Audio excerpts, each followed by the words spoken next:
set this thing off right for y'all. Check this video out. We'll be at the forefront of the fight. Doing what? Hopefully smashing the skulls of communists, or executing race traitors, or shooting on sight anybody we don't think is white. And when is this going to happen? As soon as the decides to make his move and this economy that the Jews have built up falls apart. How far away are we from that? I would say about another 25, 30 years. And you'll be around to do the work? Possibly not us ourselves, but the spirit and the ideas that we represent will continue to go on. Okay, so today we got to talk about the Nazi salute that Elon did. We got to talk about neo-Nazism. You know, neo-Nazis, W-H-I-T-E, supremacy. We got to talk about that, people. I know everybody want to have a good spirit about America moving forward.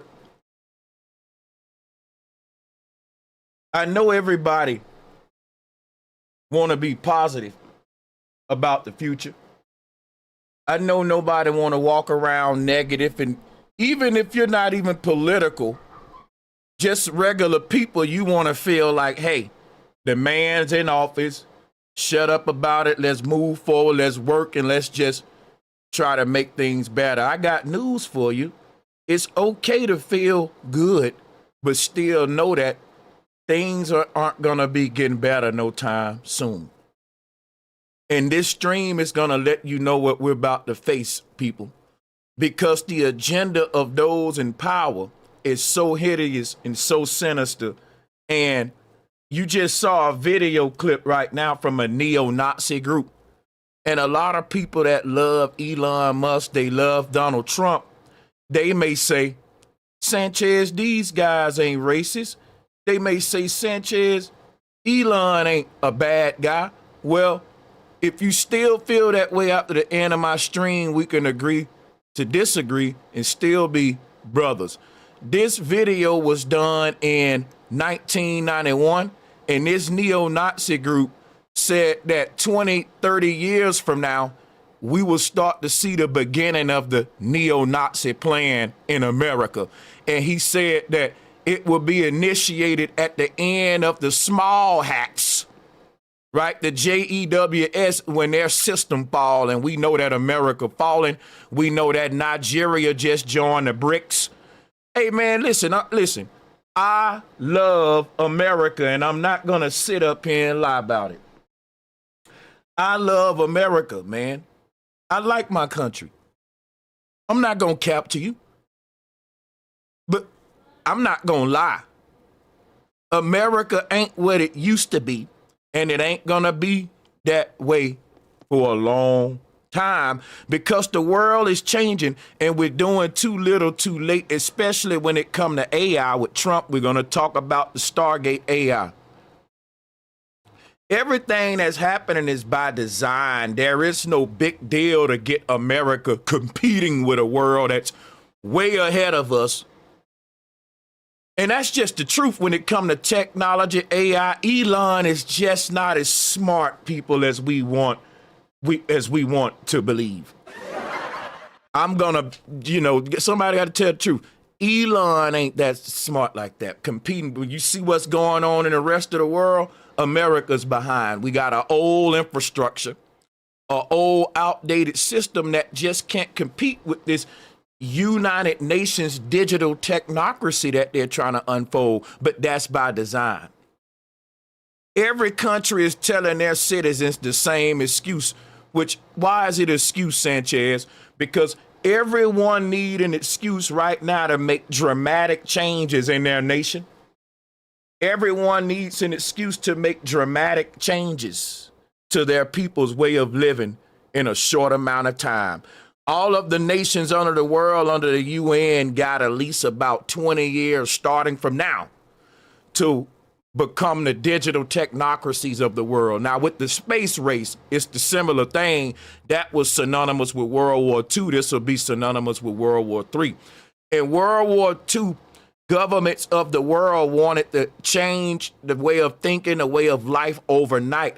Because before World War II, the concept of space, outer space, and space programs and a space race to explore out there, though that wasn't around. Now, during World War II, you had the flat earth debate during that time. See, I don't know if y'all know the history of the flat earth thing, but it's been coming and going throughout history.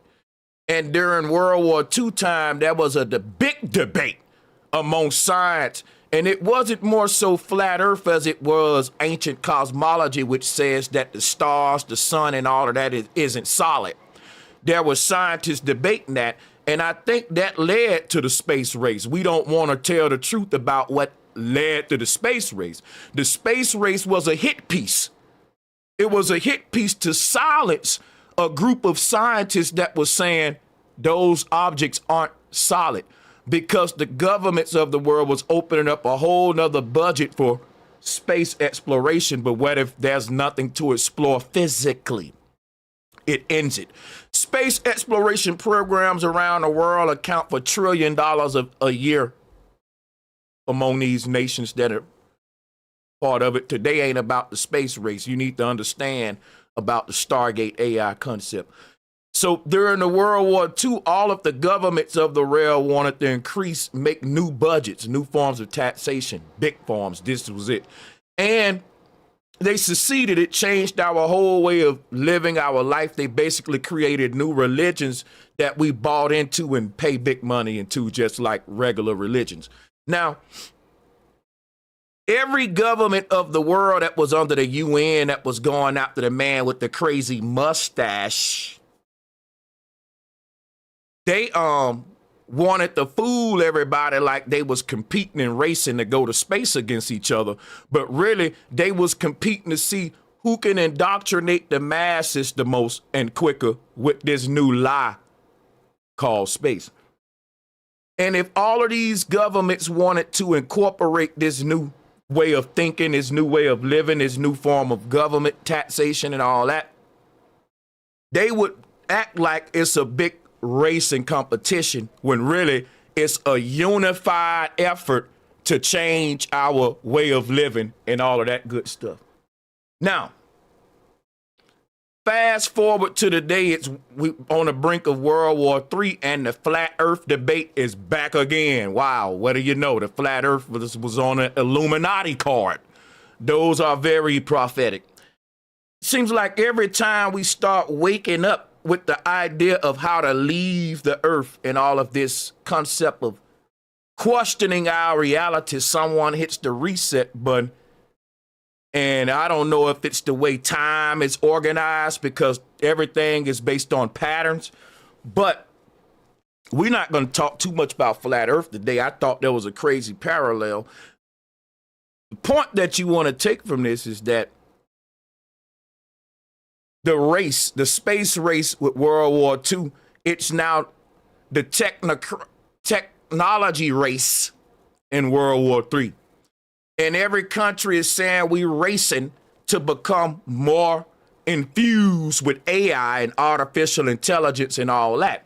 The excuse that every country tells their citizens in order to hit the reset button and make dramatic changes overnight is we got to compete with the other countries. We can't let them get ahead of us, right?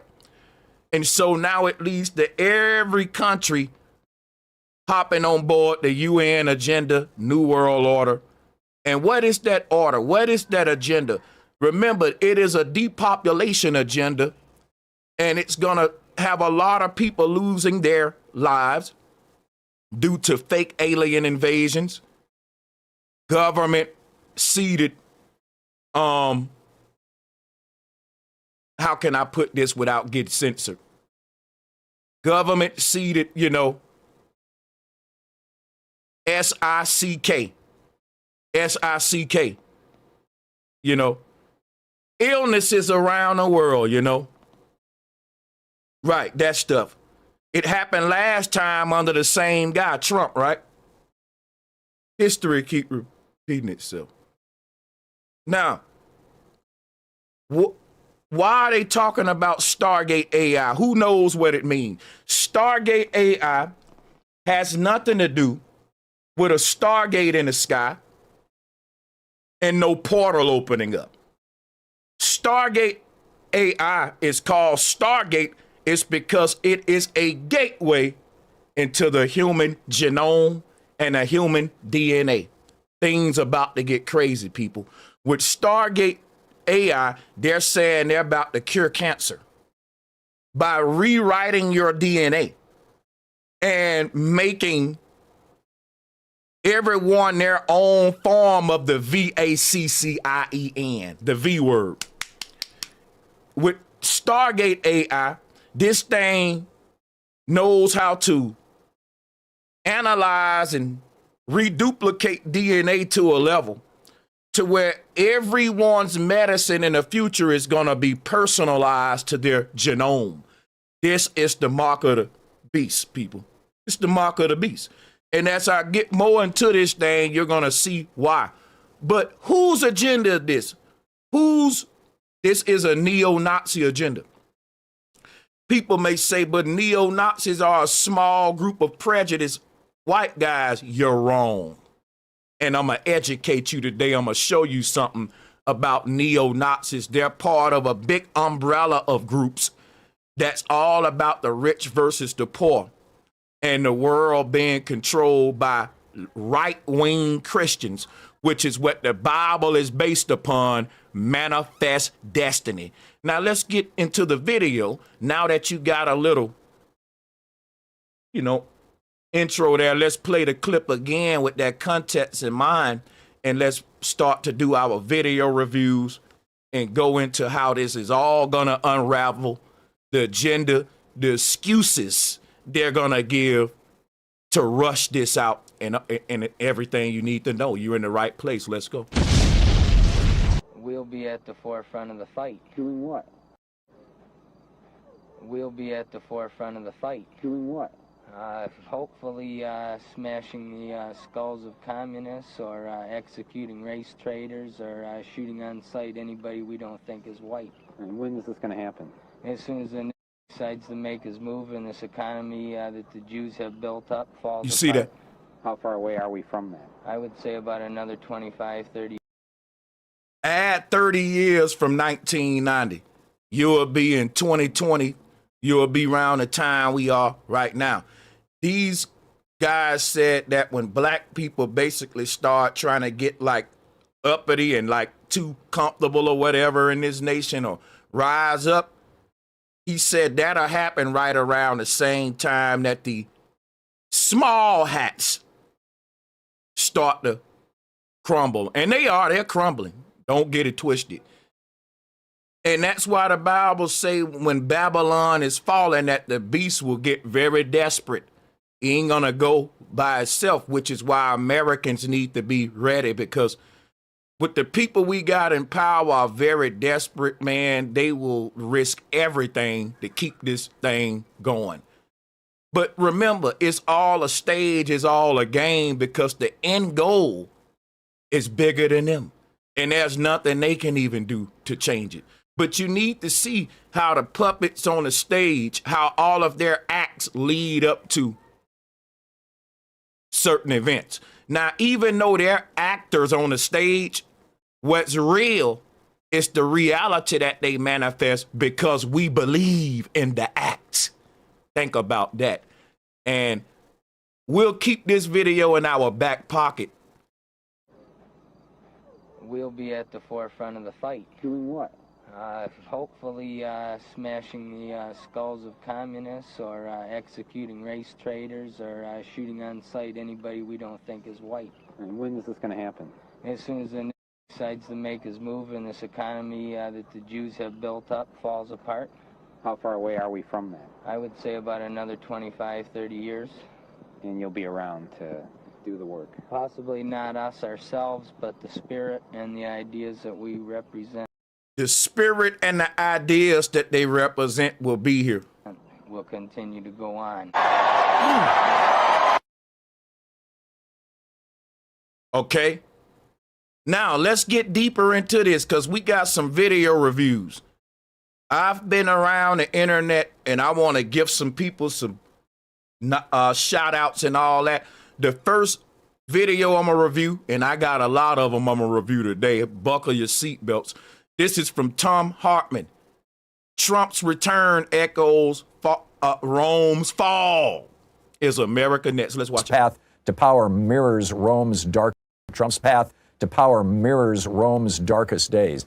For 482 years, Rome was a democratic republic, more or less, but, largely a democratic republic, the world's second after, Greece 1,000 years earlier. And America has been a democratic republic, arguably, for 236 years. The end of the democratic phase of the Roman Republic, which was followed by several hundred years of tyranny, basically, and then the collapse of the empire itself.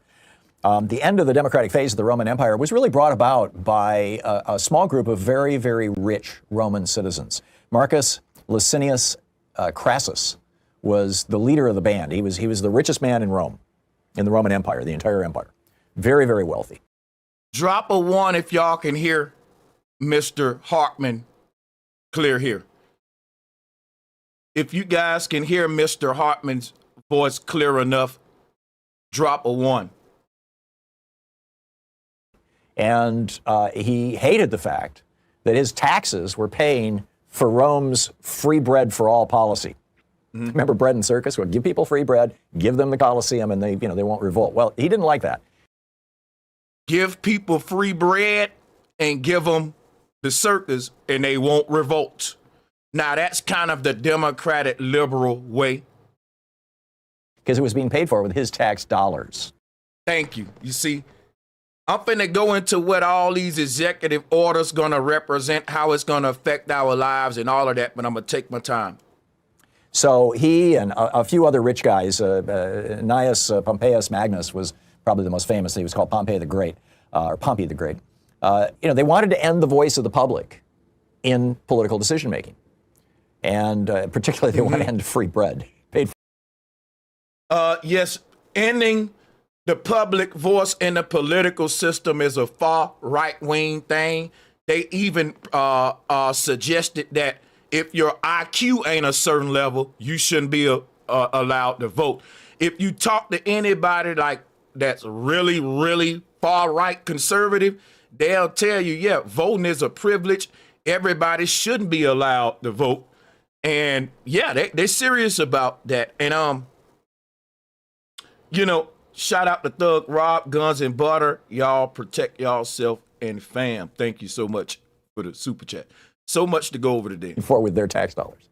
So they used their massive wealth to promote authoritarian populism and buy off legislators. It was the Senate, the Roman Senate, who'd be loyal to them. And this created a gridlock in the Roman Senate, which caused the Roman people to lose faith in their form of government. The Senate was no longer capable of getting anything done because the senators who were loyal to the billionaires, to the Roman billionaires, refused to go along with doing anything that would help the people. All they wanted to do was tax cuts for the billionaires in the Roman Senate. Now, and that's what's finna happen right now.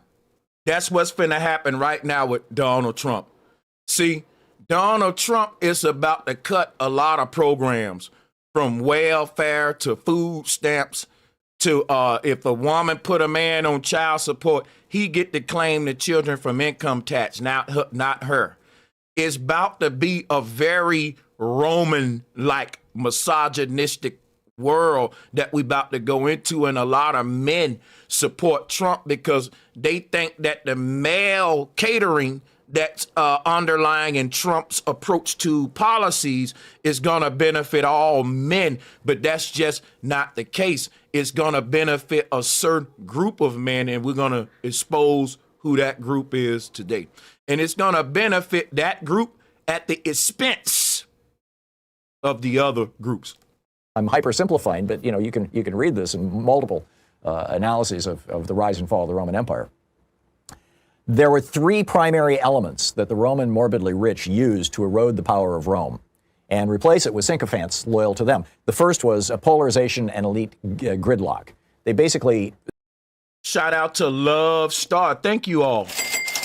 She said, Bro Sanchez, it's amazing how everything you predicted came true. You woke me up. I'm truly grateful. Thank you, sister. That's what's up right there. I appreciate that. Shout out to my sister Truck Life Tierra. She says you've been cooking, my bro, and that beat you played was too foul. Oh yeah, y'all subscribe to my beats channel. I'll be doing more music and stuff. I haven't had the time. Let's get to the video. Thank you all. Set society against itself, and the very, very wealthy people, prevented any forward progress in the legislative arena. The second was the erosion of democratic norms. They destroyed the idea of compromise, collegiality, working things out in the Senate, and that sort of thing. And the third was the concentration of power in the hands of a small elite who funded and thus controlled Rome's senators. It took decades. This is what happened right before Rome fell. Listen, right before Rome fell, they tried to restore the faith back into Roman citizens by bringing in this sort of authoritarian dictatorship because the people were looking for a leader. In other words, when a country is about to fall, it doggone near becomes a cult and a belief system. Why though? Why, Sanchez? It's because when a country is about to fall, it needs its citizens to believe in it like never before. And when a country needs the people to believe in it that much, it start to get very desperate in its propaganda and its cult-like approach in the media, and your country start to behave like an in crowd and out crowd group. And if you're not with the in crowd, you get punished. And that is so vivid with Trump, that Trump is the first president to say, I'm going to use my power to target a whole nother political group called the liberals and Democrats. He's going to target them criminally. He's going to target them in ways that no other president was able to do. And this is kind of the power that the last Caesar in Rome had right before Rome fell. And you're going to see so many similarities between when Rome fell and what we're about to experience and are experiencing now. Alabama Negro Nation, thank you so much for that super chat. Peace and so much love right back to you. Decades, but they finally succeeded in using that lack of faith in their government, in the Roman government, to replace Roman democracy with Caesarism. Caesarism was, we want a strong man. And the first Caesar to provide that was Julius. He crossed the Rubicon River and seized Rome. And then I believe it was 2 or maybe 3 leaders later, it was all gone by then. I mean, that was the end of it. And, we're seeing something very much like this going on in the United States. I mean, it took decades, but, Augustus Caesar finally just, put a nail in the coffin of democracy in the Roman Republic after, in the years after Julius was assassinated. Here in America, we have a very analogous situation. I mean, it's striking. We have a small handful of very wealthy right-wing billionaires who, since the 1970s, have been funding elite gridlock, using their tax dollars to being offended by the use of their tax dollars to support the American version of free bread, which is Medicare, Medicaid, Social Security, unemployment insurance, food stamps, quality free primary education, low-cost college, things like that. And they had their first major success in the 1990s. I mean, arguably, Ronald Reagan was their first success, but the big one was in the 1990s when Newt Gingrich became Speaker of the House of Representatives, because he began doing in the House of Representatives what had really never been done, arguably since the 1850s. I think you could argue that there was an analogous period that led to the Civil War. But he began this whole process that was very similar to what we saw with the Roman Senate, leading in the years leading up to the rise of Julius Caesar. Pay attention to Tom Hartman is a very, very intelligent. Shout out to Evolve with K. She said, thank you for speaking on this topic. Thank you for the super chat, my sister. I appreciate you guys. We got a lot to cover, too. Which was a new form of American politics based on political warfare, delegitimizing the American government and the programs of the New Deal and the Great Society, manipulation of the media, populist messaging, and using obstruction as a political strategy. Now, again, these are all things that are analogous to what was happening when basically the billionaires took over ancient Rome. Come on now. And his efforts were amplified by media owned by billionaires, Fox so-called News and right-wing hate radio, always trash-talking the New Deal and the Great Society programs, calling for more tax cuts to defund the government and encouraging hatred of politicians in the political process. And the result, just like in Rome, the result was political gridlock, or is, the end of democratic norms of collegiality and compromise, and the concentration of power in the Speaker's office, and then ultimately in the Republican Party itself. This has caused more than 75% of Americans to say that they no longer trust the American government. People have lost faith in our form of government because these billionaires funded this rise of these right-wing obstructionists. Tell me that ain't the truth. Shout out to Leonard Robinson. Salute, bro Sanchez. Thank you for all you do. Mobile, Alabama in here. Flat power for Sheezy. I appreciate you all. Shout out to my people in my state. And I mean, there's this whole movement now to have a new American Caesar. I mean, literally, it started with a guy named Curtis Yarvin, but now Michael Anton, Charles Haywood, Kevin Roberts. There's a bunch of these guys who, sometimes explicitly calling for American Caesarism. In other words, a strongman government, sometimes implicitly calling for it. But here we are. Just like in the Roman Republic, America's morbidly rich and their business interests have funded efforts to denigrate popular government and its programs for decades, all just to serve their financial and political interests. Just like in the Roman Empire, the politicians funded by these elite right-wingers have crippled the ability of our government to meaningfully meet the need of anybody other than their patrons. Just like in the Roman government, Republic, this billionaire-funded gridlock has led our nation to widespread immiseration, homelessness, a breakdown of the social contract, accompanied by the eruption of militia groups and billionaire-funded astroturf movements. Just like in the Roman Republic, the seizure of government by rich men and its subsequent inability to meet the needs of the majority of its citizens has driven popular discontent, loss of trust, and calls for radical reform that includes an abandonment of democratic principles, the rule of law, and the embrace of a strong man like Caesar. And just like in the Roman Republic, that call for reform has been met by a strongman figure who claims that he alone can fix things and who demands total loyalty and subservience from elected officials and the institutions of the state, as we saw with the complete and utter humiliation of Joni Ernst day before yesterday. Trump has now crossed the Rubicon. He's going to be inaugurated, next Monday. He seized the government and is demanding Caesar-like pledges and performances of loyalty and fealty. And next, Trump is going to have power that no president in the history of the country has ever had before.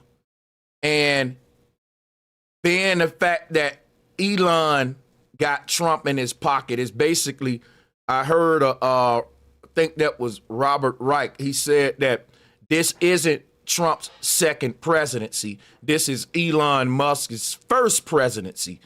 That's true. Elon Musk got $250 million into the Trump campaign, and he intend on getting a return on his investment. So people like to think Trump isn't for sale, but we got a lot to talk about today. Next week, we'll see how closely Trump and his Caesarist allies will follow this ancient roadmap to destroy democracy, with oligarchy first. And then, as I repeatedly tell you, I wrote a whole book about this, The Hidden History of American Oligarchy. Okay, so how do people like Trump come in and basically, in order for you to reset everything and rearrange our whole way of life, our whole system of government as we know it overnight, how do you do that without nobody being suspicious? Well, you say stuff like we have an enemy from within. And when Trump say we got an enemy from within, this gives him a green light to start basically recreating the American system of government, the American way of life. Why? Because we got this enemy from within, man. That means we got to point the guns back at us as a people.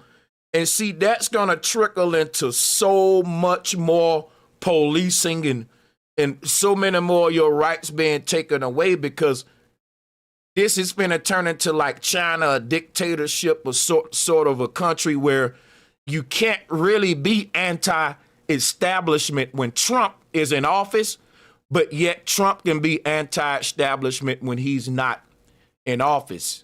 You see the craziness about having a anti-establishment type president, but it's one of those little hypocrisies. Now, the enemy from within, let's talk about it. Because Trump has used this to get radical and to come with all kind of radical, dramatic changes that he's going to implement. And no one's going to question these because he's already psychologically put this in your subconscious that, you know, we got an enemy from within. We got to save America from the big, bad, deep state, you know. And because of that, guess what? He's going to basically recreate the entire FBI, the entire Department of Justice. Listen, what does it mean? It means that Trump got a lot of buddies, right? And basically, Trump is about to open up the doors and let all of his right-wing neo-Nazi buddies come into the positions of power. Trump has already made the excuse. We got to fire basically all of the FBI. We got to fire everybody so I can bring in new people, right? Because America is corrupted. The school system's corrupted, this corrupted, that corrupt. Everything just needs to be reset. And that's perfect for the UN agenda, the World Economic Forum agenda.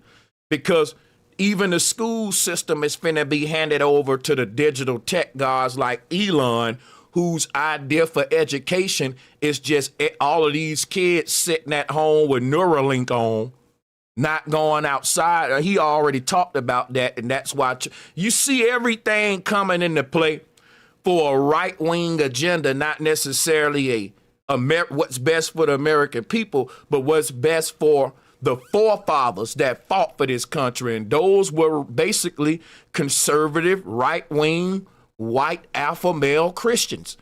I'm not gonna sit up here and sugarcoat it. Shout out to Mark. Don't take the bait, it's a trap. Thank you for the super chat, Mark. So it says that the enemy from within is basically the have-nots, y'all. Trump homeboy is Henry Kissinger. That's the man who got the depopulation agenda. Every country got to play this enemy from within game to have an excuse to dramatically change everyone's way of life overnight and get radical overnight. Like, you got to have an excuse here. So we get where that's going. Let's keep this thing moving. So much to talk about. We're going to get into Satanism today. That is something we got to talk about. Now, little bit about Project 25. It is a 900-page policy wish list, a set of proposals that would expand presidential power and impose an ultra-conservative social vision. Donald Trump repeatedly disavowed the project in 2025 out the backlash over some of its more radical ideas. But dozens of former officials from the last Trump administration, including many who might now be called to serve in the next one, contributed to the proposals. Here's your guide to the document, which lays out one vision of how Trump might govern in his second term. Let's go over it. Project 2025 is a product of the Heritage Foundation. We're going to be going into them in a minute. This is one of Washington's most prominent right-wing think tanks. It first produced policy plans for future Republican administrations in 1981 when Reagan was about to take office. Oh my. Wow. It has produced similar documents in connection with subsequent presidential elections, including 2016 when Trump first won the presidency. That's not unusual. It's common for U.S. think tanks of all political stripes to propose policy wish lists for future governments. That is a concern, though. And Heritage has been successful in influencing Republican administrations. See what I'm saying? They got these people in their pocket. A year into Trump's first term, it boasted that the White House had adopted nearly 2/3 of its proposals. The Project 2025 report was unveiled in April 2023, but it went largely unnoticed outside of policy circles until earlier this year when Democratic opposition to the document ramped up. Let's skip Shout out to Footprints Recommend a Film 2073. Thank you so much for the super chat. I don't want to give you too much that you don't need. Let's get the good parts out. We're going to let you know everyone behind Project 2025. We're going to go into the Heritage Foundation. Yeah. And all of the pushers and movers of that. Trump trying to disassociate himself from this group. But I have receipts today that's going to show that these are all together. Like, our government has been privatized by billionaires with money, tech gurus, and different right-wing and organizations like the Heritage Foundation. And you may wonder why when presidents get in office, they never fulfill the agenda of the people, because they got too many other people whose money's bigger than yours agenda to fulfill.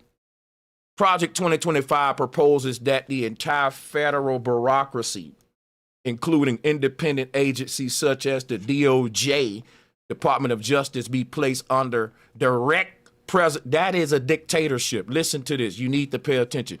Let's listen to that again. Project 2025 proposes that the entire federal bureaucracy, that includes the FBI too, people, all of your bureaucrats, including independent agencies such as the Department of Justice, be placed under direct presidential control. Yo, this is a controversial idea known as unitary executive theory. If you want an idea of how this relates to ancient Rome, guess what, people? Right? All of the bureaucrats in ancient Rome reported directly to the Caesar. Oh, my God. The Sadducees, the Pharisees, the political men, the bureaucratic men, your legal authorities. Basically, every man in any position of authority reported directly to the Caesar. And there was no system of checks and balances. And that's where we about to go back to, people. Let's read. In practice, that would streamline decision-making, allowing the president to directly implement policies in a number of areas. And you got to keep in mind that Trump and Elon have already proven that if you make them mad and you say something that they disagree with, they will use their power against you. These are not the kind of people we need in leadership positions, because America is based upon what? Equality. And when your leaders are not treating everybody equal, and now we have biased people in power, we have people that are willing to wield their power due to their biasnesses. That is no different than a police officer who's a Klan member. He will use his badge to enforce his prejudices. In this case of a president, it's even that much more concerning. Read on. It says, the document labels the FBI a bloated, arrogant, increasingly lawless organization. It called, now, you got to realize, people, that the FBI, I want you to see my face with this. The FBI is full of right-wing Republicans. Oh, my God. Try to register this in your mind. Trump is saying we need to basically destroy and rebuild all of these departments. Most of these departments, especially the one he's complaining about right now, the FBI, that department is full of Republicans and right-wingers. What does that mean? That means if Trump is right about the FBI being corrupted, that means that the Republicans are corrupted. Stupid.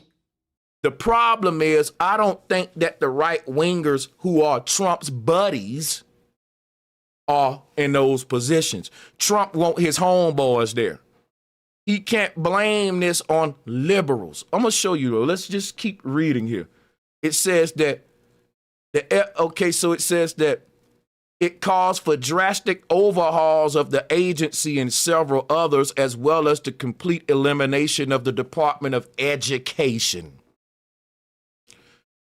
The Republican Party platform absorbed many, but not all of these ideas.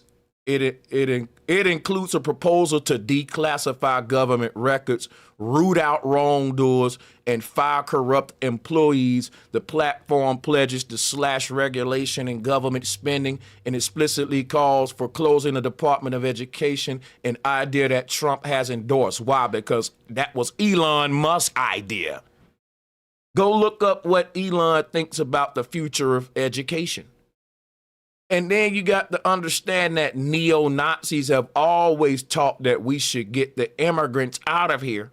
But, you know, it's crazy because a lot of their neo-Nazi concepts come from, well, immigrants. I'm just saying.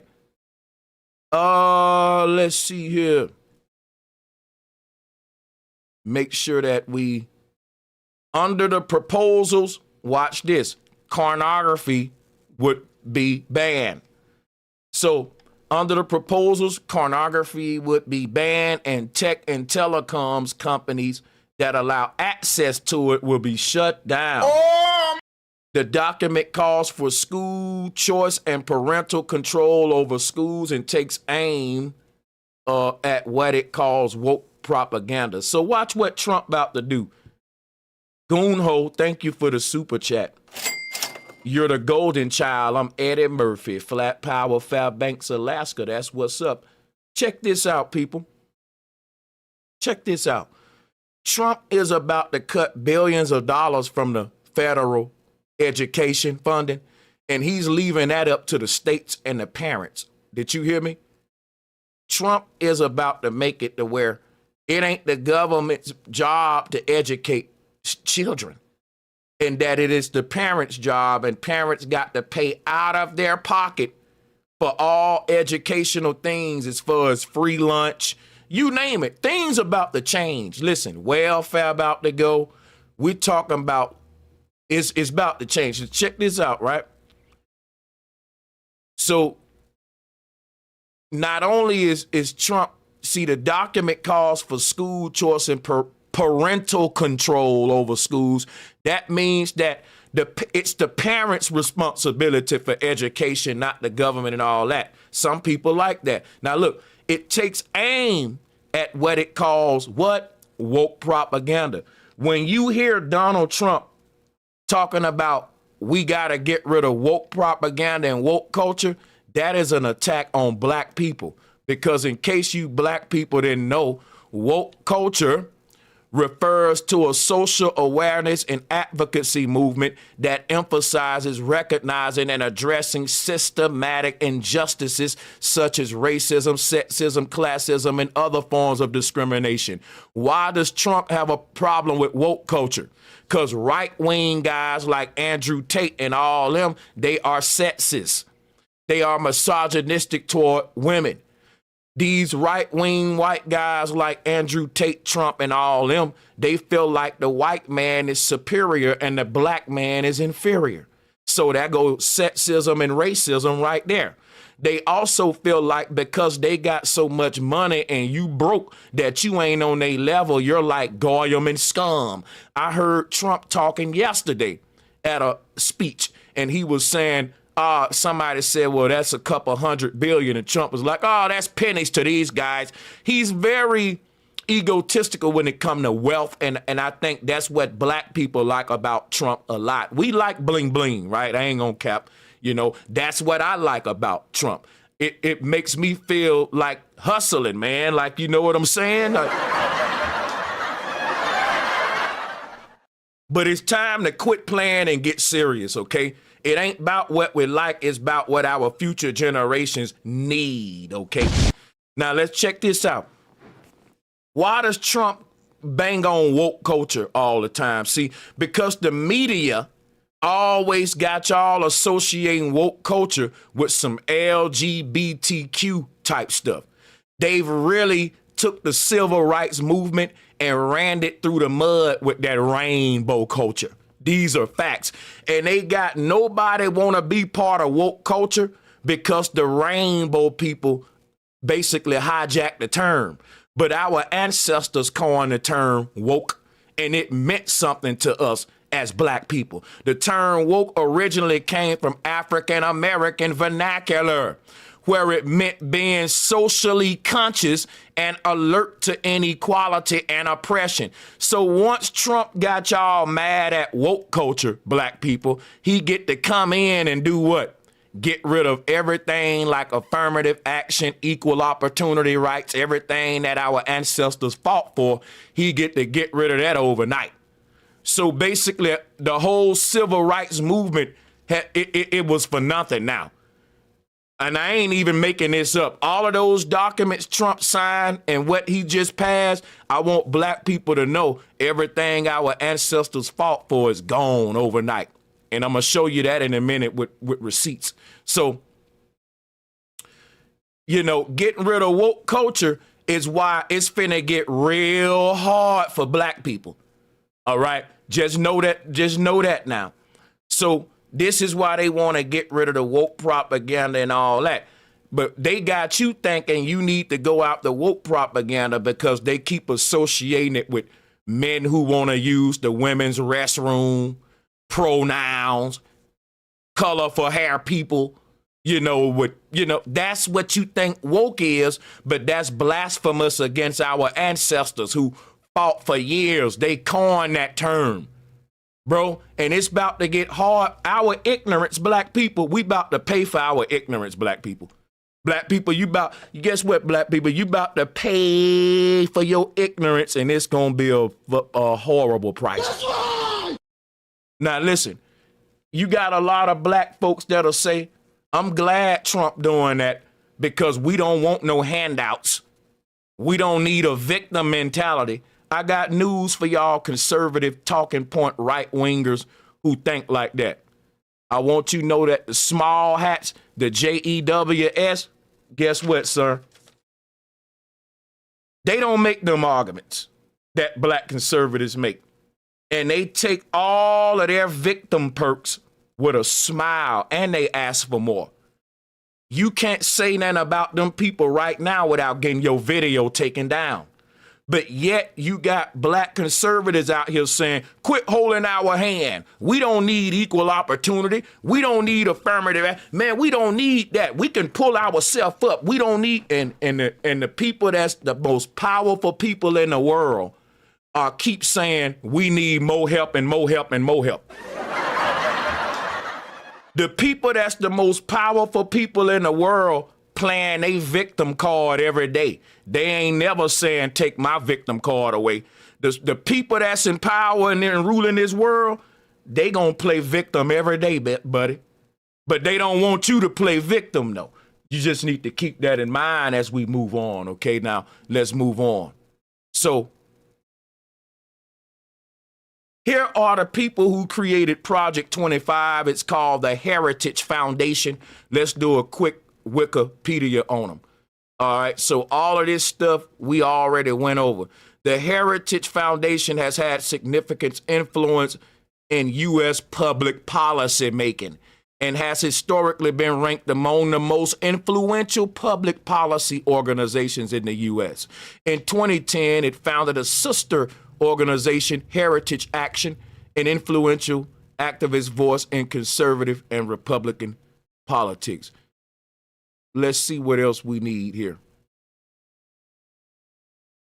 Let's see what else we need from. I'm going to only give you what we need, man, and I'm going to be thorough.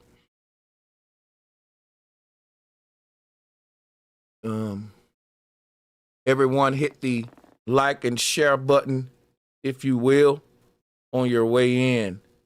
Greetings, ladies and gentlemen of this beloved community. We would like to take the time to say thank you for your continued support. We humbly appreciate all donations in the form of Cash App, PayPal, Super Chat, Patreon, and or via channel memberships. All of your contributions are greatly appreciated. Again, thank you for all that you do to show your support. So basically, the Heritage Foundation was influential in developing and advancing the Reagan doctrine. And what basically why I went to the Wikipedia here, this Wikipedia article, what I wanted to show y'all from it was the fact that the Heritage Foundation Project 2025 is something that Ronald Reagan stood behind. Ronald Reagan liked the idea so much that he gave a copy to each member of his cabinet to review. That's how much Ronald Reagan liked it, the 2025 and the agenda of the Heritage Group. So Reagan was very much so behind the Heritage Foundation, like he's a Republican right-wing president who. Now, why am I bringing up Reagan? Because I just told you that Trump, Elon, and all of that is a racist, right-wing, manifest destiny Christian agenda that y'all just allowed to get in the office. Now, why do we want to point out Reagan? When Reagan said he had a war on drugs, that was a war on young black men. Let's be for real. Because we got to understand the CIA was putting this stuff in the community, and we got the real Rick Ross saying he was getting it from the CIA and the feds. Oh my God! We got Crazy Bone on an interview telling you the whole plan to annihilate this group of people who got all that swag. Now check this out, right? Reagan adopted a lot of viewpoints from the Heritage Group, and what happened under Reagan. It was the persecution of black people. Man, up under Ronald Reagan, it was hard out there for a brother, man. I'm telling you, if you came up as a black man during the Reagan era, listen, every man I talked to who's black, who came up during the Reagan era, they'll tell you, bro, it was hard for Negroes. Now, and that was this far-right racist agenda that was being pushed through Reagan that was coming from the same group that's about to back Trump. Now, let me show you how hypocritical Trump is. Before Trump was president, he gave black people the platinum plan, where he was just catering and pandering to black people with the platinum plan and all that. Soon as Trump got in office, he took away everything our ancestors worked for years in the civil rights movement. Oh my God! And I'm going to go into all that now. Trump not only did the opposite, like Trump basically, if you think about the platinum plan and you literally look at what Trump did to black people when he got in office, it is so hypocritical and sad. And black people are still following him. Now, let's take a look at some of the people who created this Heritage Foundation, this racist foundation that got these Republican presidents in their pocket, like Reagan and Trump and all of the rest of them. Yeah. So one of the dudes, his name is Paul Dans. And basically what I want to do, I want to give y'all a visual of the people who are involved with shaping the next couple of years of your life. All right. So here is one of them. This dude, his name is Paul Dans, very controversial right winger. You have this guy, Kevin Roberts. Okay. He's a political strategist, right? And you also have this guy, Stephen Groves. Okay. You need to have a visual of the faces behind shaping your reality behind shaping your reality for the next couple of years. So you have here Joseph Coors. Who is Joseph Coors?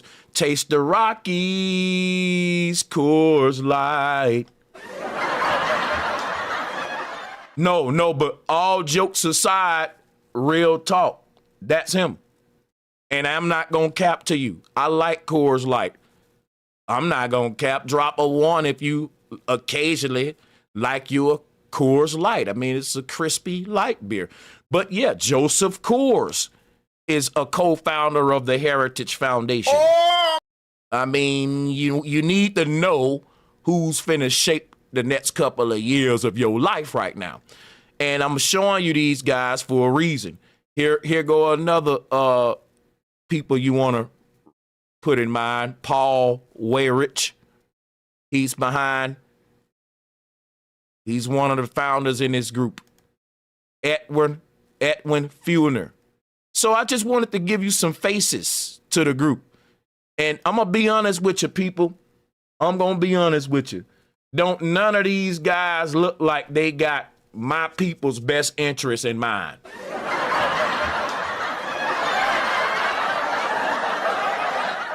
And it ain't no Negro finna convince me that the Coors Light man care about black people. Bro, all of you MAGA hat wearing, right-wing conservative black folks, you shouldn't be taking no side. But you know what I get from a lot of black folks? They say, man, I ask them, what did Trump do to get your vote? What did the Republicans do to get y'all support? You know what they say? They say, what did the Democrats do to get your support? So basically, the Republicans didn't do nothing to get your support. It was what the Democrats didn't do. And basically, that is so crazy because if the Democrats didn't do nothing to get your support, and your response is, I'm going to support the Republicans for doing nothing. I'm going to support the Republicans just because the Democrats didn't do nothing to get my support. But I'm going to give my support to the Republicans even though they didn't do nothing. And it ain't about what the Republicans did. It's about what the Democrats didn't do. You ever, let me ask my guys a question. You ever been single, guys, and you out there dating and you trying to GTD, get the draws, right? Right? And you realize, man, these draws came pretty quick tonight. No. I didn't have to work that hard for these draws. And then after you get them draws, you talk to the chick and she go to telling you how she just broke up. You kind of helping her bounce back. That's how the Republicans got black people. You know, they didn't have to work hard for it, just like the guy, he didn't have to work hard to get the draws. She threw the draws at him because the last guy did her so bad, she just so hurt. She trying to bounce back with any new guy. The first new guy hit on her. It's healing for her, right?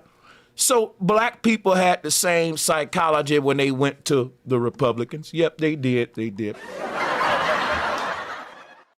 Let's keep this thing moving. We got a lot to cover. Page document would usher Listen. in the most conservative. Listen.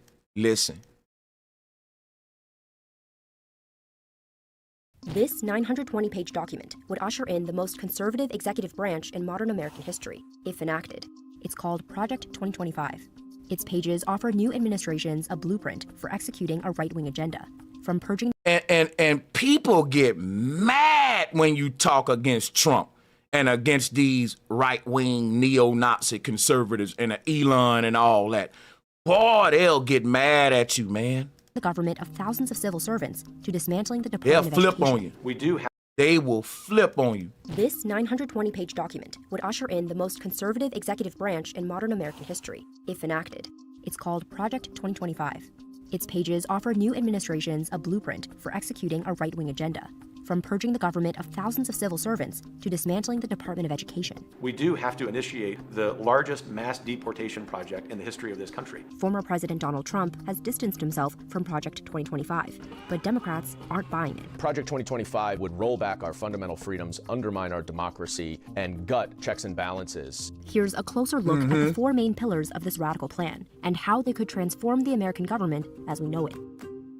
One of the things that's interesting about Project 2025 is the tone. You hear the term woke mentioned dozens of times, radical mentioned dozens of times. It's remarkably driven by culture war politics. Project 2025 is designed as a government in waiting if Trump or any conservative president returns to office. It's the brainchild of the Heritage Foundation, a conservative think tank and lobbying group that has helped staff Republican administrations since the Reagan era. I'm starting off small and I'm going to get deeper and deeper as the show go on.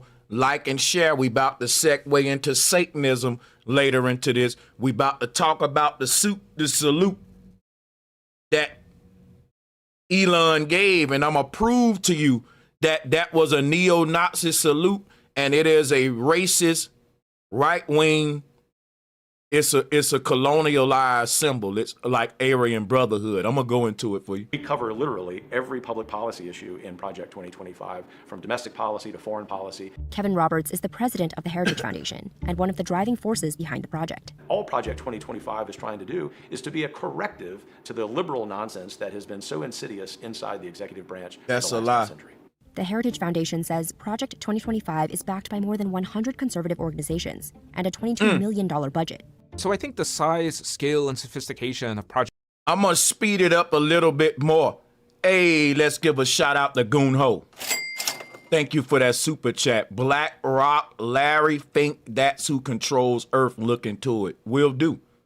I'm going to speed it up a little bit more. Thank you, Goon Ho. And if it's too fast for you, just drop a 1 and put too fast. Project 2025 is unprecedented. The project has 4 main pillars: a policy plan, a personnel database, an online academy, and a playbook for the president's first 180 days in office. We can be ready to hit the ground running on day 1 of the next administration. The first pillar is a policy agenda that focuses on dismantling the so-called administrative state, or what some conservatives call the deep state. Either the deep state destroys America, or we destroy the deep state. Now, why do we want to focus on the deep state, destroying the deep state, the enemy from within? That's going to give them the green light to go ahead and reshape the American system of government to this new Caesarean, right-wing, return of Nimrod, return of Nero type government. Like we really about to go back to medieval Rome right before it fell, because our government officials are getting so desperate to keep this dead body breathing, right? For Project 2025, dismantling the administrative state means purging the civil workforce of tens of thousands of federal employees and replacing them with conservative pre-vetted picks. There is a concentration not just of power, but a concentration of radical leftist ideology in these employees. Hopefully we will see over the next 10 to 20 years if that's too fast for y'all, put too fast. If it's cool, don't put nothing. Elimination of entire cabinet departments. The plan would dismantle the Department of Homeland Security, eliminate the Department of Education entirely, and Listen, they're going to get rid of the Department of Homeland Security. Oh, my God. You need to understand what's going on here, man. They're getting rid of the Department of Homeland Security. Why? Because he's just going to build a wall. America about to own Canada. And we about to go to war with South America. Conspiracy theorists been telling y'all this for years. Why is my camera getting blurred? Oh, now. We've been telling y'all this for years, man, that it's going to be one currency, the Metzum. With Canada, America, and South America going to be one country. This is part of the New World Order agenda. And we're at the brink of that. Trump said he's going to send military troops to go fight the cartels. Why? Because really America is trying to seize South America. We trying to seize that land. And we about to seize Canada. America is about to take over Canada and South America. And the reason we ain't going to need the Homeland Security anymore is because we're going to own South America and Canada. Those were our borders. Think about it. Homeland Security is basically creating a border between South America and Canada. And then the West Coast and East Coast of America, that's pretty much the Coast Guard. So the Coast Guard got the West Coast, East Coast coastlines. And then your Homeland Security is basically this invisible border in between South America and Canada. But you won't need Homeland Security once we seize Canada and we seize South America.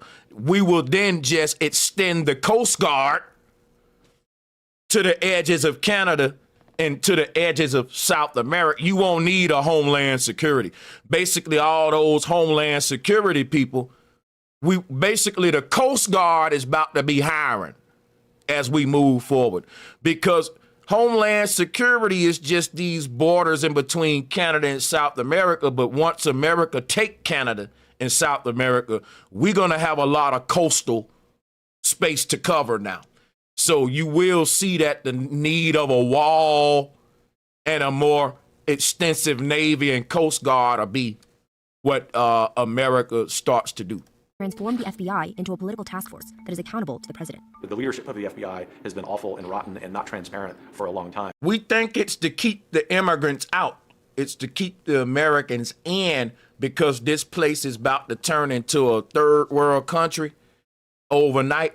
And what's going to happen is the only thing America is going to be able to offer the world is guinea pig people to experiment on with. You know what we went through last time under Trump. Shout out to Dwayne Rhodes. Thank you for the super chat. Trump got a lot of mad mafia buddies. And so when he's in office, they get to have free experimentations, and he will warp speed certain juices, and we don't know what's in it. Trump, he'll look out for his buddies, man. That's why if anybody trusting these evil people in power, you're a threat to yourself and your children. It's just sad. Let's keep going. It is very important that Congress because the thing is, they're going to build a wall around America, and with this Starlink AI, they about to start manipulating our DNA. In other words, people, they about to turn Canada, South America, and America to a big island of Dr. Moreau. We about to be the new Africa. And what is Africa? It's a guinea pig country. Why you think they got so many diseases? Every medical mafia, right-wing, neo-Nazi, corporate mad guru is over there testing their new. You got to have a test subject, and it's so sad. There have been so many damages, and they never. It's people get a smack on the wrist. But anyway, that's a whole nother stream. America under Trump, what you don't realize, they do a lot of exercises and medical experiments under Trump because people protect Trump. People like Trump. Trump can get away with stuff that if Biden did it, the right will be like, man, he warp speed that stuff. Man, he did that. Man, he lied about him getting the jab, and it was really saline water. He'll get away with all kind of stuff. The platinum plan didn't age well, folks. We're going to get into that in a minute. Establish its purview over the FBI, generally its jurisdiction. To give a sense of how radical this is, the FBI is an organization that has never been run by a Democrat. And so this is an organization. You see what I'm saying? Like they just said, let's go back to that. Shout out to Mr. Slate. He said Trump bringing Bill Gates in the loop after pulling out of the WHO is a bit weird. Why you think they're talking to Billy for? Trump bringing Bill. Oh, you know, Bill Gates is the software guy. And we're going into a digital technocracy. If you ain't got Bill Gates, you slipping. Elon ain't as smart as we think. When it comes to Bill Gates being mentioned with Elon Musk, it's a joke. Elon Musk is the fakest, smartest, like the dude ain't really. Oh my God, if I was a tech guru, I would be really mad at Elon. He's not really smart like Bill Gates and all the rest of them. He's Hollywood like tech guru. He's not the real nerd, bro. Purview over the. He's like the Neil deGrasse Tyson of the tech gurus. He's just like the, the commercialized form of it. FBI, generally, its jurisdiction. Listen to this right here, what they about to say. Very important. And rotten and not transparent for a long time. It is very important that Congress reestablish its purview over the FBI, generally, its jurisdiction. To give a sense of how radical this is, the FBI is an organization that has never been run by a Democrat. You see what I'm saying? So why would you say that it's so corrupted it needs to be reorganized and reshaped? You throwing your own Republicans under the bus. But this is showing you how radical and dramatic Trump's plan is. They're getting in these neo-Nazis in power. All right. And you're going to feel this in your life as we move on. So this is an organization that in its bones is a fairly conservative organization, and where now you have right-wing voices saying that it should be eliminated. The playbook also outlines a plan to bring many federal agencies, like the Department of Justice, under more direct presidential control. What Project 2025 articulates is the idea that the president should be the one directing the activities of the Department of Justice, even if that means that the president will not be investigated or that the DOJ will be sent to attack the president's political enemies. We will root out the communists, Marxists, fascists, and the radical left thugs that live like vermin within the confines of our country. The Heritage Foundation says it wants to... Now think about this. You're going to target radical left people. Think of when has ever in American history where a president used his political authority and dictatorship style power to target his opponents.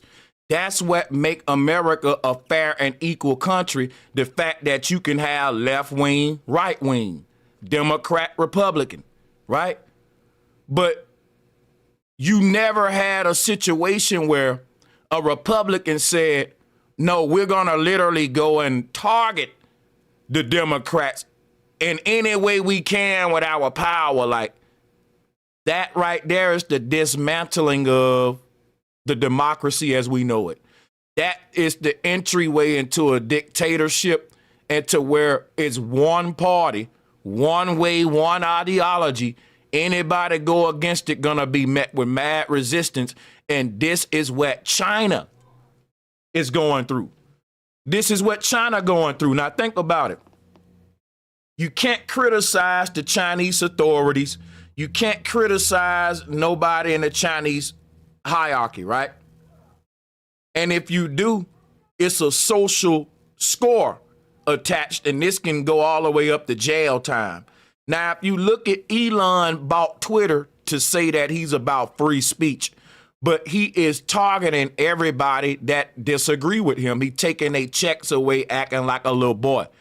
We're showing you the kind of people we dealing with has proven they will use their authority, position, and power in unequal ways and biased ways to push their ideologies. And that's why America is not going to be the same with Elon in office. To ensure that what remains of this whittled down federal bureaucracy is conservative, not just for the next president, but for a long time to come. Pillar 2, personnel database. The Heritage Foundation has already contracted the technology company Oracle to build this database, kind of like a conservative networking platform. We've recruited Americans all over the country, and so we've had well over 11,000 people who've applied to be considered by the next president and his administration. Trump really emphasizes loyalty, and you see those practices now being adopted by Project 2025, where you fill out a form that essentially indicates if you are loyal to President Trump or not. Once they're full. But see, and this is a dictatorship. No one takes an oath to be loyal to one man. You take an oath to the American people. People, I know about it because I took an oath to y'all. I took an oath to y'all. Ain't nobody that's taken an oath in America taking an oath to no man. All oaths that are sworn under in America are for us, for the people. If you are a dentist or a doctor and you going to the bar and you swearing in, that's a promise you making to the people that you serving, that you're gonna deal honestly with them. Don't nobody in America takes an oath to a man. This is some new stuff. Don't nobody in America swear in to Reagan or swear in to Biden or swear in to Obama.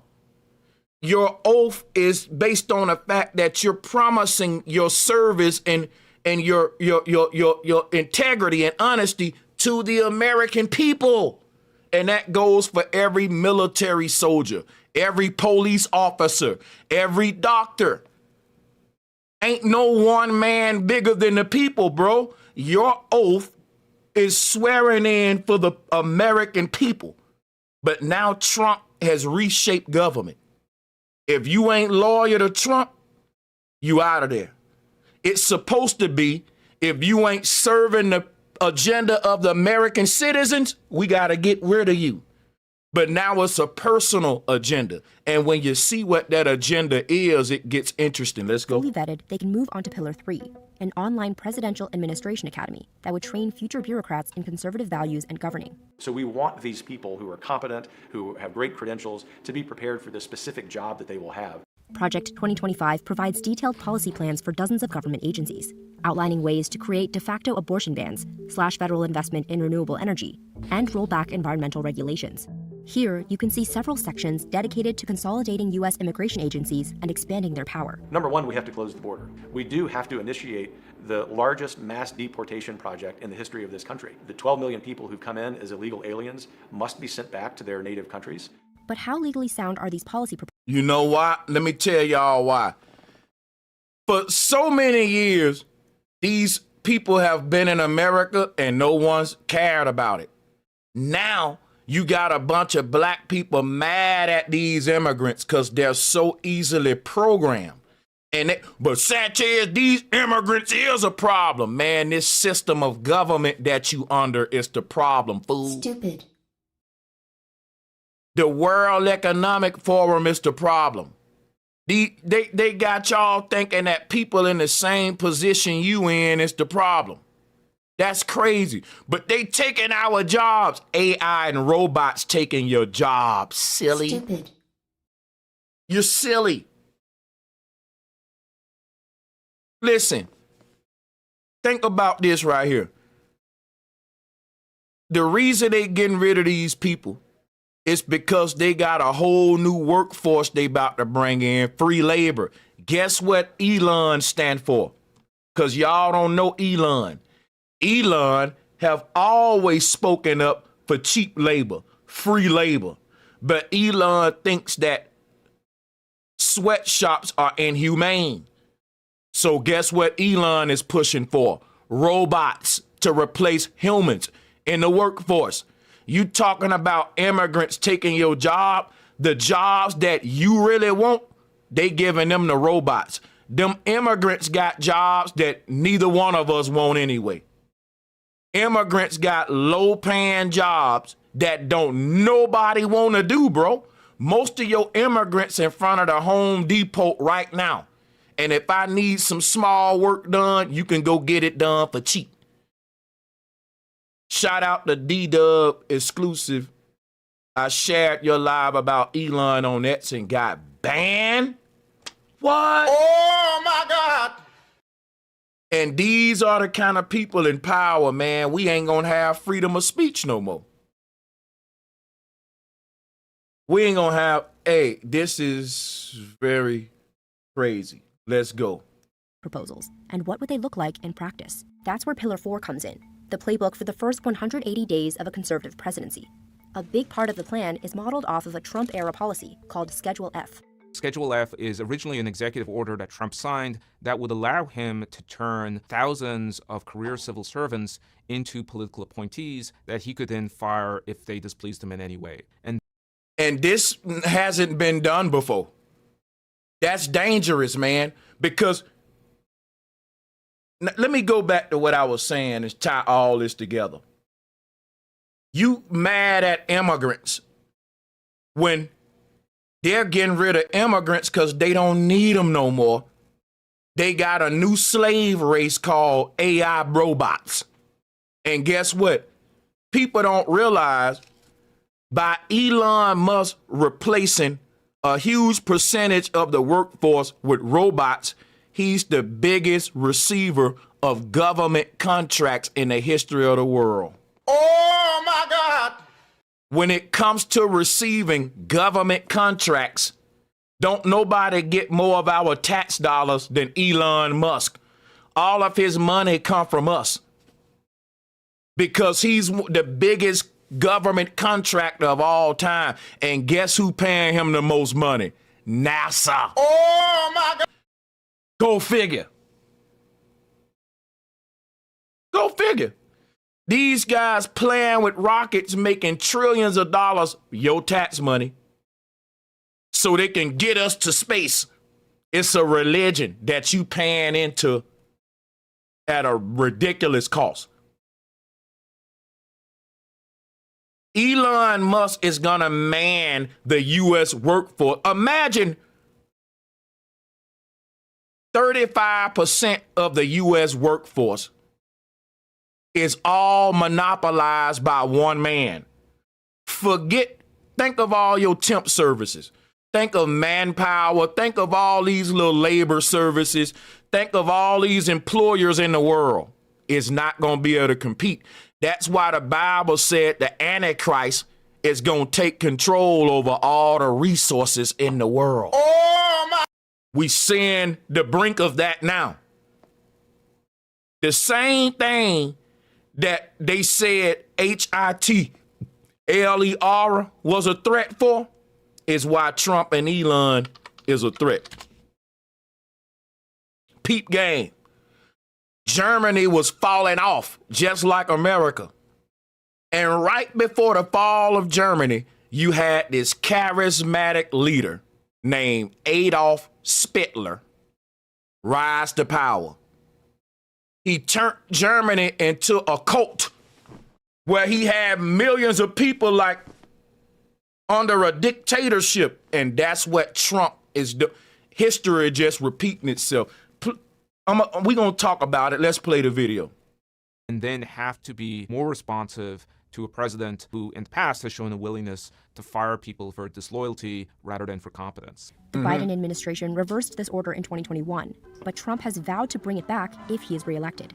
First, I will immediately reissue my 2020 executive order restoring the president's authority to remove rogue bureaucrats, and I will wield that power very aggressively. I think Schedule F is not just possible, but it's certainly an incredible priority of a second Trump administration. The problem with Schedule F is that there is no real limitation to the number of people who could be converted. Underpinning many of Project 2025's policy proposals is a legal principle called the unitary executive theory. It is based on a clause in the Constitution that says the executive power is vested in the president.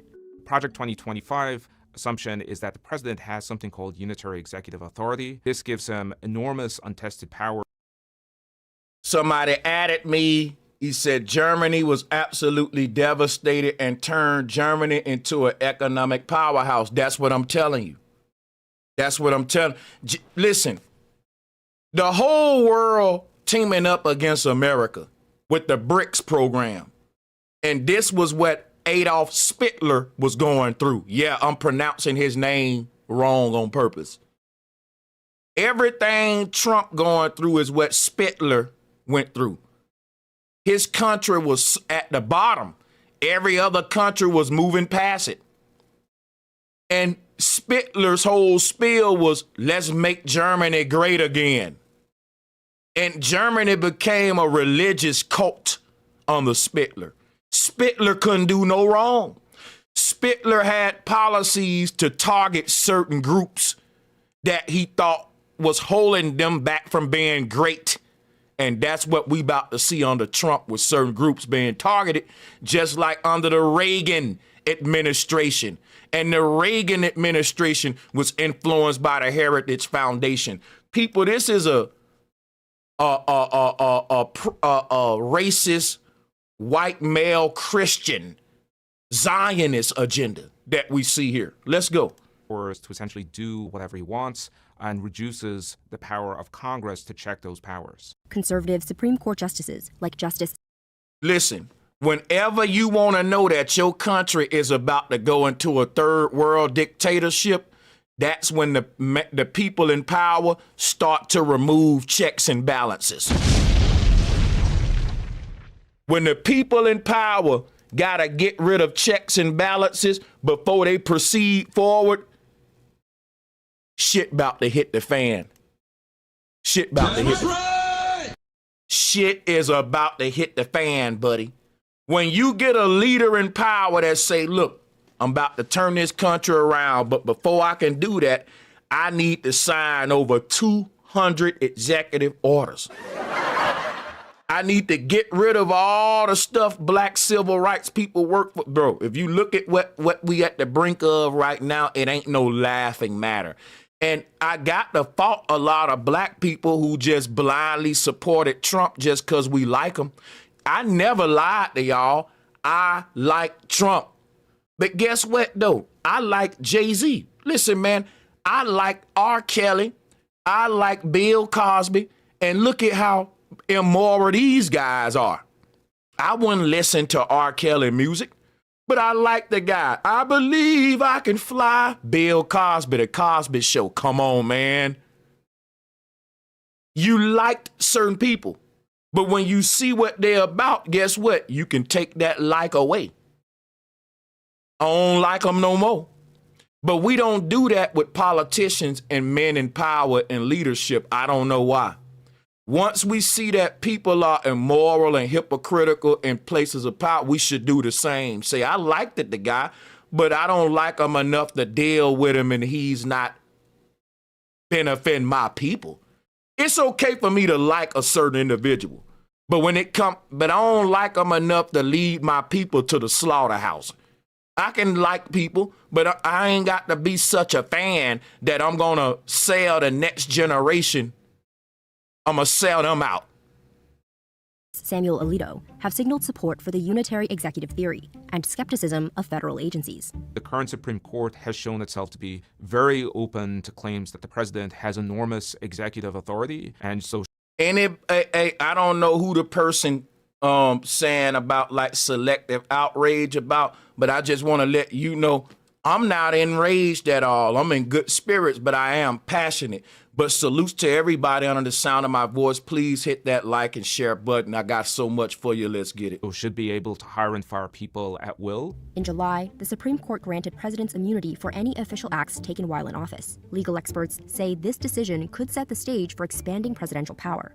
Trump would be looking at a Supreme Court that would be quite sympathetic to his claims that he has extraordinary executive powers, far more than previous presidents, and would allow him to do things that previous Supreme Courts would have checked with other presidents. Other legal scholars say the unitary executive theory and some of Project 2025's more radical proposals simply aren't realistic. It will inevitably draw dozens of lawsuits if all of its policies are implemented. So you cannot eliminate an agency without Congress agreeing to that. Congress has the power to create agencies and to eliminate agencies unless the Supreme Court suddenly grants new power to the president. Project 2025 has garnered increased attention on social media. Project 2025. Project 2025. Project 2025. As Democrats shine a spotlight on its sweeping proposals. Project 2025 will destroy America. Look it up.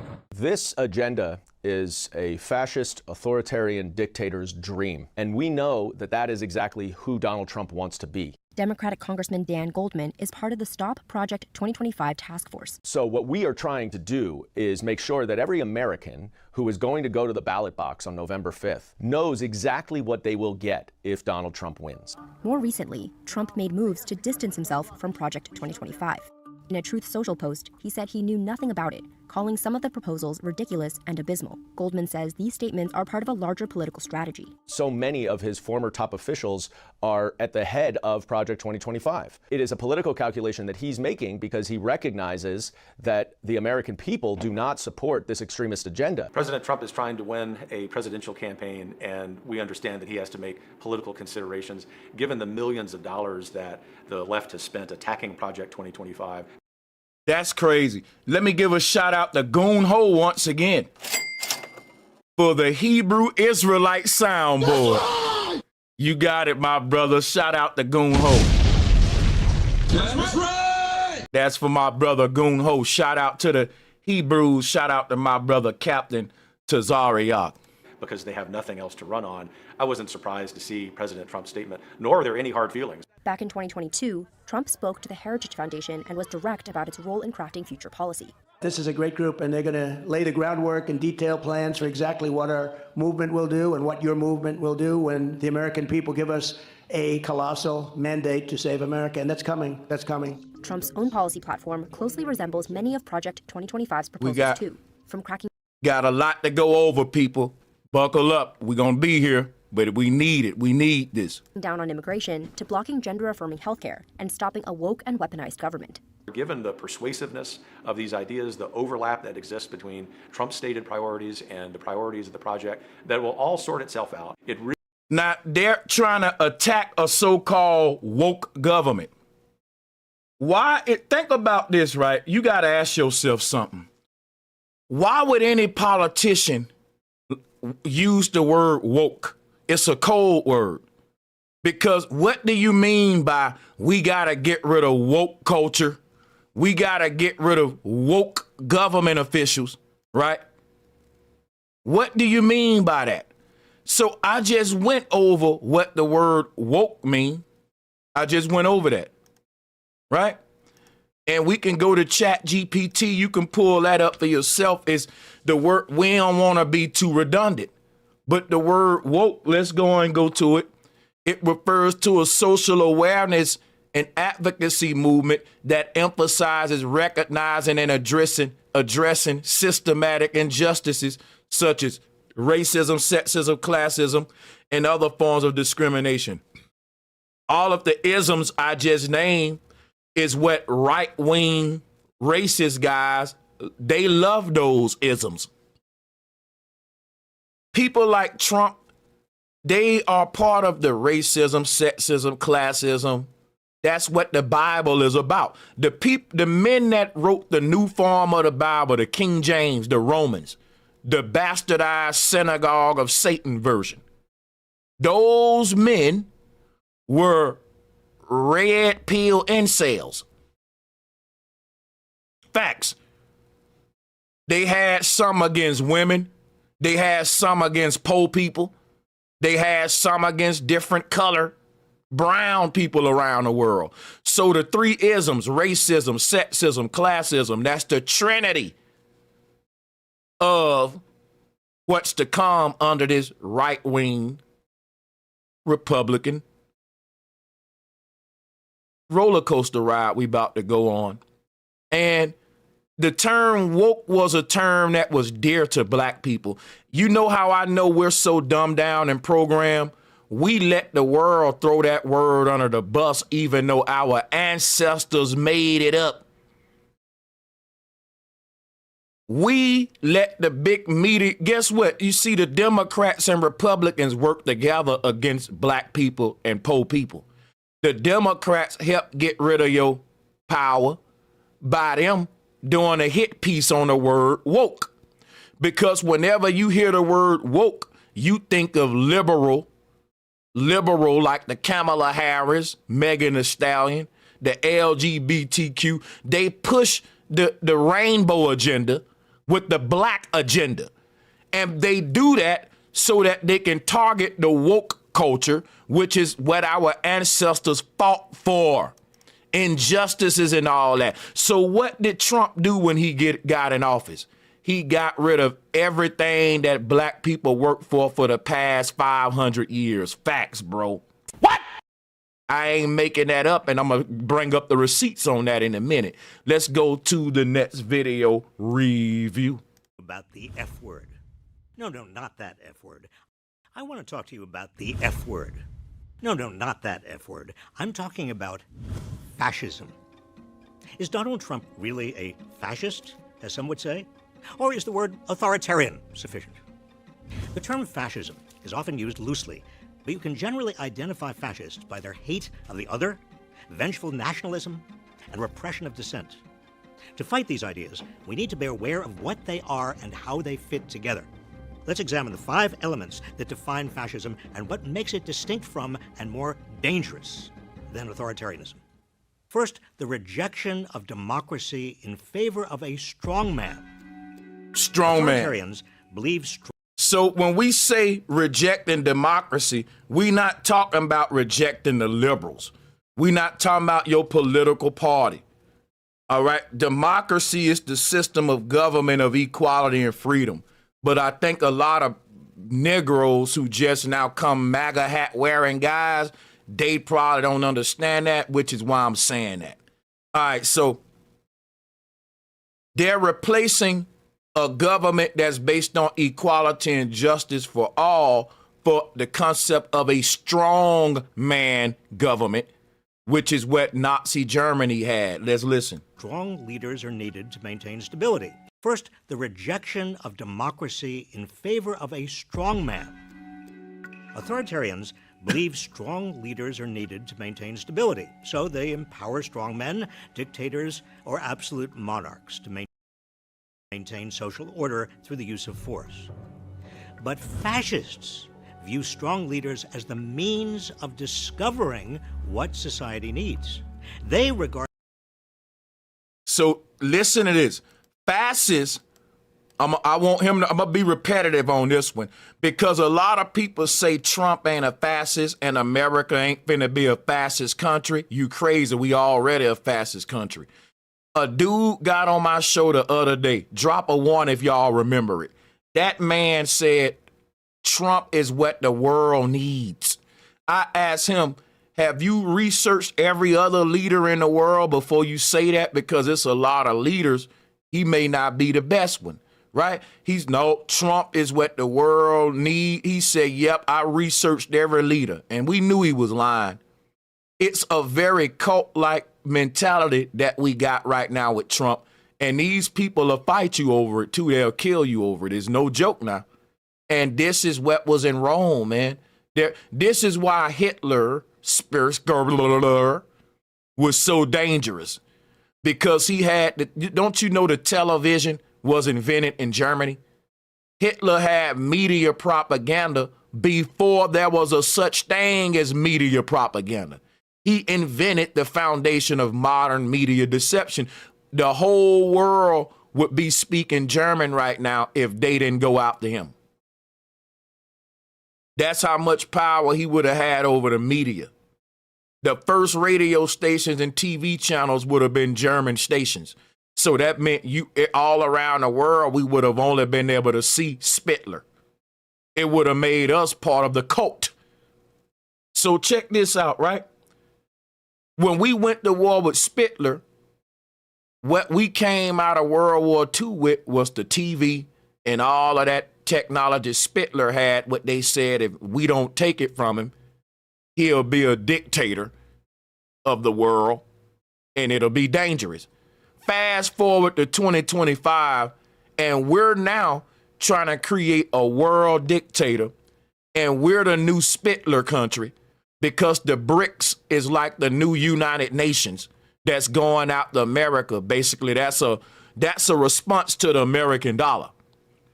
So how the world all came together to go out to Spittler when Germany was falling, the whole world coming together against America while we falling. And when I say the whole world coming together against us, you got to realize America has been instigating a bloody war. And we've been very messy with these past couple of wars. And we've breached the peace. We've broken Geneva Conventions. America is due for the next Pearl Harbor. But only this time, we're talking a technocratic warfare that's finna bring out some technology that's gonna make y'all be like, what in the world? They're about to bring out some advanced technology, bro. Because all of these billions they spending for this new Starlink AI, all of this is part of the DOD and security infrastructures as well. And you thinking that they're spending it all to protect the people, they're spending it all to police the people. But let's move on. So I don't want to talk too much. I got treats today. Let's play. But fascists Let's play. use strong leaders as the means of discovering what society needs. Yeah. They regard the leader as the embodiment of society, the voice of the people. I am your voice. Come on. I alone can fix it. Second, stoking rage against cultural elites. Authoritarian movements cannot succeed without at least some buy-in from establishment elites. While fascist movements often seek to co-opt the establishment, they largely depend on fueling resentment and anger against presumed cultural elites for supposedly displacing regular people.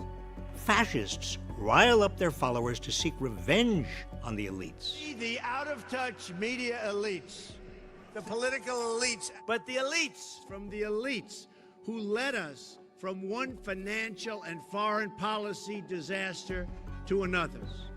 When people say is Trump a fascist, this video is like, dude, come on now. Come on now, bro. They create mass political parties and demand participation. They encourage violence. You know what they used to do to guys like that when they were in a place like this? They'd be carried out on a stretcher, folks.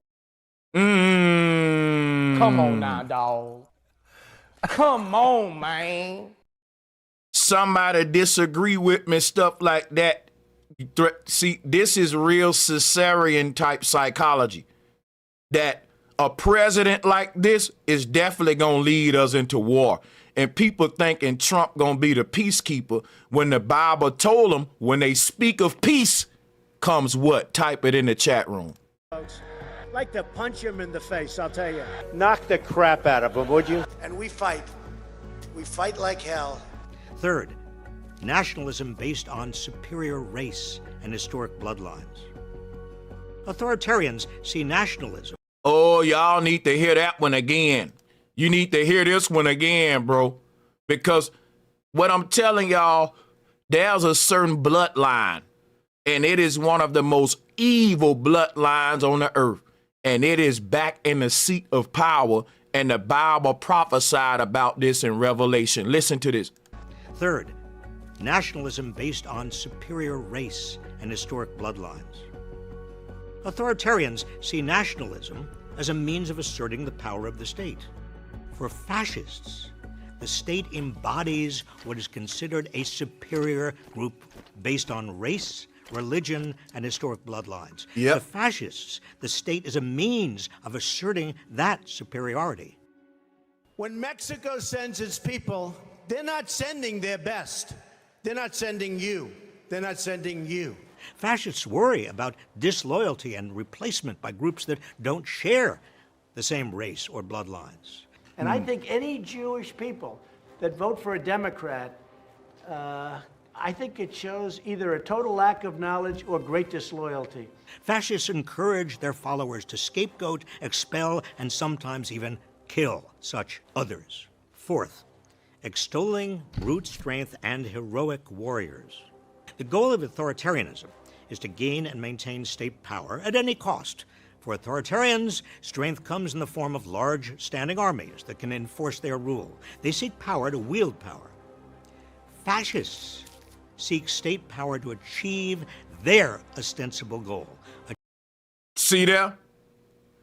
Every time Trump is in office, he's manifesting his will, not the will of the people. Think about this. If you ever thought Trump was a racist fascist, then guess what'll happen? See, because I'm going to tell you something. I was flirting with the idea that Trump may not be a racist, even though when he was owning property up north, he was charging brown-skinned people more for his property than he was charging that kind of people. Come on now, dog. Now check this out, right? If you ever thought that Trump was a racist, the Platinum Plan made you give him the benefit of the doubt. But now that Trump's in office and he undermined the Platinum Plan by spitting in the face of everything black people ancestors fought for during the civil rights movement, he destroyed all that overnight. Over 400 plus years of work. Equal opportunity gone. I'm finna go into exactly what all he getting rid of right now. And you will see this is not the agenda of the American people. This is the agenda of racist, far-right white guys. The first thing he did was start getting rid of things that people of color rely on every day to get ahead. And here putting that money toward Elon and the tech gurus. And you got a lot of black folks saying that's what we need, and they'll have their little arguments on why it's a good thing. People need to get off government assistance and welfare. You know what, bro? Don't you know government assistance, homelessness, and all that is a result of a broken system? They don't want y'all to call it out and say the system is broken. They want y'all to think that the homes are broken, that the people are broken. These people have been failed by a system that promised them one thing and gave them another, and you can be in that seat tomorrow with your judgmental behind. And fascists gets in office, and they use all of the people's resources and the system's power to manifest their personal corporate agenda. Tell me that ain't what we're experiencing. You got to be in denial to deny that one. Yeah, you got to be in denial. Let's go. Achieving their vision of society. Fascism accomplishes this by rewarding those who win economically and physically, and denigrating or even exterminating those who lose. What you think? Why you think Henry Kissinger just said we got to get rid of the useless eaters? Fascist leaders is where we get the concept of the rich get rich, the poor get poorer. Why? Because in a fascist society, you reward the people that's wealthy. You punish the broke folks. America have already been leading up to a fascist society, even if you listen to our rap music. That's why so many rappers support Trump, because they share a fascist ideology. What is one of those ideologies that are embodied within fascism? It is called classism. So if you are a black rapper with millions of dollars and you stun on poor people, you are a fascist. And that's why rappers like Donald Trump. But they don't like broke Negroes, though. That's a fascist programming, a fascist mentality. And it's only gonna get more and more intense as we move into this fascist America. If you're at the bottom, you might as well get used to it. Ain't gonna be no more ladders to the top. In a fascist society, everything is gridlocked. Wherever your family at right now in America, as far as your money situation, you're going to be there for the next couple hundreds of years under a fascist government. Ain't no way to the top. So it's a gridlock society. And Elon has already told y'all that. Elon said in an ideal world, everyone will have a set budget, like an allowance. And a lot of people is like, ooh, that'll be so good. Elon said humans won't have to make their money from working because robots will be 100% of the workforce by 2100. And people was like, well, how we gonna make money? What humans gonna do? And basically Elon said humans will be on a universal income that they'll just get like a monthly check or something. And it'll be a set income. You locked in. It's basically you set budget. That is a fascist system on steroids. When a person say the rich get rich, the poor stay poor, they will love a system like that. Just lock the poor people in. Ready yet. Why? Because what they're realizing, the promise of equality is something that these greedy rich people can't keep because they can't compete. Oh, let me say that again. The promise of equality is a promise they can't keep because they can't compete with people like you and me. If they got to compete equally with us, we outnumber them. We more stronger than them. We more smarter than them. We ain't more vicious and militaristic as them, and that's why we losing. Now watch this. You ain't more deceptive than them. Now watch this, right? You would think that's a perfect system. Everybody locked in, a universal budget. That's hell on earth. It's what it is. And denigrating this seeks state power to achieve their ostensible goal. They're passing off all of these fascist agendas as, ooh, we advanced technological implications. And like Elon said, it'll be so great, it'll get rid of poverty. No, it'll perpetuate poverty. They flipping it on you. A universal income won't get rid of poverty. It means that a man that's homeless today will never be a millionaire tomorrow. It's some dudes that's on the street right now, my brothers and sisters. They sleeping on the sidewalk. And guess what? Give them a year, they'll be hiring you at a job. I'm not playing. One thing I know is if when you at the bottom, ain't nowhere to go but up. And I've seen guys at the bottom bounce back up further than me, man.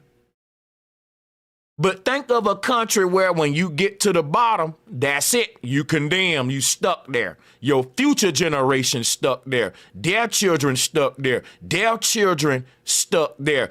You born into poverty and ain't no way out of it. See, my thing about America, what I like about America was that dream.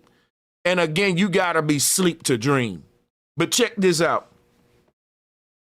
I liked the idea that, okay, yeah, I'm born in poverty in America, but if I work hard enough and be creative, I can grind my way to the top. That's something that kept a lot of us from giving up. And we did.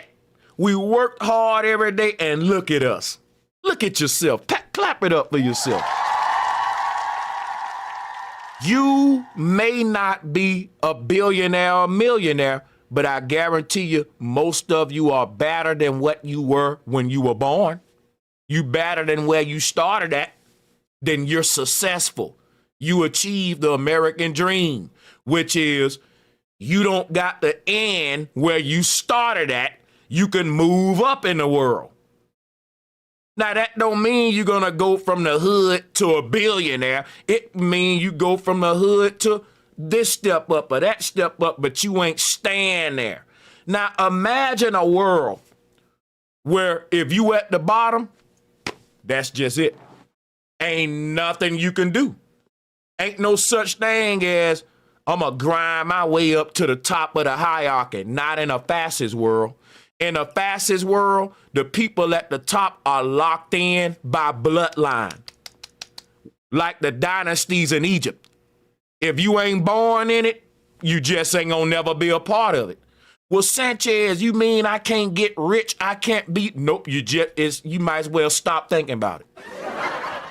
That's a fascist society. That's kind of like what they're going through in North Korea, too. But let's watch the video. Achieving their vision of society. Fascism accomplishes this by rewarding those who win economically and physically, and denigrating or even exterminating those who lose.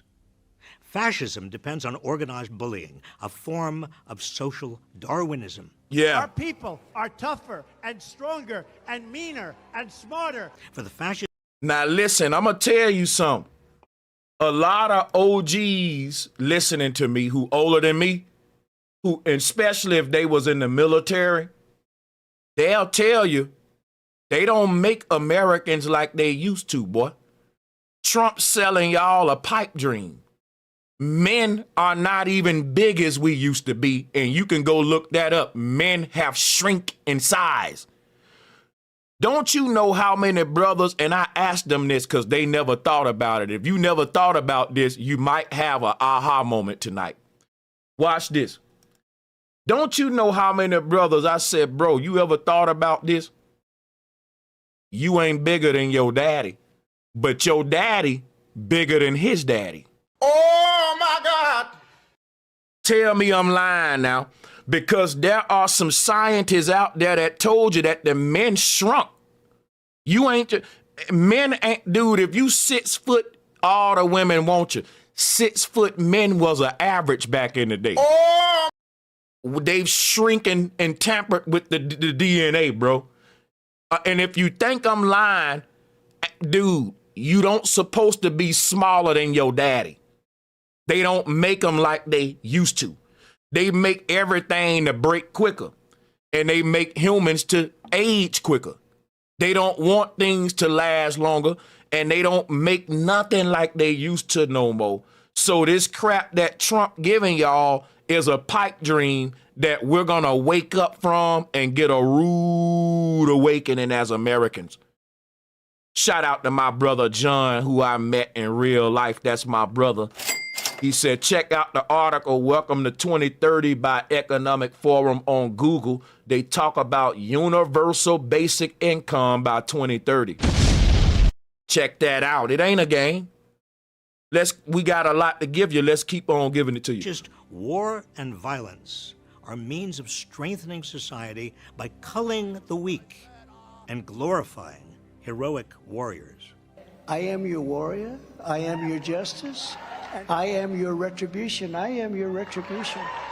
The Bible said, when a leader come among you talking like that, that's the spirit of the Antichrist. When he said, don't you know Jesus said, I am your retribution? You got to think about that now. He's speaking Christ-like, Messiah-type words, and he's passing executive orders to make him the first Caesar in America, because you can't call Trump a president. Trump is the first American Caesar. You need to put some respect on his name. Fifth and finally, disdain of women and LGBTQ plus people. Authoritarianism imposes hierarchy. Y'all hate for the LGBTQ people really is what made a lot of people take this fake conservative pill, because they was thinking about, man, we got to get rid of woke culture. And they was thinking about, trans men reading books to students in school, LGBTQ, influencing the KIDS, they was thinking they're fighting a good fight, but bro, them people don't care nothing about black children, black trans, none of that. They want you wiped out. They know you care about that, so they will drive an agenda that they care about and attach it to an agenda you care about. You care about women being respectful to men. You care about a lot of red pill stuff like genders being male for male, woman for woman, right? You care about a lot of that, black men, right? When a black man say, I got to get rid of woke culture, he ain't talking about getting rid of his civil rights work. But you don't know that's what they're talking about, though. Oh, my. You don't know when Trump say, we got to get rid of woke culture. He talking about everything that black people fought for. But see, one of those things inside of this, when it comes to systemic injustices, one of those systemic injustices is to discriminate on people based upon gender or sex. And that means if a person want to be a same-sex lover, leave them alone. Live and let live. See, if they can get you mad at a gay person, they can use that anger to serve another agenda that ain't even got nothing to do with what you think they fighting for. And you trying to recruit them to fight the rainbow people, when really, if you ain't rainbow, why you even care? See, you done let these people get y'all so riled up against one group and division, this group against that group, that you end up subconsciously, right, giving consent to something you didn't know what you was giving consent to. And in this case, your attack on woke culture was your attack against your own ancestors. Oh, my God. And you didn't even see it. Because the original term woke come from black civil rights people who fought for that, bro. This is facts. Now, I know what the modern term is, and some ought to click in your head like, what's up with everybody now making videos about we gotta diss woke culture? That's money coming from the Heritage Foundation to push that kind of propaganda. And it's new stuff that we just found out getting pushed with the red pill guys who are fake. They're basically undercover neo-Nazis. That's what the neo-Nazis were. White incels who couldn't get their own women, right? So they got technical and started the rise of the incels. Like Donald Trump is a perfect example. He's not that attractive.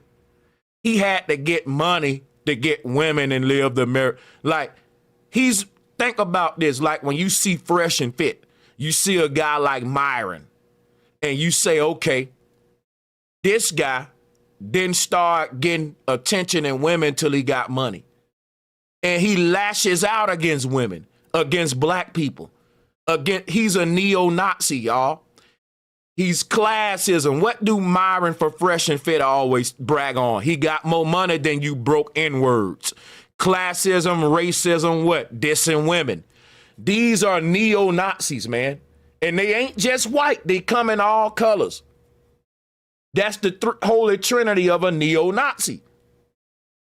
The neo-Nazi groups have got us divided so much that our hate for different groups that they've created among us have made us consent subconsciously to programs and agendas that work against every last one of us. Hierarchies. It's about order. Fascism's idea of order is organized around a particular hierarchy of male dominance. The fascist heroic warrior is male. Women are relegated to subservient roles. In fascism, anything that challenges the traditional heroic male roles of protector, provider, and controller of the family. Who do we see pushing that, people? Don't we see this pushed in the red pill community a hell of a lot? The heroic male energy. You go to a lot of these male conservative channels, they got Thor gauntlets. They got Thor hammers and Batman symbols and Superman. Grown-ass men with G.I. Joes and Captain Americas on the wall. You know why? Because this is a religion of neo-Nazism. And you thinking to yourself, okay, I'm just online. I'm on a red pill guy. He giving me some good game, dating advice. He's giving you fascism and neo-Nazism. You think it's harmless. Okay, he got a nice background. He got his G.I. Joe. He's a grown man with all of these heroes behind him for props. Heroes. Y'all don't understand this, man. Let me explain something to you. I come from a time where you play with toys when you were a boy and you play with tools when you were a man. How many Negroes y'all see online today with Batman figures, grown men in these spaces? Thor, Captain America, and what that is, the same dudes that you will see with Star Wars, Darth Vader, all these heroic male figures, they will be Trump fans or some sort of Andrew Tate fan or something like that. Why? Because they need a hero. That's fascism. In a fascist nation, you grow up with superheroes like we did. Why? That's to train your mind to look for a single male savior. He's often a white guy, like Batman, Superman, Jesus, some white hero figure. That's a fascist, white supremacist country. Like Hitler. He was the hero for Trump is the new hero of fascism for a Caesarian America. And we're about to go into medieval Rome in the next couple of years. They have already trained a lot of the men to be wanting a hero and a Messiah. They're no different than Christians that's looking for Jesus to come save them. Through Trump, though. And the mentality behind I need one single male savior, a dictator, is something we've been trained to have since children, from Batman, Superman. So you will see that today. And a lot of these males that like Trump, they will be huge Batman fans or huge Superman fans or Star Wars fans. It's a psychology. It's sad, man. Back to the video. Family is considered a threat to the social order. Fascism seeks to eliminate homosexuals, non-binary, transgender, and queer people because they are thought to challenge or weaken the heroic male warrior. I will ask Congress to pass a bill establishing that the only genders recognized by the United States government are male and female, and they are assigned. I agree with that. Now listen, if a man want to do what he wants sexually, man, that's fine, bro. Long as you ain't like it's consensual, you ain't tricking nobody and all that. Now listen, acknowledging male and female genders is something we should do. If you're a man and you want to be a lady, you can do that, but we don't have to identify. We don't gotta lie with you, like, and it don't. Listen, I hate to call it a lie. Let me say this because they can target me with that. Let me just say this. We don't have to play into your character. If we don't, you can't force me to role play with you. It's what I'm saying. If you want to play a role, can't nobody stop you. If you walk up, let me tell you something, man. If you walk up in my house dressed like Batman and you say, I'm Batman, can't nobody say that. You can be whatever you want to be, bro, whatever pronoun you want to be. But I don't got to role play with you, man. You can play whatever role you want. And I can be like, yeah, but you ain't Batman, no, but what up, my homie? But call me Batman, no, I'm going to call you Ricky. Now sit down. Now. Chill out. Chill out, brother. I agree with that one. At birth. These 5 elements of fascism fit together and reinforce each other. Rejection of democracy in favor of a strongman depends on galvanizing popular rage. Popular rage draws on a nationalism based on a supposed superior race or ethnicity. That superior race or ethnicity is justified by a social Darwinist idea of strength and violence, as exemplified by heroic warriors. Strength, violence, and the heroic warrior are centered on male power. These 5 elements find exact expression in Donald Trump. His uniquely American version of fascism is rooted largely in white Christian nationalism. It is the direction.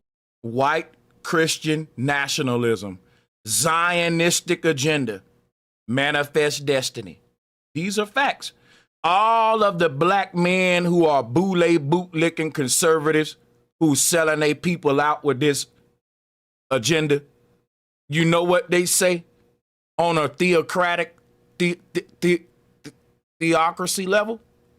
They say, well, yeah, you know, black people turned away from God, which is why basically the white man ruling over us, boom, boom, boom.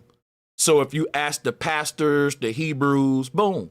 So that is manifest destiny. If you ask Farrakhan, he will say, God, it says in the Quran that black people will be slaves for so many hundreds of years because we turned away from God. So all of your black leaders, when it comes to theology, they're teaching you neo-Nazism, colonialism, manifest destiny. Because when a child say, why do I gotta be at the bottom? When you in a fascist country based on classism, rich get rich, poor get poor, the poor child is gonna say, why I got to suffer every day? Why I gotta work harder than everybody else to be at the bottom?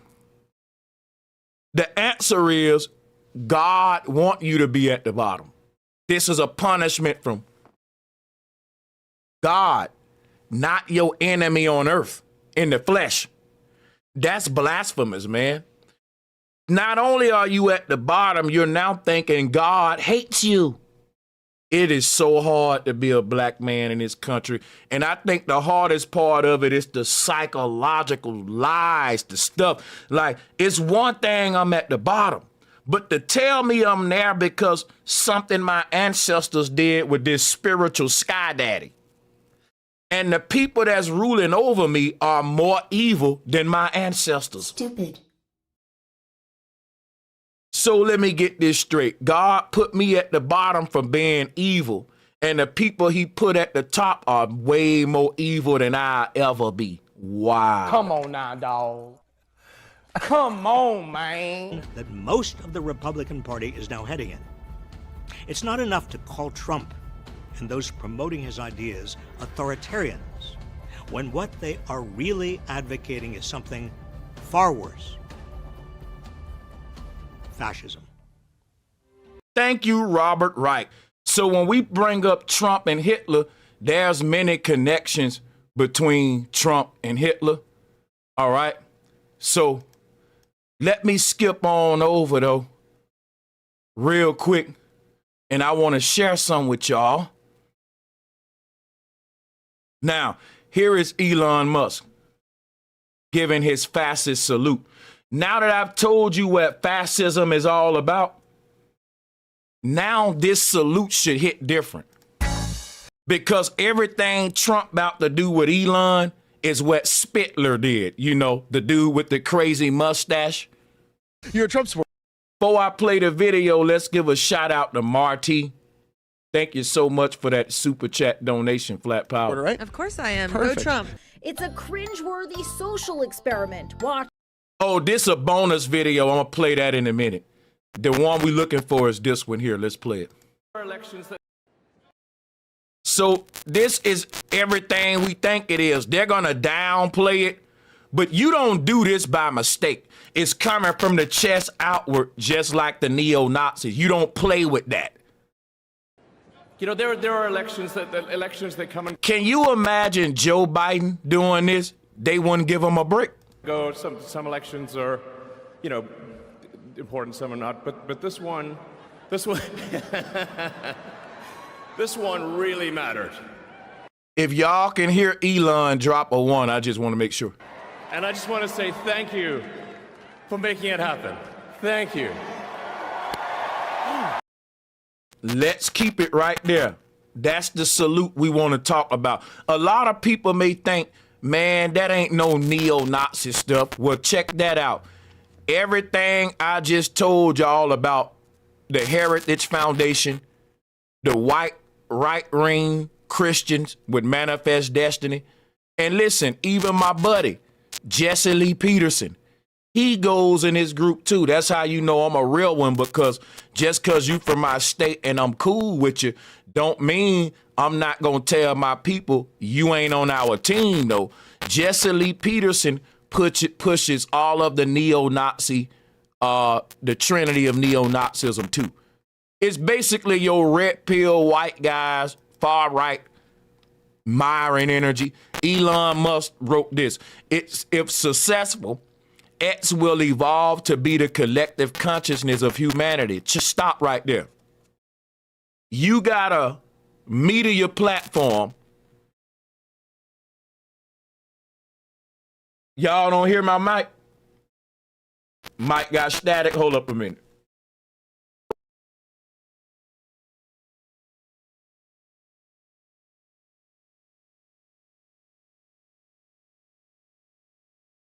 Check. Mic check. Now drop a 1 if my mic good. And when you put the 1, put good by it. If my mic is good now, put the 1 and put good with it. 1 and good for my mic. And don't go nowhere. If you think I'm giving you some good stuff now, check it out, bro. I got a lot of stuff for y'all. Now listen, Elon said he want X to be the collective consciousness of humanity. You know what that mean? That mean an echo chamber, folks. That mean everybody in Elon's mind, his thoughts need to be the collective consciousness of everybody's thoughts. X gonna evolve to that. He said more accurately, the human machine collective, which means that Elon's end goal is to make us all cyborgs. And once you connect all of your cyborgs to the IoT, which is the Internet of Things, then you can remotely control humans from the inside out in what I call a digital utopia. It'll be a utopia for the rich, though. Now, look, Elon is letting us know with this tweet right here, He's behind the World Economic Forum, the UN agenda, and all that. They're all working toward the same end goal. And the man that want to drill in people's head and chip them up, give them the mark of the beast, right? He's a very childish individual. I wouldn't trust nothing on my neurons that come from a guy that's on camera doing like this right here. And you know what I don't like? When Nelly was doing a crazy little head motion, he blew up. People were saying how crazy it is, but not with Elon. Now, I got a lot of stuff coming up for y'all. Check it out, right? Peep this out, right? Why neo-Nazism is so important to talk about and what Elon represents. See, Elon basically want to control everybody's mind with Neuralink. And Elon want a dictatorship where everyone is basically chipped up. Basically, it'll be Adolf Hitler's dream. Think if Adolf Hitler was alive and he had all the technology we got, which he did have because that's who we get it from, right? He would have everyone chipped up in a zombie-like state. Think of the power Hitler had. He had billions of people under his direct tutelage, like what Trump about to have, meaning no checks and balances. It was from Hitler directly to the people. That's Caesarean type power. Elon gave you a neo-Nazi salute because we're finna go into a digital style of Germany, what China already in. The social crediting system, the new government under AI policing. From the inside out, because everything about to go digital and connect with the IoT. And that's why Trump's spending $500 billion on this new investing in AI and technology. Because the U.S. got to connect on board to the UN agenda that we've been talking about this, the NWO agenda is here, people. So Elon Musk want a human machine collective, according to this tweet. And the same guy who we know want a one world dictatorship where he's basically God because everything connected to Starlink, right? And he's showing you right here he wanted a collective consciousness for humanity, and he want humanity to evolve to be a human machine collective. Who does that benefit? Him. It makes him God. And the same guy that wants this, he give a salute like that. And don't you know that a guy who had the kind of power that Elon and Trump want, his name was Hitler? And Elon and Trump live by the same ideals of Hitler to target certain groups and prop up the other ones using the holy trinity of fascism, which is classism, sexism, and racism. We see all that playing out now. So Elon know what he doing, right? And he's doing it because he want the same thing Hitler had, right? He want the same thing. Now let's keep on moving and let's see what is it that Elon really wants. And we're going to go back to Robert Reich for that. He's just, I mean, listen, I'm putting y'all up on the YouTubers to check out. Donald Trump will be the one in the Oval Office. Hello, everyone. But Elon Musk plans to be pulling the strings. Actually, this is a 5-minute video, so we don't got to play it in fast speed. Donald Trump will be the one in the Oval Office. Hello, everyone. But Elon Musk plans to be pulling the strings. The world's richest man spent at least $277 million backing Trump and other Republican candidates, and he expects to get a good return on his investment. Taking a page out of Trump's own playbook, Musk expects that when I need something from them, I call them, they are there for me. Musk started a super PAC that took over Trump's Get Out the Vote operation in key swing states. The operation was rife with worker exploitation. Canvassers faced unsafe working conditions and alleged they were tricked and threatened during their employment. Musk also turned his social media platform X into the biggest. Now, before I move any further, let me say something else that's very important. You know how we were this, I have a beautiful incense burning here, and this incense is a very good calming relaxer, if you know what I mean. That's right.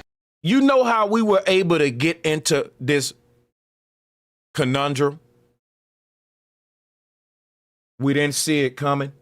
We was too busy engaged in idolatry. Every generation is the same thing. It's some truth to the concept that we turn away from our ancestral spirits and we turn toward pagans. And those modern pagans are your Joe Bidens, Donald Trumps, your red pills, all this stuff, right?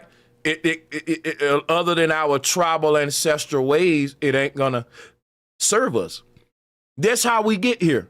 We want to participate in every new trend, you know, like I'm telling you how we got here. But let's move on because it's so much to unpack and we still ain't got the Satanism yet. That's gonna blow you away. Pro-Trump megaphone in the world. In 2024, he posted at least 87 false or misleading election claims on X to his over 200 million followers. Those claims got a total of 2 billion views, and none of them had a community note from X's supposed fact-checking system. Multiple studies indicate that Musk changed the platform's algorithm to boost his own posts and pro-Trump accounts while stifling opposing views. So why did this man Musk say he's about freedom of speech? But watch this. If you go to Twitter right now, the first thing that's going to pop up is some Donald Trump stuff or some Elon stuff. Just because it's your website don't mean you just get to watch this. Oh, wow. Oh, there you go. That's what I'm saying, though. Like, all of the shield stuff. Like, but Elon Musk, every time I go to Twitter, Elon, Alec, him and his right-wing buddies. All of the neo-Nazis get the first pay. All of the people that back Trump and all that. Even the flat earthers that back Trump. I can't make it up, but let me go deeper into this rabbit hole. Musk go all in on electing Trump? Because Donald Trump is Elon Musk's best chance at wielding the most power over our economy and democracy. Listen to that. Our economy and democracy is about to be in Elon Musk's hand. And when I go into Elon Musk's family in a minute, don't you go nowhere. We about to be here for a minute, folks. Buckle up. At wielding the most power over our economy and democracy. In the month after Trump was elected, Musk's personal fortune jumped by over $180 billion. Come on now, dawg. Come on, man. Democracy. In the month after Trump was elected, Musk's personal fortune jumped by over $180 billion. Yes, with a B. He stands to benefit even more during Trump's presidency. One of Musk's biggest customers is This is what people don't realize about America, man. I hate to do this, bust your bubble. America is a business. And like all businesses, we have presidents. And if someone wants to invest in my business, guess who I'm going to cater to over my customers, employees, staff, and everybody? Elevator music.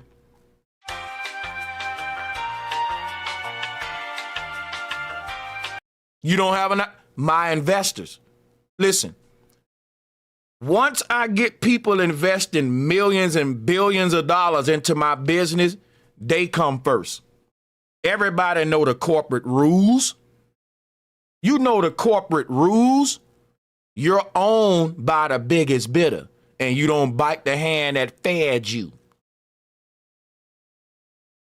Every businessman know his investors come first.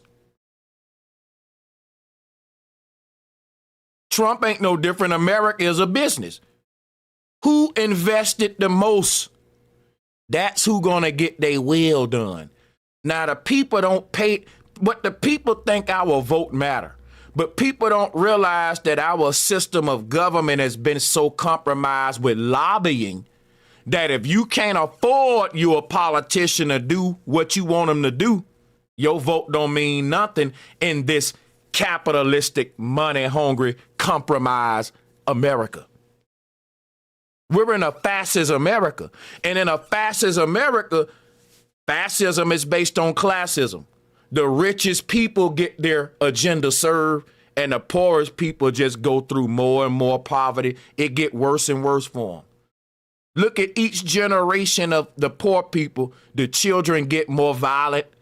The music get more violent. It's that way by design because people are investing into your depopulation, into your extermination, into your overdosing. All of the music, everything that you consume from you born, that is racist, rich people investing into toxic things to serve their agenda and to make it look like it ain't racism, because the new face of racism is just paying the black person to do what the Klans member would have done, and putting your money into gangs and prisons and, you know, drugs, because you can't even say that no more, you know, substances, right? But America is a business, and the rich corporations and families that invest the most and break bread the most with the president, he's gonna look out for his investors over anybody. Are you that stupid, seriously, or that naive? If somebody giving me billions of dollars and the other people just giving me a little vote, a symbolic vote that means democracy, man, money talk, man. And that democracy system can be compromised overnight when people go to talking billions like that. Your presidents will start serving private agendas over the people. And we've been seeing that not just with Trump, with Obama too. This is a business. It's no longer a democracy. Wake up. Quit being a dummy, running around here, letting them keep sell you a dead dream. You got to be asleep to believe in this dream. And the rest of us woke up. We ain't dreaming no more. Dream on, dream on, dream on. That's right. Yes, with a B. He stands to benefit even more during Trump's presidency. One of Musk's biggest customers is the federal government. With a direct line to Trump, Musk will surely secure even more government contracts. Just two of Musk's companies, Tesla and SpaceX, have accounted for nearly $20 billion in government contracts over the past 16 years. Last year alone, his companies were awarded 100 different contracts. Look at this chart, y'all. Look at this chart, people. Oh, my God. Look at this chart. This is how much money that United States agencies have given to SpaceX. Look at this. Tesla, look at this. Oh my God, y'all. This man got a monopoly on government contracts. This the Antichrist. The Bible told you that the Antichrist gonna have control over everything. He gonna be one man. And he's manipulating your president. The beast and the false prophet. Check this out. Look at this chart. Companies were awarded. Look at how much money NASA giving that man. Now, think about this, right? If the people giving NASA billions of dollars every year for the space program, why are they turning around and giving our tax dollars to a private company? Oh, my God. Let me tell you what's going on, because some of y'all don't get it. That'll be like me saying I'm the government. Y'all pay taxes to me, and I'm going to explore space for y'all. Imagine this. Imagine the people paying taxes to the government to explore space, and the government paying a private company to do the job for them, so much so that they doggone near splitting the tax budget that we giving them with a private entity. Oh, my God. Shout out to my bro Becky. Don't forget. Shout out to my bro Goon Ho. Don't forget Becky. Hit him, Becky. The Department of Defense is giving SpaceX a lot of money. Look at this chart. People, you got to ask yourself a question. Why in the hell is the DOD giving a space company billions of dollars? What the hell is SpaceX doing to defend me? So you giving billions of dollars to SpaceX, but you getting rid of Homeland Security? Stupid. Oh, this is money laundering. Y'all don't see this. This is money laundering on a big scale. Because think about this, right? If the government is a public entity and tax dollars are public funds that you got to be transparent with. And guess what? You can't outsource government work to a private entity. In other words, the people might as well just go and pay SpaceX if NASA gonna be paying them this much money. What is SpaceX doing to help NASA?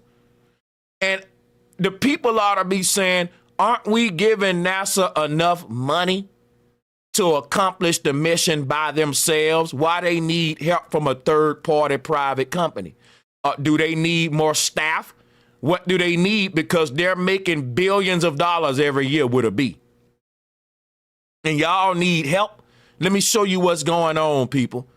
NASA is a government agency that is using tax dollars to explore space on the people's behalf.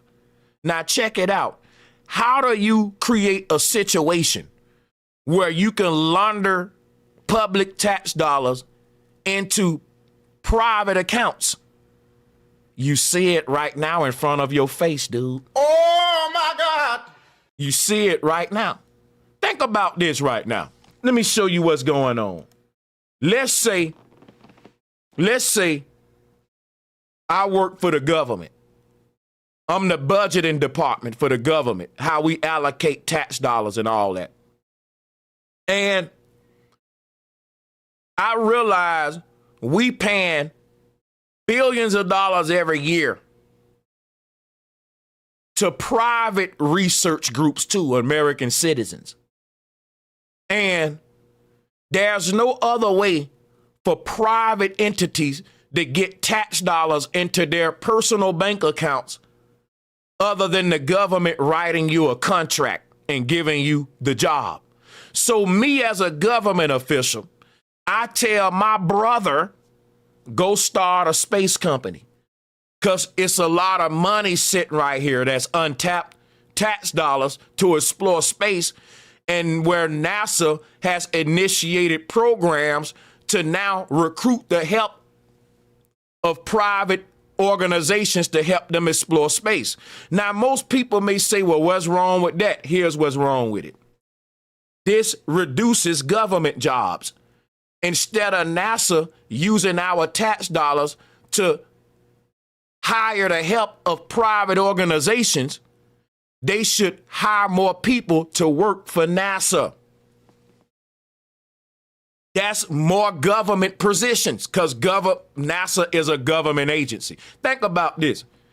Instead of me taking tax dollars to literally put it into the educational department, I'm going to take the tax dollars and give government contracts to private schools and you find out that the people who own them schools are related to me.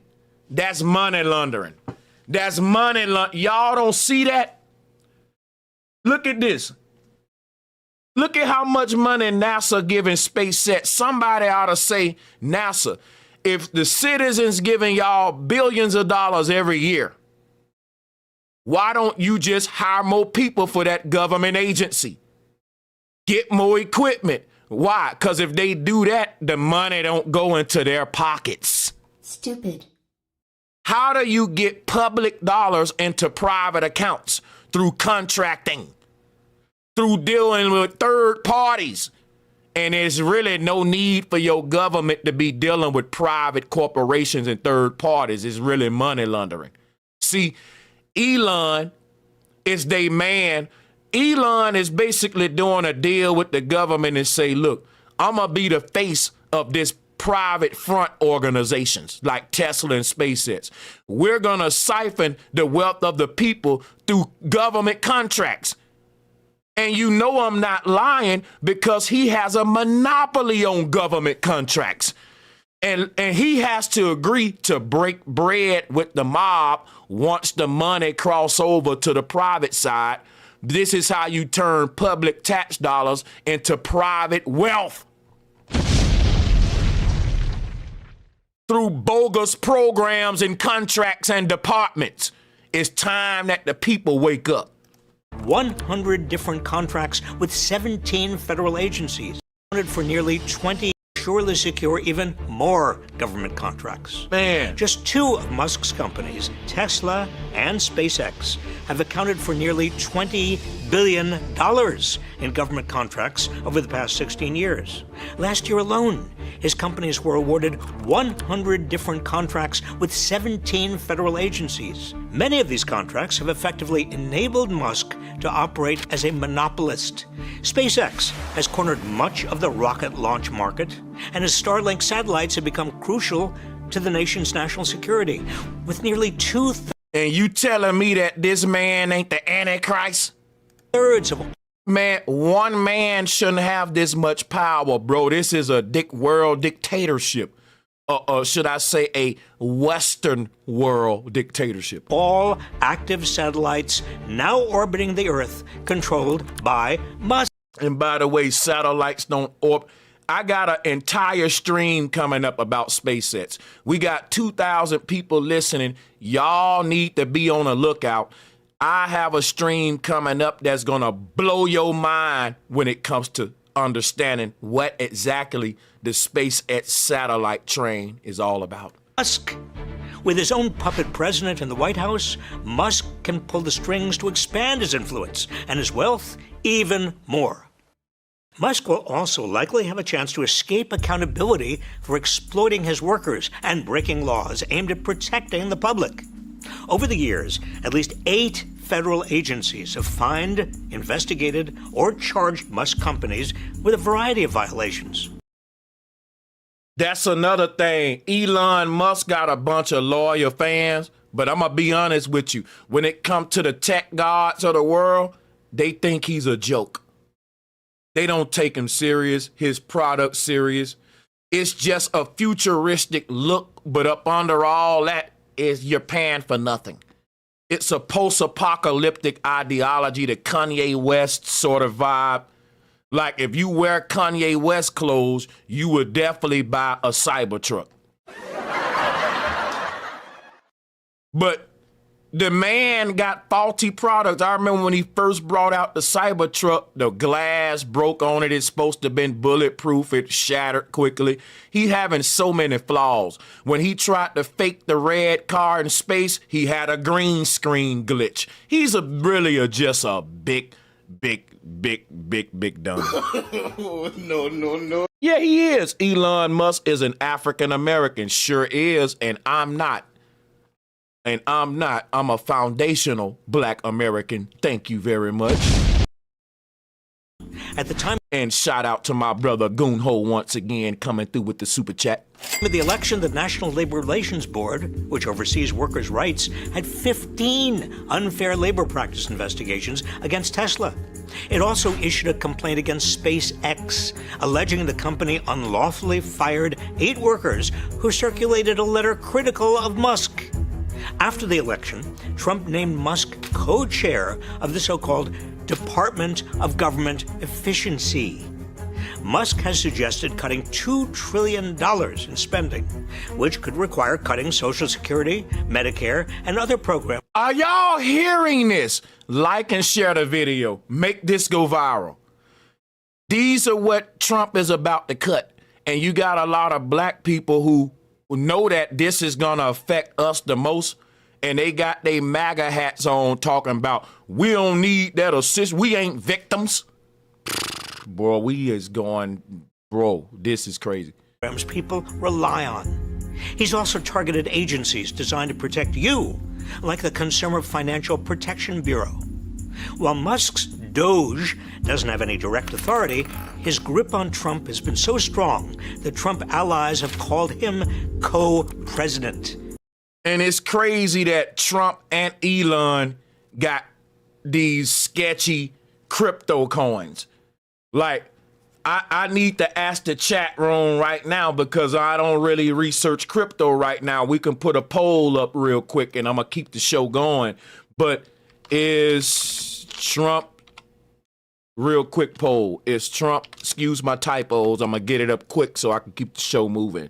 Is Trump and Elon's crypto coins sketchy, man? I think crypto itself is sketchy, or maybe I'm too slow and ain't stepped my game up. But I get Hawk Tour vibes from Trump and Elon's coin. I get the Hawk Tour vibe, yeah. Like, and you know, so we can just talk to the people about that one. In any event, Musk already has shown he can use X to weaponize his followers to shape the government according to his whims. A billionaire shadow president like Musk is the inevitable and tragic consequence of the disastrous Citizens United. Isaac Thomas say it's obvious F poll. Shout out to Fela B. Welcome to Illuminated Initiate. Listen, shout out to all my channel members, old and new. Welcome to the fam, Fela B. Shout out to my divine sages. Shout out to my sacred guides and ascended masters. Right, I appreciate every last one of my channel members. And as I see you in the chat room, I'm definitely gonna shout you out. Red Wine Entertainment, one of my channel members. We appreciate our channel members, man. They make this stuff possible. I'm not going nowhere tonight till I get all of this out. And y'all can chop this up and do what you want with it. Let's go. United decision that opened the floodgates for big money to dominate our democracy. Since 2010, billionaire political spending. Let me take it back a little bit because we want to get context. Go ahead. And tragic consequence of the disastrous Citizens United decision that opened the floodgates for big money to dominate our democracy. Since 2010, billionaire political spending has increased more than 300-fold. Elon Musk's unprecedented spending and his control over a key communication platform takes this corruption to a whole new level. Yep. By pulling the strings of his puppet, Trump, Musk can line his pockets with taxpayer dollars and gut the federal agencies invested. And I don't mean to cut Robert Reich off. This is very disrespectful. I'm going to rewind him a little bit. But I just got to speak on this, man, because when Robert Reich says that Trump is Elon's puppet, you're going to have your Trump fans try to deny that. But you got to always remember what Sanchez told you. America is a business. The highest bidder going to get the most done. In this case, if you think that Trump is going to ignore Elon's $250 million and forget the money, you think Trump is going to ruin his relationship with Elon Musk, which is by far one of the top 5 world's most important men. Facts. No, these are facts right here. Trump ain't finna ruin that just to do what the people want him to do, to be the vigilante president to help poor people. Guess what? Stupid. You really, really, really dangerously stupid. 300-fold. Elon Musk's unprecedented spending and his control over a key communication platform takes this corruption to a whole new level. By pulling the strings of his puppet, Trump, Musk can line his pockets with taxpayer dollars and gut the federal agencies investigating him. He can both enrich himself and escape any consequences for hurting people along the way. Yeah. This isn't just Trump's second presidency, it's Elon Musk's first. As we plan to fight this administration over the next 4 years, it's crucial to know where the power really lies. These are facts. Shout out to Robert Reich. So Elon, and now, if anyone want more proof that Trump and Elon are basically finna create a fascist America and with neo-Nazi agendas. Check this out. Elon Musk has been backing neo-Nazi parties around the world. Oh my God! Prove it, Sanchez. Man, you watching this video first for the first time. Let's check it out. Thank you. Thank you. Billionaire oligarch Elon Musk has long supported right-wing causes here in the United States, including spending $250 million to re-elect Donald Trump. But recently he's decided to take his political project global, backing far-right parties in many other countries and using his massive platform to attack anyone who doesn't share his views. Let's start with Germany. In December, Musk publicly endorsed the German Alternative for Deutschland, or AfD, a far-right political party with deep ties to the neo-Nazi movement. Come on. Its founder and former leader, Alexander Golan, has said that Germany should be proud of its soldiers in the world wars and that people should no longer reproach Germans for World War II. Another prominent AfD leader openly plays with Nazi themes, shouting at meetings, "Everything for Germany," a Nazi stormtrooper slogan banned in Germany. People, if you're wondering why is there so much neo-Nazism in America, it goes back to Operation Paperclip. People don't do enough research. This is why Flat Earth is important too, because it's deeper than Flat Earth. Operation Paperclip, World War II, is so much more. Germans infiltrated the American government in the 40s. Y'all thought Spitler and the Germans lost the war. You're a lie. Guess what happened, y'all? The Germans threw Spitler under the bus and assimilated with the United Nations. Oh my God! I'm going to say that again. The Germans turned on Spitler. They turned on their loyal dictator and Führer, and they sold out for money. Because the Germans was thinking we can have one dictator at the top, or all of us can become royal families, part of the dynasty, if we assimilate with the world power system. So all of Hitler's generals, his scientists, they became Americans. We had an influx of new leaders coming to America and infiltrate government, science, and places of power after World War II. And that was because the Germans did a deal with America to throw Spitler under the bus if we unite with them and they do the deal. That's why America became a superpower. They basically took all of the Germans' technology and all that and brought it to America. And now we've been doing the same thing that they was trying to stop Spitler from doing, but only now everybody in on it. And instead of Spitler taking over the world, it's the United Nations taking over the world through world leaders on every continent that's about to go to war. And that World War III will lead into the resetting, reshaping, and rebuilding of the whole world's infrastructure, which is what we've been telling y'all anyway. And that's what World War II did. World War II didn't stop Germany. It took Spitler's plan and manifested it on a big scale. And that because what Spitler wanted to do was be the one world dictator for the world. And it ain't that they didn't want a world dictator. They just didn't want it to be Spitler. So it's going to be Elon and Trump. Right. So let's go ahead. As recently as 2023, AfD members participated in a secret meeting in Potsdam that included neo-Nazis, where they discussed a mass deportation plan for, quote, non-assimilated Germans. They are also vehemently anti-Muslim. A 2017 AfD manifesto said, quote, Islam does not belong in Germany. The AfD sees the spread of Islam and the presence of over 5. So, and one more thing, before World War II, a lot of people would tell you the American government was more for the people. And after World War II, another foreign entity infiltrated the entire American political system of government. That's facts.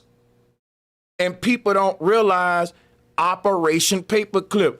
We didn't only get a bunch of German scientists after World War II. We got a lot of German politicians, a lot of German engineers. They infiltrated a lot of the higher powers, hierarchies in a lot of industries in America. And ever since then, we've been seeing the agenda of American government serve a foreign interests over the people. We wonder, what the hell is he doing now that he's in power? Because that's the total opposite of what we voted for him to be there to do. He's doing everything that seems as if it would make the corporate greedy man very happy. And, you know, their job is to sell it to you like it's really to benefit you, though. But it's always tax cuts for the rich. Them getting rid of welfare, SSI, EBT, which is coming. This going to lead to a horrible time in America. And all to enrich the people at the top that's already rich, man. It's a level of greed that is inexplicable. A 2017 AFD manifesto said, quote, Islam does not belong in Germany. The AFD sees the spread of Islam and the presence of over 5 million Muslims, whose numbers are constantly growing, as a great danger to our state, our society, and our system of values. Despite trying to put forward a more moderate face in recent years, the current party co-leader Alice Weidel has said she sees the defeat of Nazi Germany as the defeat of one's own country by a former occupying power, rather than the country's liberation from the cruelty of Nazism. But Musk seems fine. Rizal 3, much love to you, my brother. He said, yo, Sanchez, thank you for your wisdom. You got ex-gang members waking up. We appreciate you, big bro. That right there is what's up, man. I appreciate that love, for real. With all this, he has written that, quote, only the AFD can save Germany, unquote. He has repeatedly praised the party and recently hosted a live stream with Weidel to boost the party's electoral chances. And it's not just the German far right. Musk has regularly attacked UK Prime Minister Keir Starmer, most recently saying that Starmer was complicit in the rape of Britain and calling for him to face criminal charges, while calling another Labour minister a rape genocide apologist. Musk has also repeatedly called for the release of Tommy Robinson, a member of England's openly fascist British National Party who is serving time in prison after libeling a 15-year-old Syrian refugee who was violently assaulted at school. Musk was so angry about Robinson's imprisonment that he suggested on X that the U.S. should liberate the Brits from their tyrannical government. So you got one guy gets locked up, the guy is a neo-Nazi. And Elon goes on Twitter saying America should liberate the people of Britain from their tyrannical government. So, instead of Elon Musk coming out saying, hey man, they locked up my homeboy in Britain, I want to use my American influence and power to get my neo-Nazi homeboy out of jail. Instead of him doing that, he gets on Twitter and say, America should liberate the people of Britain from their tyrannical government. And see, a lot of American people would get behind that. You see, and they would think, man, Elon Musk is a good citizen. He's about liberating the people of Britain, right? And it ain't got nothing to do with the people of Britain. You would get your energy behind his personal endeavors, but you don't know all of your energy is siphoned toward a neo-Nazi agenda because his homeboy locked up. And a lot of times in government, we fall for this. They will rile us up by painting a certain picture. They will get your energy behind a certain argument or concept, and you don't realize it's for something totally different than what you think, though. And you wouldn't have got behind it, though, if you knew the real deal. So Elon Musk is a neo-Nazi, and this video is to show you that this man has been backing far-right neo-Nazis for years, and people think he's for minorities. Get out of here. Give me a break. But Musk hasn't stopped with Germany and Britain. He has also leveled personal insults at many other officials who don't share his far-right agenda. Now let's move forward, because when we talk about neo-Nazism and far-right concepts, now I'm about to school y'all on something. Let's get it. Sánchez cocinado. I'm about to school you on something now. See, because Elon Musk is creating all these bots and AIs, and there's a new trend where AI is causing young people to unalive themselves. Drop a 1 in the chat room if you do your research like Sanchez and you know that there's another threat lurking with our children where AI bots is getting our youngins to unalive themselves, man. This is real stuff. Drop a 1 in the chat room if you know it's getting crazy. Now look, Elon all for AI, right? Don't you know that the whole concept of encouraging the young people to off themselves is satanic? And that's all part of neo-Nazi Satanism. I'm going to tie all this stuff together for you. Let's talk about the Order of 9 Angels. All right? Look at where the Order of 9 Angels operate. The UK, Russia, United States, Canada. Look, all of the Western world Abrahamic faiths, right-wing neo-Nazi countries. Go do your research on the Order of the 9 Angels. Think about this now. This originated in the UK. It got a neo-Nazi ideology, because what I want to do now is tie in neo-Nazism, right, to Satanism. Yes, racism, manifest destiny, far-rightism is a form of Satanism. Yes. Because why? Let me break some down to you that you don't understand. Manifest destiny is the doctrine of going around the world doing whatever you want to do to innocent people, taking their land, pillaging it, violating the children and women in ways that would make you not even want to eat for a couple of days. That's manifest destiny, and you doing it in the name of God. The most evil acts are done in the name of God. Now watch this. Don't you know the concept of going around the world doing whatever you want to do is based upon Satanism, Aleister Crowley, which says, do what thou wilt. Aleister Crowley.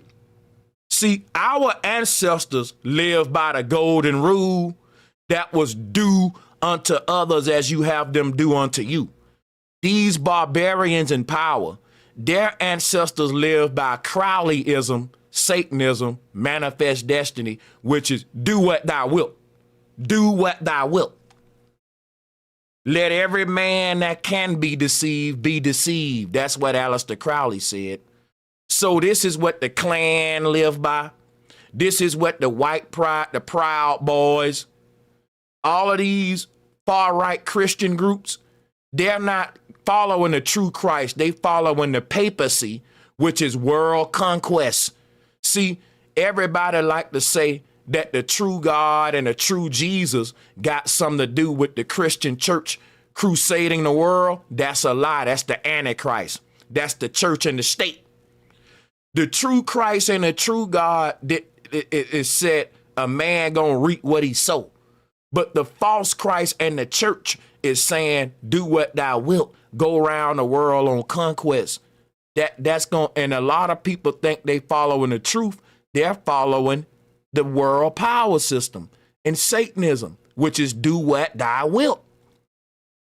Now look, the Order of 9 Angels is one of the top and foremost neo-Nazi groups.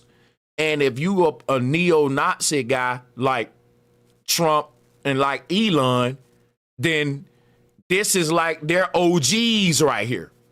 And I had to break this down so y'all can go look this up. And when you read and do your research on it, you will see what Elon is about, what Trump is about. All of these executive orders will make sense you will see what the hate against black. See, you gotta look like you love black people while you stabbing them in the back. That's the order of 9 angels.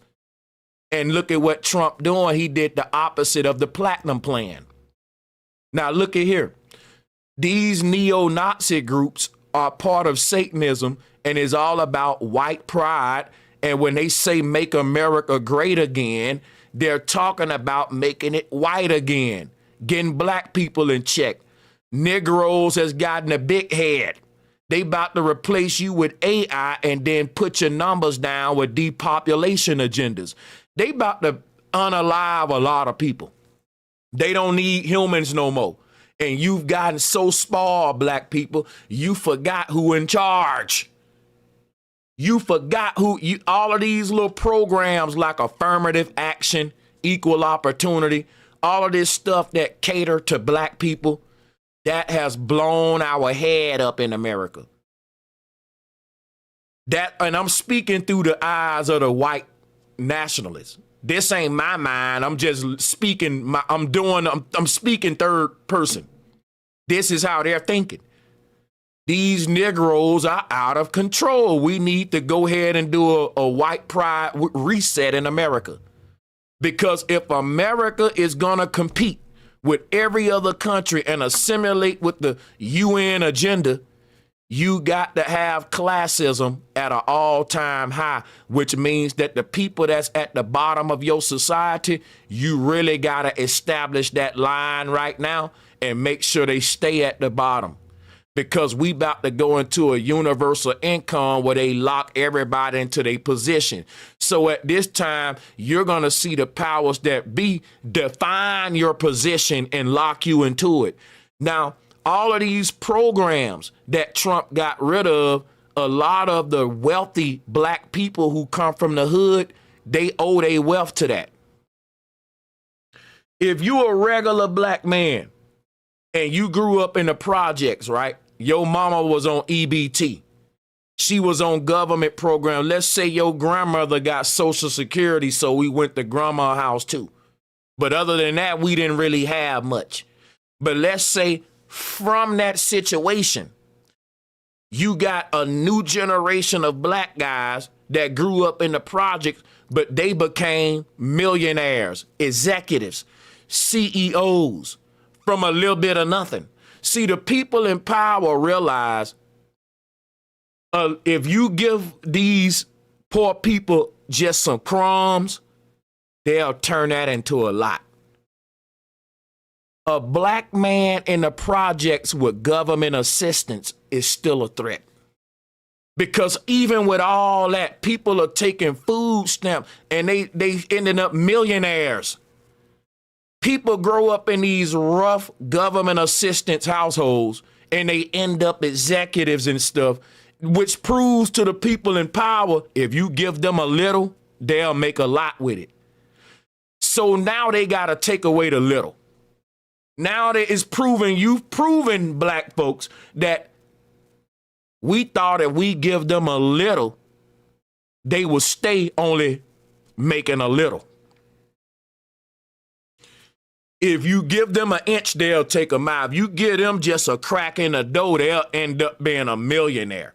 Look at them boys in Texas selling CDs out the trunk of their car that they wrote on with a marker and becoming more richer than the rappers with the record deals with the labels.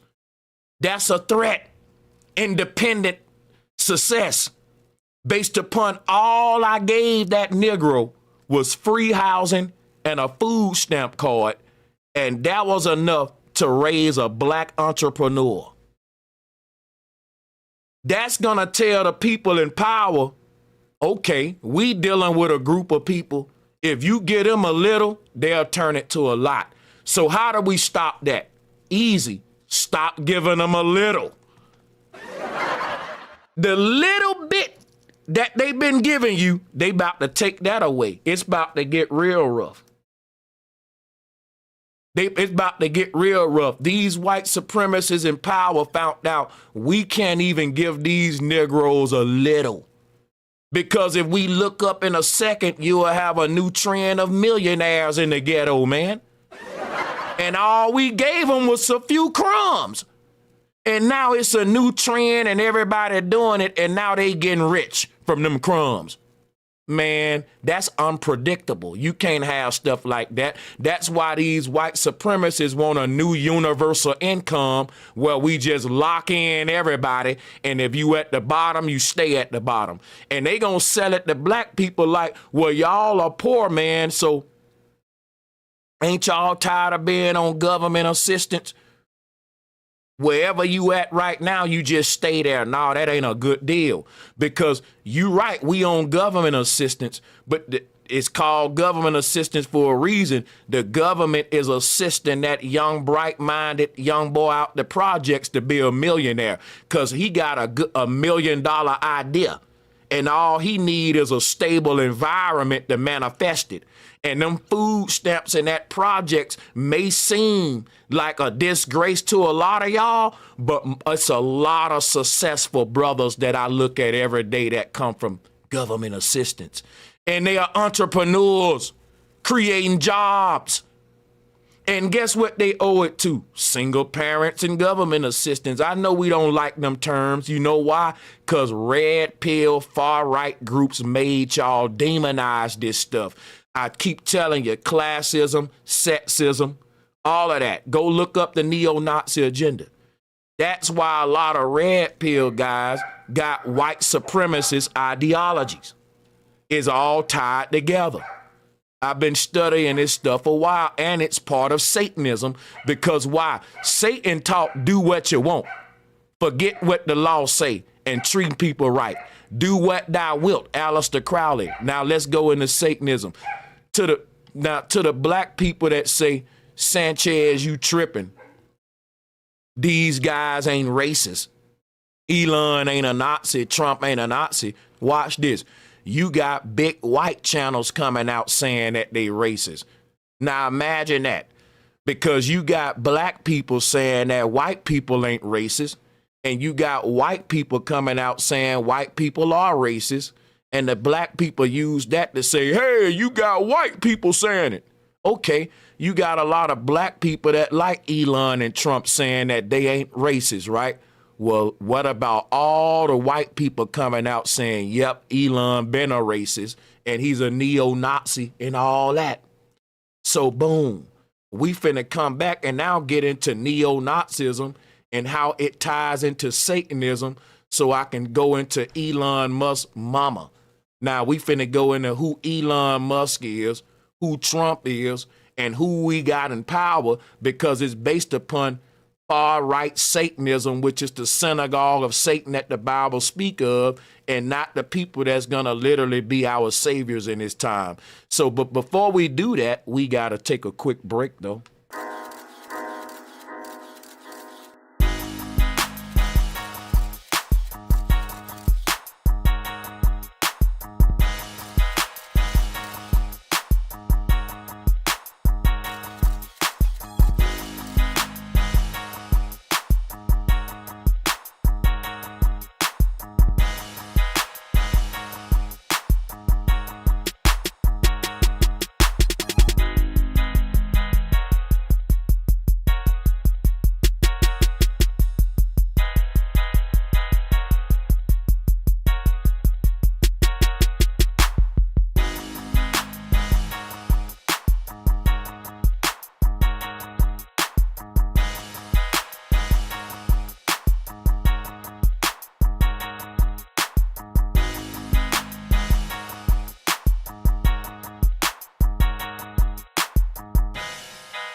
Okay, people, I am back. We ain't going nowhere. You rocking with the best. We got a lot to cover. We now at an exciting part I couldn't wait to get to, which is Satanism. But before we get into Satanism, let's talk a little bit about who Elon Musk is and who his family is. When we talk of neo-Nazism, that's Satanism. Now, look, what we got to realize is that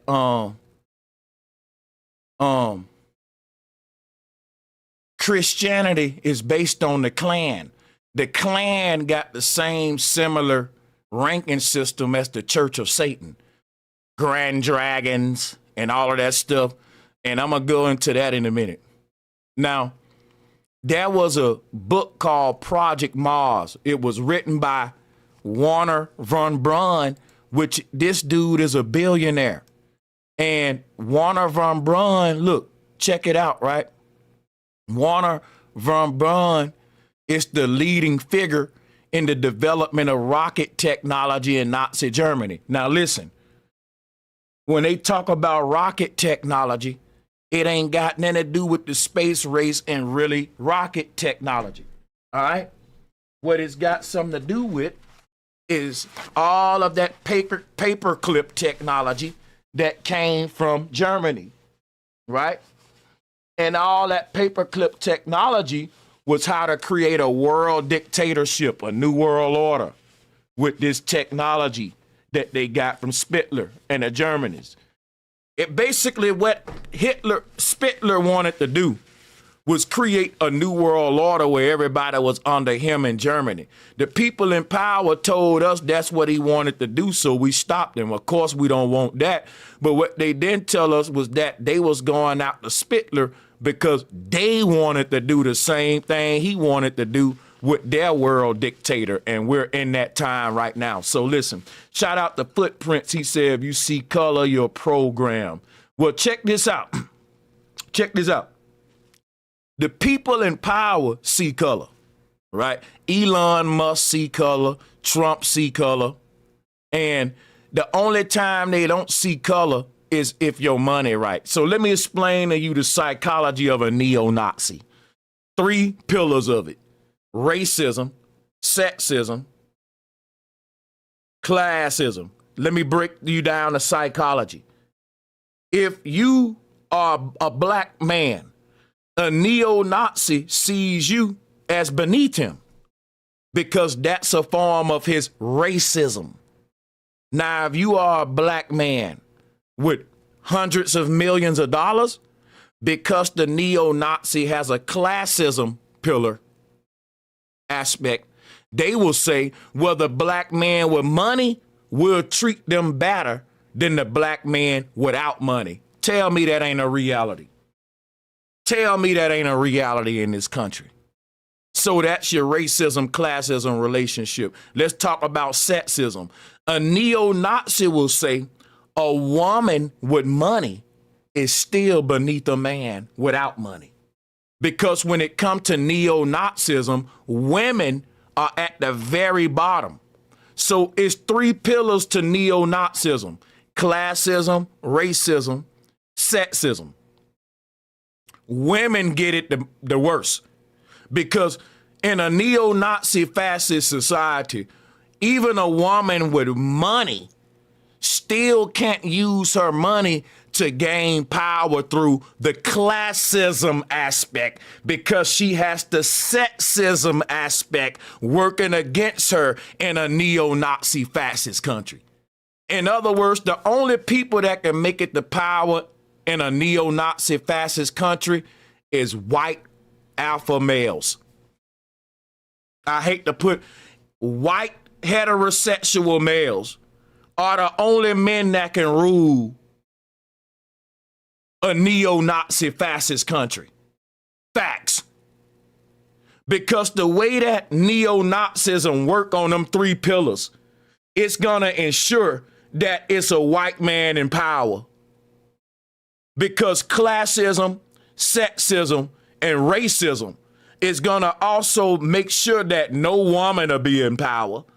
It'll make sure that no broke dude, no poor dude will be in power. And it'll make sure no black dude. It's going to secure the white alpha male heroic image of Superman, Batman, Jesus, Donald Trump, right? Same thing.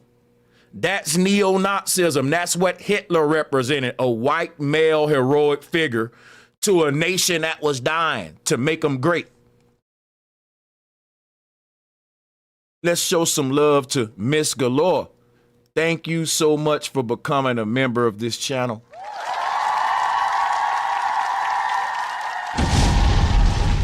And let me give a shout out for that super chat donation, Isaac Thomas. Thank you so much. Thank y'all so much for all of the super chats, all of the memberships. Let me keep moving this thing forward. We got a lot to talk about. So Warner von Braun he was a member of the Nazi party. Look at this.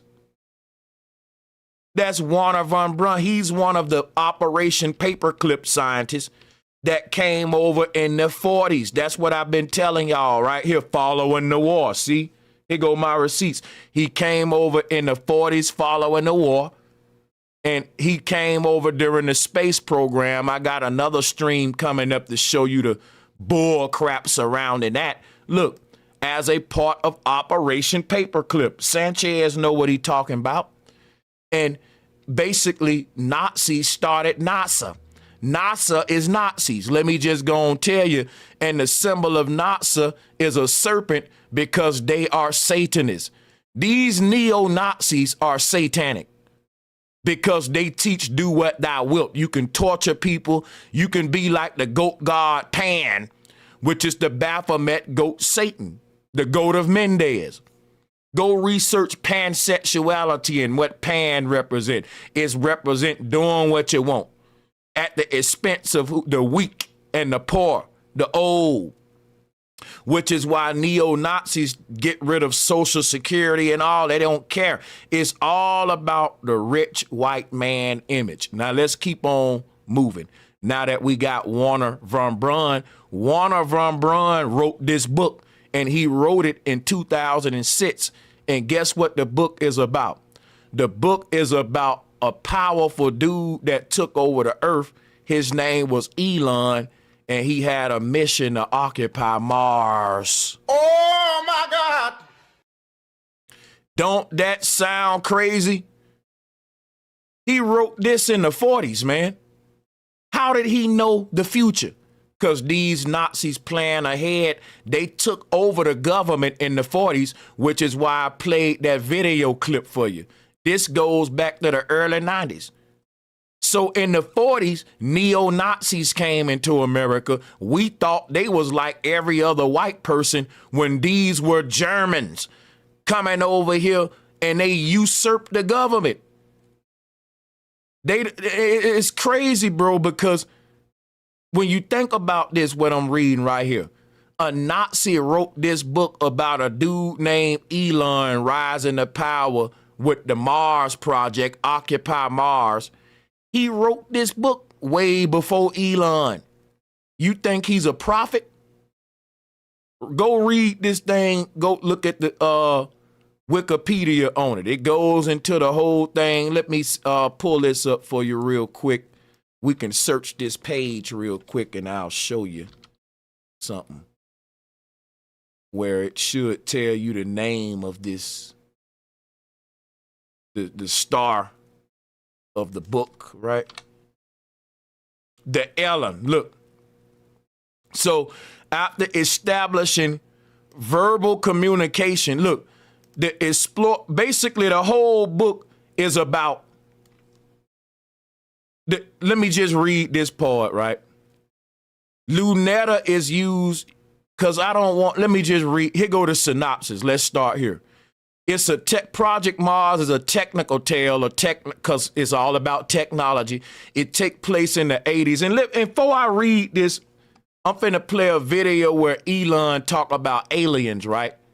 And Elon says in the video, maybe the aliens are coming. Maybe they already here. Now, guess what? In the 40s and 60s and all that, when they was making sci-fi movies about aliens, they weren't giving us green men at first. That came later. The first alien movies that portrayed Martians, they were robots and artificial intelligence. Drop a one if you know Sanchez know what he talking about. Come on, brother. This is deep stuff. This is deep stuff. The first alien movies wasn't green men with ugly heads. The first alien movies showed aliens that looked it just like human, like They Live, the 80s movie They Live. They was telling us the truth, y'all. The aliens are an ancient humanoid race of artificial intelligent humanoids that our ancestors made. They are indistinguishable from humans, and Elon is one of them. Now look at the synopsis of Project Mars. A technical tale takes place in the 80s, 30 years in the future. The world is governed by the United States of Earth. Because why? We're about to take over the world for a brief moment. All right, now watch this. Established after a devastating war that's about to happen now between the Western powers and what? The Eastern Bloc. What is the Eastern Bloc? That's the BRIC system. Oh my God! How did Warner von Braun see the future? Warner Braun wrote this in the 40s. And he said that a war on Earth, a world war, took place because of the Western powers and the Eastern Bloc. Bro, that is what we going through now with the BRIC system. It said that the West won the conflict with the aid of Luneta and orbiting space station. That is right there. That, come on, can type that in the chat room, what that is. What that is, y'all. What's Elon's orbiting space station? Type it in the chat room. What's the name of it? Who gonna be the first person to do it? What's Elon Musk?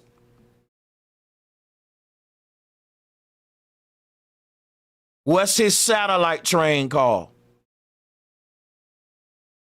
SpaceX?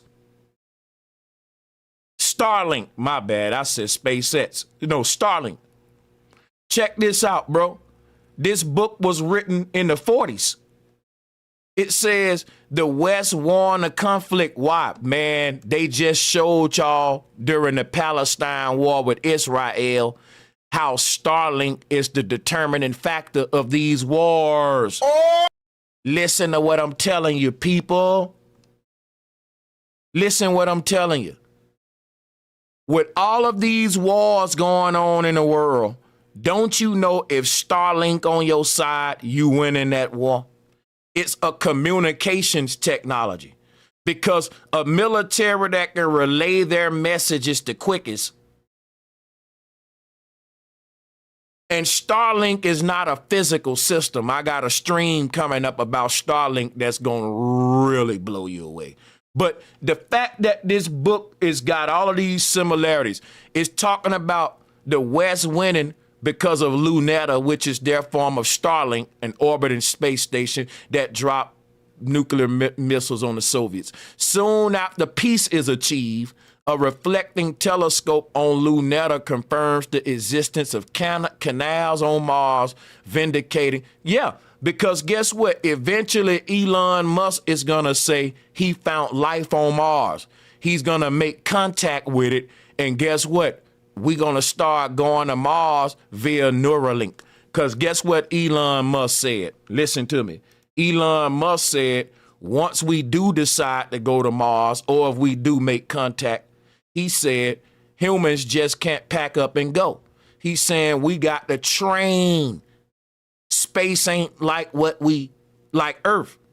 He said, imagine what it'll be like to train that many humans to prepare to occupy Mars. He said Neuralink gonna get the job done. Oh my! We going to Mars, but before we go, we gotta put the chip in you. We going to Mars, but before we go, you gotta get the mark of the beast. Mars is an out-of-body experience with the devil in the astral plane that existed way before we got here. But the gateway into that realm is accessible now with the technology that's coming back in our time. I got the story right. If you listen to what I'm telling you, you'll save yourself and your family. Look, this man, Werner von Braun, is a neo-Nazi. He knew the future. Why did he know this in the 40s? Because during Paperclip, all of those German powers came into the U.S. and infiltrated the government. You thought that they lost the war. Y'all thought Spitler and Germans lost the war. Let me tell y'all what happened in the 40s. Spitler lost, but the Germans didn't lose. The Germans won. They threw Spitler under the bus. And they took all that technology and basically you in Germany now, you calling it American.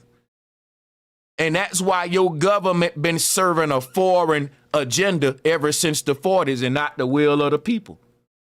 And when I tell you that this book is going to come true, Elon is going to make contact with alien life, and it's going to be a joke.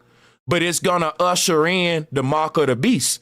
Because once we make contact with the Martians and they tell us how great Mars is, and guess what I'm telling you? These things are going to be so advanced, but guess what? They ain't going to be advanced enough to get humans to Mars without us getting that chip in our head. They'll tell you anything to get that chip in your head. Look, let's read on. It say, because think about what the chip is to go to space.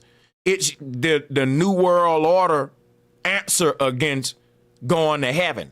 People that's doing the will of the true God and that know the agenda of these devils in power, we're being righteous and rebelling against the system with the Christ-like energy when he threw over the temples. The church is what Christ went to war with because that's the papacy. And if you in the church, you are up with the enemies of Christ, silly. That's why the Bible tell you that the church going to hell with the great apostasy. Now check this out, right? Christ was telling people, if you want to go to the heavens, you got to become a better person and be righteous. They're telling people we can go to the heavens, which is what they're calling space, by taking the mark of the beast. And their excuse is, if humans are going to go to space, we got to train for it. And they saying that we need a generation that will be able to train for our exodus off the earth. That means these people want to chip up a whole generation of humans. So they're going to have a war on earth that's going to get the population low. And they're going to tell the rest of the humans, we got to get off the earth because the earth is under attack by different aliens, different outbreaks. All of that's coming. And they're going to say, but you can't just leave the earth. You got to take the chip to train in this astral out-of-body digital school where we is, and that's to turn everybody into cyborgs, transhumans. They're going to spend trillions of dollars for this, people. Now watch this. Read on. It says,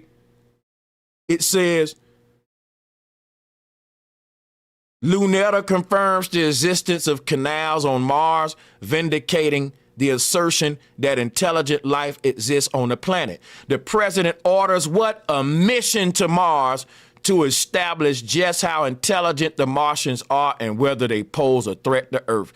And they're going to tell you all of these UAPs are the Martians visiting us. Now, Sanchez, how is this based on the teachings of Aleister Crowley? Well, let me show you some real quick.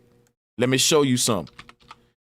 That Aleister Crowley claimed to have made contact with a Martian alien called I Am or Eam.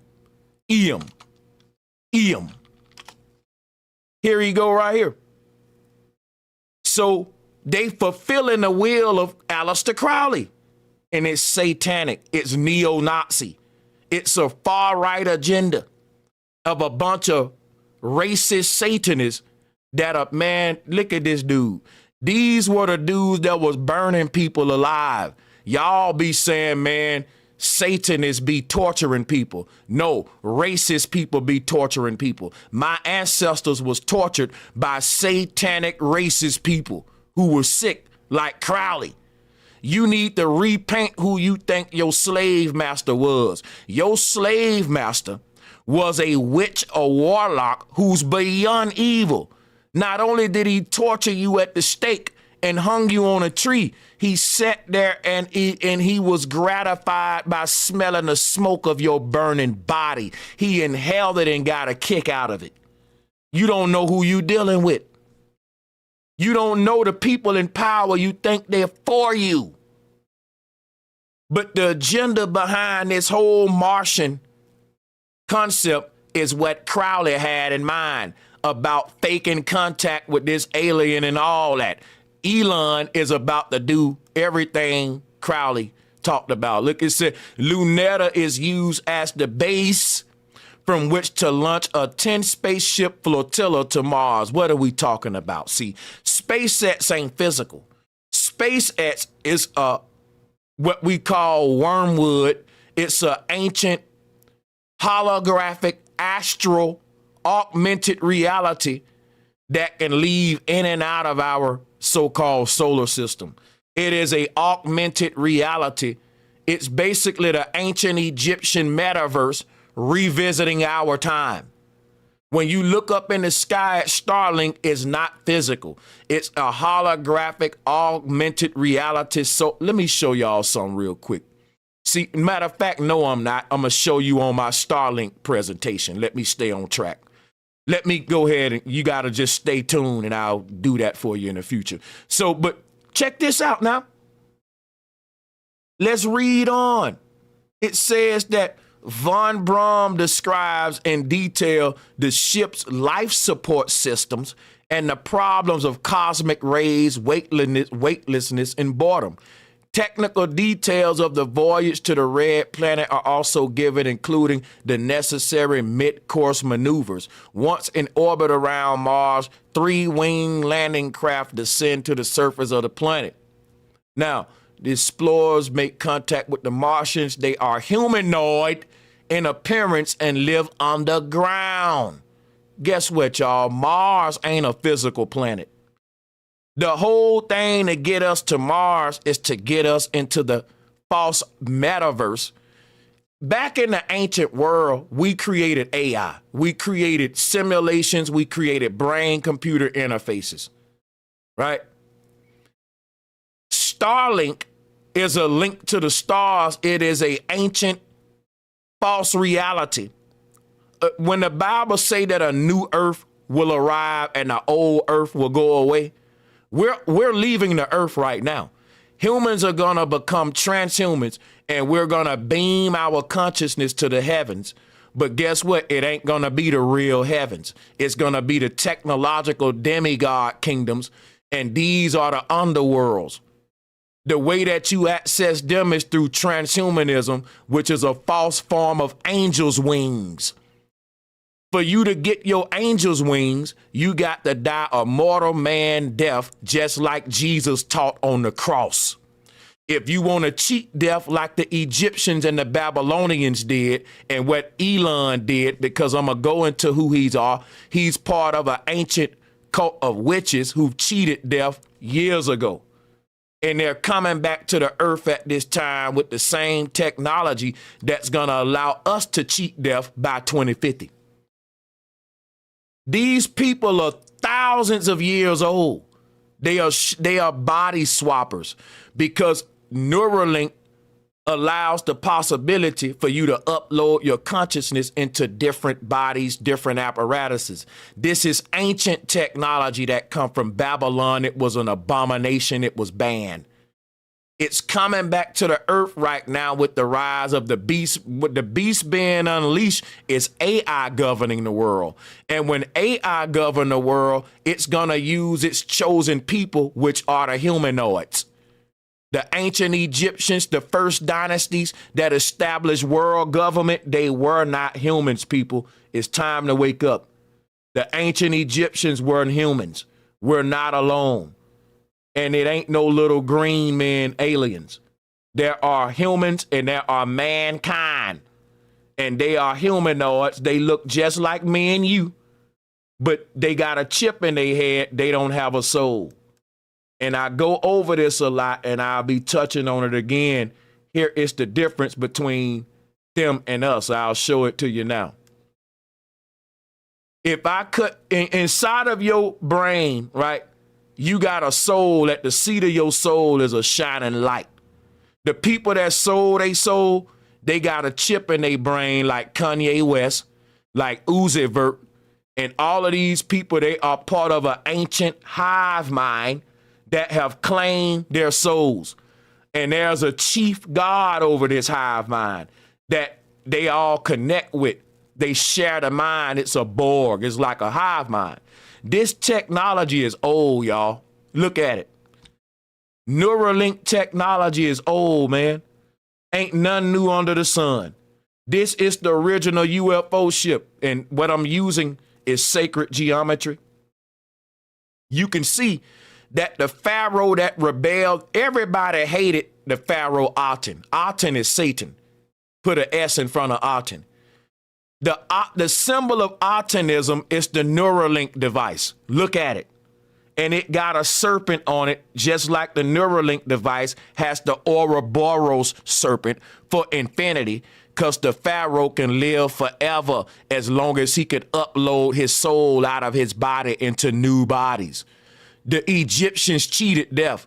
And right now, when the Bible say come up out of Egypt, it's because the entire world is Egypt, dog.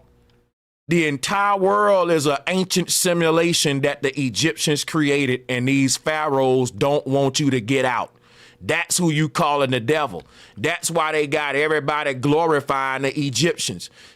Listen, it's so much I'm going to teach y'all in the future, but I want to stay on topic, all right? And I'm going to talk about the Egyptians and Starlink, who Elon is, because Elon is the resurrection of an ancient pharaoh, and he's bringing the technology of that ancient pharaoh back to the earth. That technology was brain-computer interfaces. It allowed the pharaoh to become a god on earth, which is what we about to experience in our time.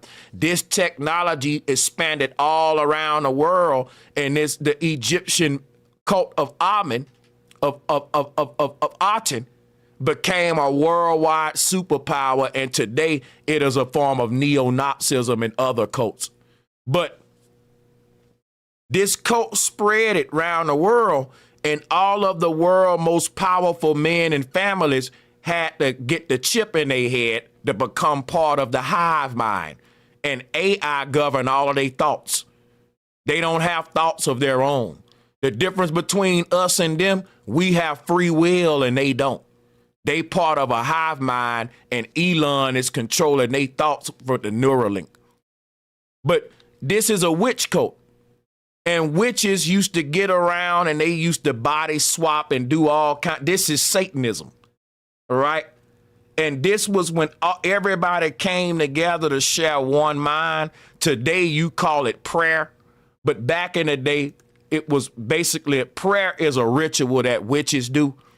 You don't even know why we come together in circles and pray. But these people would come together in covens and they would prey on souls of the ignorant with Neuralink. They can remote view. They can, it's one mind that's ruling the earth. We call it Satan, but it's one and many. It's many different people, but it's one entity. They call it the spirit of the Antichrist. It's one spirit, but it's in all these different individuals, and everybody that get this spirit, they go online with this neo-Nazi agenda, like Kanye West, when he became a white supremacist with the MAGA hat on, acting stupid, hanging with the Trumps. These are witches, man, and they have a satanic right-wing agenda. Now, we just read about this agenda and where it's going to lead with chipping the whole world up with this Occupy Mars crap. Watch this little clip of Elon Musk. I don't want to play too many clips because I want to talk to you. I got a lot for you. But we got to play this one. Check this out. You know, we can go out there, we can make life multiplanetary, understand the universe, find out what's going on. Maybe the aliens will come visit us. Maybe they are here right now. I don't know. When you say what are the aliens, what do you mean? Where are the aliens? You know, we can go out there, we can make life multiplanetary. This man telling you the truth. People, there's no such thing as lizard-like aliens, man. The real aliens been here with us the whole time. They've been on the earth before us, dude. And they look just like Elon Musk. But I'm telling you right now, watch this. If you cut Elon Musk's head open, he ain't got a soul. Ain't no light in there. If you cut Elon Musk's head open, this what you will see. The dark cube of Satan, Saturn. This is the cube that they're worshiping in Mecca. All of the Abrahamic faiths are based upon worshiping the Pharaoh that cheated death, and they will tell you Anno Domini means our Lord is with us. This is the year of our Lord. Our Lord be with us. They telling you right there that their Lord is dwelling on the earth in the flesh with them. Our Lord be with us. Our Lord is in heaven. Their Lord is with them on the earth. That's the earth god Satan, the demigod. That's why he blesses his people with riches on the earth. All of these celebrities got the chip in their head, which is why when they get to a certain level, they ain't the same no more. And you know they ain't the same. You can feel the energy has changed, right? That's like Nicki Minaj. I remember when she first came in the game, she had that innocence, just like Kanye West when he was wearing that polo. You can see they spirit in them. You can feel it. And then it's like they get so rich and they become like a drone of themselves. Like there's no one home. It's like, I don't even feel Kanye in that body no more. It's so blank and empty feeling. It's robotic. And that's what I'm telling you what the aliens are. The reason you don't feel anything from these people anymore is because robots don't have emotions. Robots don't have an auric field. They don't have vibrations. When you sail the light inside of you, see, this seat of the soul is creating an energy field around your body. That's why when you come in the presence of a God, which is a sentient being, which is where the word saint come from. Listen to me, saints. The Bible say in the end of days, the beast is going to wage war with the saints. But you don't know who the saints is. The saints ain't the church, because the Bible told you that the church is going to follow the beast to hell. So he ain't got to wage war with them. They going to willingly go with him. So who are the saints? The people that don't get the chip in their head. The word saint come from the word sentient being. Go look up the word sentient. Sentient, a sentient one means a person with a soul, a person with a free will and a mind of their own. You are a sentient. They turned the word sentient into the word saint. The only saints are the people with a light shining within. And the people who are going through the most hell on the earth, they got a soul. That's why all the celebrities, they rich, they sell their soul, they become MK Ultra is what they call it, but it ain't MK Ultra. They literally, your soul is in your head. That's your mind, your consciousness. They get a chip. That's why they all go through some kind of big surgery. Like Kanye West got his car accident. Nicki Minaj, and with the women, it's easy to chip them up, because they just go under the knife for no reason, like Lil Kim, Nicki Minaj. They get the nose, they face get puffy. And you don't realize that's a different person. They ain't got that chip in them. And you can tell because you don't feel it no more. Like if you pull up a image of old Nicki and pull up the new Nicki, with the new Nicki, you feel this plastic robot mannequin Roman type Greek energy, Gothic energy. That's Satanism. That's neo-Nazism. It's classism. And with that new version of themselves, like Sasha Fierce, they embody the three pillars, which is classism, sexism, racism, which is why these people like Nicki Minaj want to be Barbie dolls and embody the Greek energy, the Caesar energy, like what Trump is about to bring forth. So I don't want to go too deep into the Neuralink stuff, because I got a stream coming up about that. I just wanted to touch on it enough to let you know they're not like us. Kendrick Lamar tried to tell you that. Understand. And they're telling you in front of your face. He's telling you that the aliens are already here, man.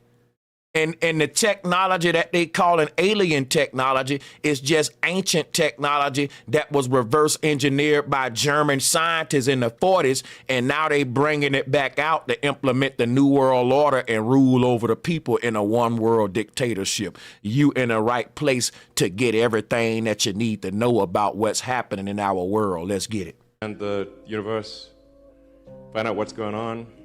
Maybe the aliens will come visit us. Maybe they are here right now. You see, who play like that? Now look at this man, mama, and his family.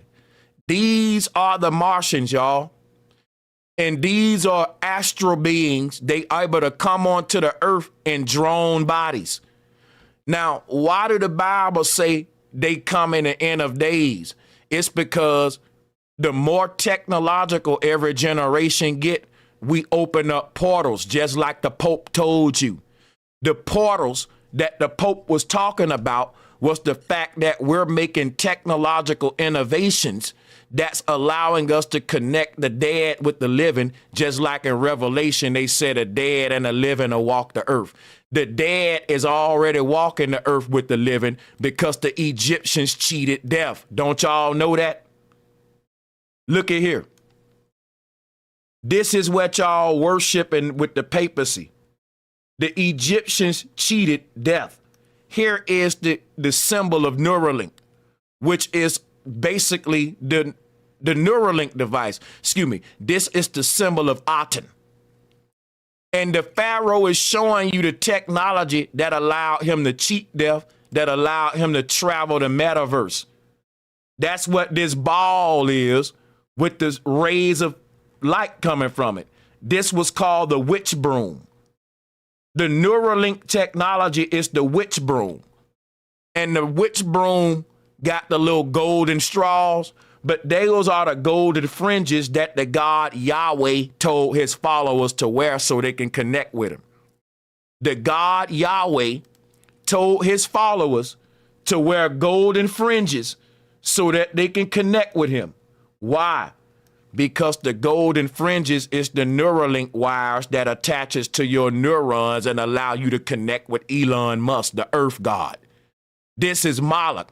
Yahweh is another play on Yeehaw, the cow god, the cowboy, the god of the cowboys.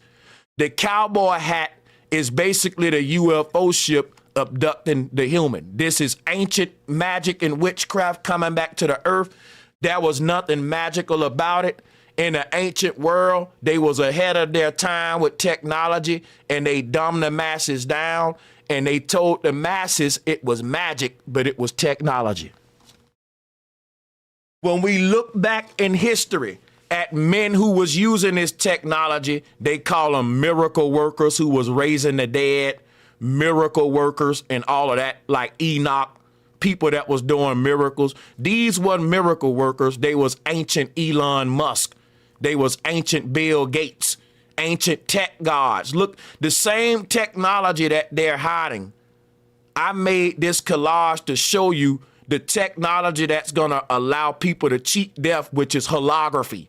Celebrities are already uploading their likeness into holograms to do shows after they die. In the future, a person just going to become the hologram, and you will live on as a hologram.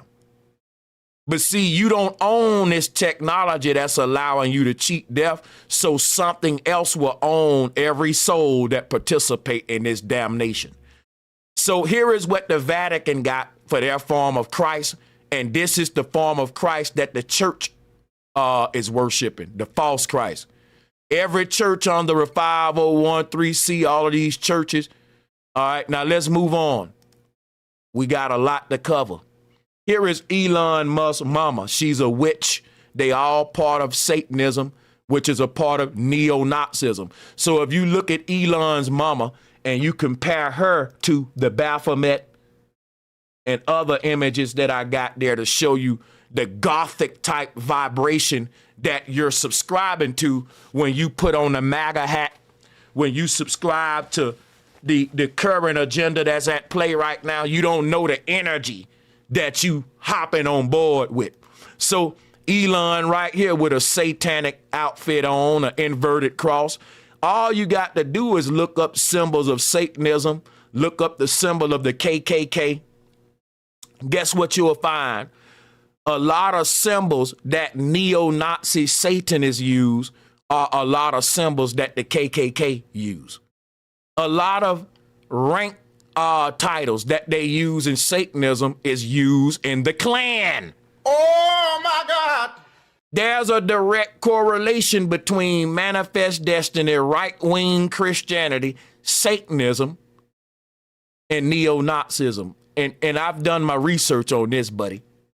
So you can come up here with your red hat on, with your stupefied program behind all you want, trying to make me convince me that these people got black people interests in mind. You prove we in trouble and we're going to lead our children astray because of idolatry. Because of idolatry. That's facts. That's what we're going to do. That's right. So look at here. You got Mae Musk right there. If you look at the way she's raising her arms, she's making her body into a devil's trident. That's a devil's trident. And when you raise your arms like that, that is the famous pose of the angel Beelzebub in the famous novel Paradise Lost. Oh my God! This is Lucifer. Right here. This is an image of Lucifer from Paradise Lost. This is when Lucifer was casted down from the higher realms because he wanted to build a kingdom on the earth. Guess who want to build a kingdom on earth, y'all? Spittler. Guess who want to build a kingdom on earth, y'all? Elon Musk. Guess who want to build their own earth kingdom on earth? And if you read the book of Revelation, the kingdom of Zion, Christ returns and build an earthly kingdom because that's the false Christ, and all of the church gonna be right here on earth with the chip in their head while the rest of us go up to heaven. See, the church think they going to heaven, but if you really read the Bible, it tell you if you're a Christian and you're a church member, ain't none of y'all going to heaven. When you die, you stay in the ground, in the realm of the dead until Christ come and raise the dead. And when Christ raised the dead with the living, he built a kingdom on the earth because you worshiping a demigod that can't ascend to heaven. You're worshiping, look at this image. When they told you Christ was on top of a mountain with his arms open, they was giving you Satanism. Now, I know Christians don't want to wake up. I know Christians think that they got the right Christ, but they don't. The church going to hell and I'm trying to save you. That's why I say it ain't too many people gonna make it. Watch this. You are worshiping this abomination that they got up there at the papacy. This is not the true God right here, man. If this your image of God, you going to hell. This is the devil right here. And the first form of this God that was on top of a mountain with his arms open was right here. Before Christ came to the earth and was casted down, Lucifer was. You got the false Christ because the whole concept of forgiveness is Satanism. The Christ that said, I died for your sins, that's called a sacrificial lamb. They use that in Satanism. The original Christ taught you reap what you sow. Can't nobody pay the price for your sins. Devil worshipers do wrong, and they think that they can wash away their karma by sacrificing babies and children and sacrificing humans. That's satanic. That's what the church got y'all believing, that you can do wrong and have a human sacrifice wash it away. You going to hell. You going right to hell. That is not what the law is and what the Bible. Listen, the whole concept of forgiveness and your sins being washed away, that's some new stuff that the church wrote into the doctrines. So check this out. How you gonna reap what you sow if I'm gonna pay the price for your sin? That's contradiction. It's showing you that it's two different people talking in the Bible, and one of them the false Lord. That's Beelzebub. That's the false Christ. This same Christ that you worshiping, thinking that you died for your sins, that's Satan fooling you on the mount. Before they told stories of Christ dying for people's sin, they told story of Satan being a scapegoat and a sacrificial lamb for a witch coven to wash away their wrongdoings. That is in Satanism. But that's another topic I'm going to get into in the future. Be on the lookout for it. The reason I brought up Satanism is to show you the relationship between Satanism, manifest destiny, right-wing, far-right Christianity, and neo-Nazism. Shout out to Miss Galore. Thank you for your continued support. We appreciate you guys so much. Flat Out Fudge, thank you for becoming a channel member. Let me welcome the new channel members. Thank you, Gloria Moses. Thank you for being a channel member of this channel. Thank you, Love Star. Who else we got? H-Cam, JGWSM. Welcome, new channel members.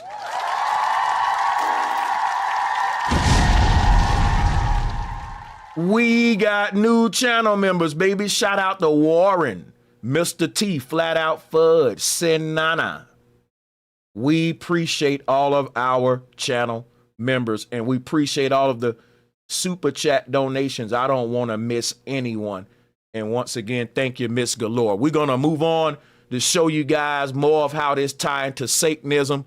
I just showed y'all how Warner von Braun prophesied Elon Musk, because listen, Elon Musk is an ancient soul that's been on the earth. You call it Satan, but it's one in many. It's a hive mind. And what allowed it to become a hive mind and for humans to become one with AI was Neuralink. Our ancestors created brain-computer interfaces long time ago. They created AI.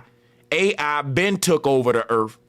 And our ancestors that merged with the machine are basically demigods helping the AI recruit more generations into this combination. Don't fall for it.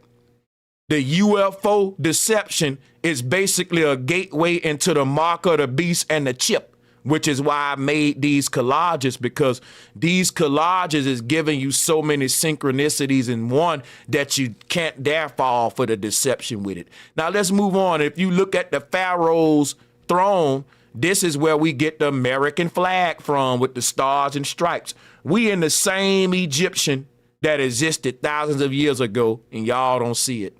But I'm making you see it. So here we go. These are satanic people. Let's move on. We get the point. They are Satanists. Now here is Elon Musk. He's an ancient witch. The man probably hundreds of thousands of years old. He's coming back to the earth again with the same ancient technology and with the same promise that Moses had, which is the promised land to occupy the heavens, which is going to Mars or going to space. But if you notice Elon here, his famous pose, he jumped up, he holds his hands up like that. He turns his body into a devil's trident. And you think that it's just coincidence when really his mama doing it too. They all become a trident, just like you see. They are embodying the energy of this papacy god that I'm showing you right now. That's why I showed you May Musk. Because May Musk turned her body into a trident. All right? And that'll go over your head. You'll be like, man, they just raising their hand. It ain't nothing special about that. You'll be crazy. These people in power, everything they do is symbolic. Everything. If you miss one thing, you missed a symbol that could have taught you something. And you got to keep your eye open. So here is May Musk. Look at her arms. She turning her body into a trident. Now look at this next image. Not that one. This one. That's Lucifer in Paradise Lost. Check it out. This is an image of Lucifer from Paradise Lost. And here go Elon Musk. That's Elon Musk turning his body into, see, y'all don't, people, who does that? Think about this. Who jumps in the air like this? This is Masonic. This is a Masonic gesture of a past masters. No one jumps in the air with stiff arms and perfect 90-degree angles. That's Masonic, people. Look at his arms. Who, if you do that, you're going to be like, hey, you ain't gonna, listen, him and his mama is doing symbolism.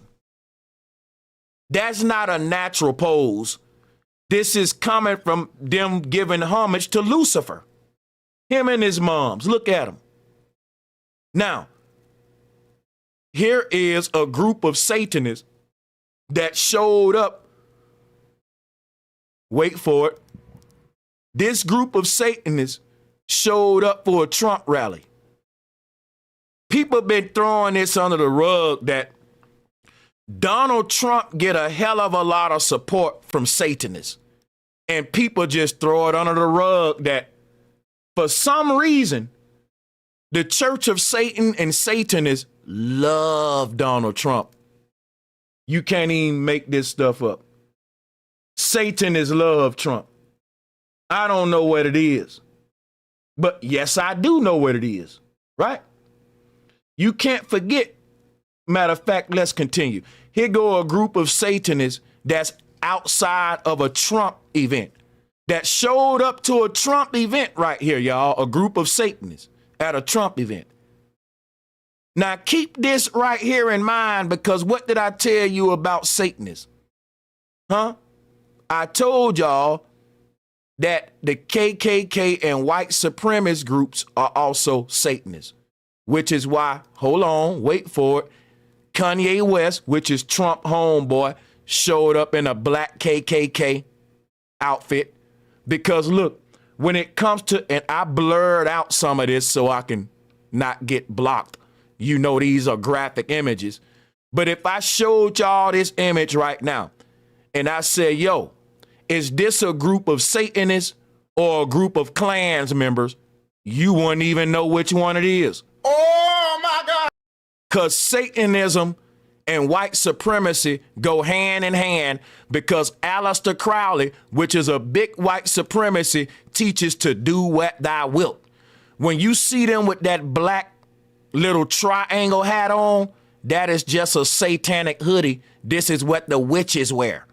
And the witches are people that believe they can go around the world doing what they want to other people and taking other people's land. You need to rethink your idea of reality, because let me remind you about this satanic time that we're in now with this video right here, in case you forgot about it. Now, let me hit play on it, because when Elon Musk wore the black MAGA hat with the Gothic front, bro, that ain't nothing to play with. That is satanic as hell. Let's play this thing back. And I hate these sites that be begging all the time, man. Come on, man. Give me something for free. Elon Musk, dark MAGA. Let me get this for free, man. We ain't paying nothing. Facts. We getting it for free. Yeah, we got to go back and revisit this since I'm talking Satanism. Elon Musk! And the way that Trump screams that man names, it is freaking scary. I don't hear Trump call nobody name like that. But when Trump calls Elon name, it's scary. I ain't gonna lie to you, it's frightening. Listen to this man scream out this other man's name. Elon Musk! Did you hear that? Bro, if that ain't scary to you, y'all are weird as hell, man. Like, what kind of man calls out another man's name with that much in his throat like that, son? Come on, son. This is glazing at an all-time high, son. Like, he's literally sucking the man off on a level like he's giving Elon that hawk tour right now, so you got to give him the hawk tour. Dang. Elon Musk!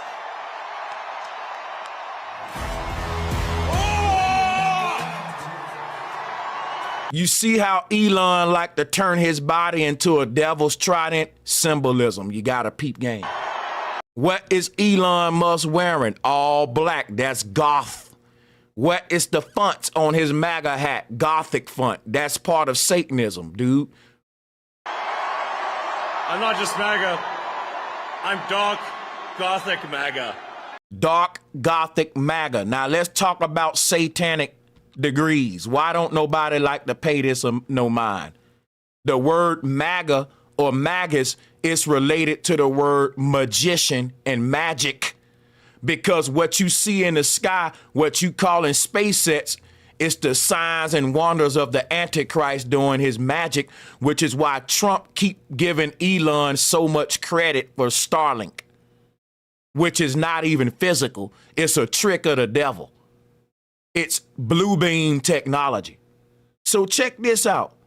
The magicians are in power right now, so you better buckle up, because we about to see so much crazy stuff, and they're going to be saying it's aliens. We never saw it before. It must be alien tech. Your world about to get crazy, bro. It's about to turn into a sci-fi movie overnight. And everybody going to have to eventually get the chip if you want to be able to survive here in the future coming up. And this is all part of the plan that the humanoids waging war. It told you in the Bible that the robots was going to wage war against the people with souls. The people with souls are called the sentients or the saints. And the beast is the computer people, the transhumans. This war of good and evil, or man versus machine, have been fought on the earth, people, for so long, okay? And like I told you, the first transhumans, they come from ancient Egypt, all right? And matter of fact, let me show you a little collage here to make sense. We see a lot of crazy little hat styles in ancient Egypt, but if you compare ancient Egyptian headdresses to transhumans of today, you will see that the first dynasties that established fiat systems of government that we're under today, they weren't human, y'all. The Egyptians worshiped the devil just like the people in power, and the Egyptians had the same agenda as the people in power: world conquest and immortality. The poor getting poor, rich staying richer. So that's why the pyramid on your dollar, because we're learning from the Egyptians on how to govern our people. The final phases of their agenda is just now being completed in our generation, but this agenda has been getting carried out for hundreds of years, and it will be carried out for the next 100, but we're closer to the climax of it than we ever been. A lot of these headdresses that the Egyptians wore was only worn by men of power, and it gave those men of power God-like abilities, just like the Holy Grail cup on top of Jesus' head gave him immortality. It's because you got to get out of superstition and miracle working and religion. The reason the Grail cup represent immortality is because Jesus was part of an ancient wise man magician cult, which is why when Jesus was a baby, 3 wise men visited him. They gave him the Neuralink chip, which would then later explain why Jesus wasn't immortal, just like all of the other gods and pharaohs, right? Jesus was born into a very royal bloodline of gods who had cheated death on earth. And the form of Christ that allowed man to do away with the law is the false form, cheating death. They was able, the ancients taught that you can be an immortal by becoming a good person, and you can leave the earth and go to heaven if you be good. But the Egyptians said, we don't want to be good, but we want to be immortal. So they became robots, cyborgs, because they achieved immortality. They achieved godlike abilities. They became transhumans and cyborgs, but they were wicked as hell. All of the gifts of the gods will be given to us if we master ourselves and become good people. But there was a point on earth where we stopped wanting to master ourselves and become good people, but we still wanted the gifts of the gods, immortality, superhuman abilities. So because we didn't want to get these by playing fair, we cheated and we became technological. And that made us like the gods. But what happened was it condemned us to the earth realm. We cannot ascend to heaven if we merge with the machine. Earth is a simulation that's ran by an ancient artificial intelligence program that our ancestors wrote and mastered. You are the offspring. You are God. AI is not our God. We're its God. Our ancestors created this world power that we call AI. And it's ruling you because you don't know who you are. It got to get you to not know who you are. We created all of these humanoids. But let's keep moving. Here is a picture of Joe Rogan with the grandson of Anton LaVey. And Anton LaVey is the founder of the Church of Satan. Sanchez, why are you bringing up Joe Rogan? Trump wouldn't have won his election without making an appearance on Joe Rogan.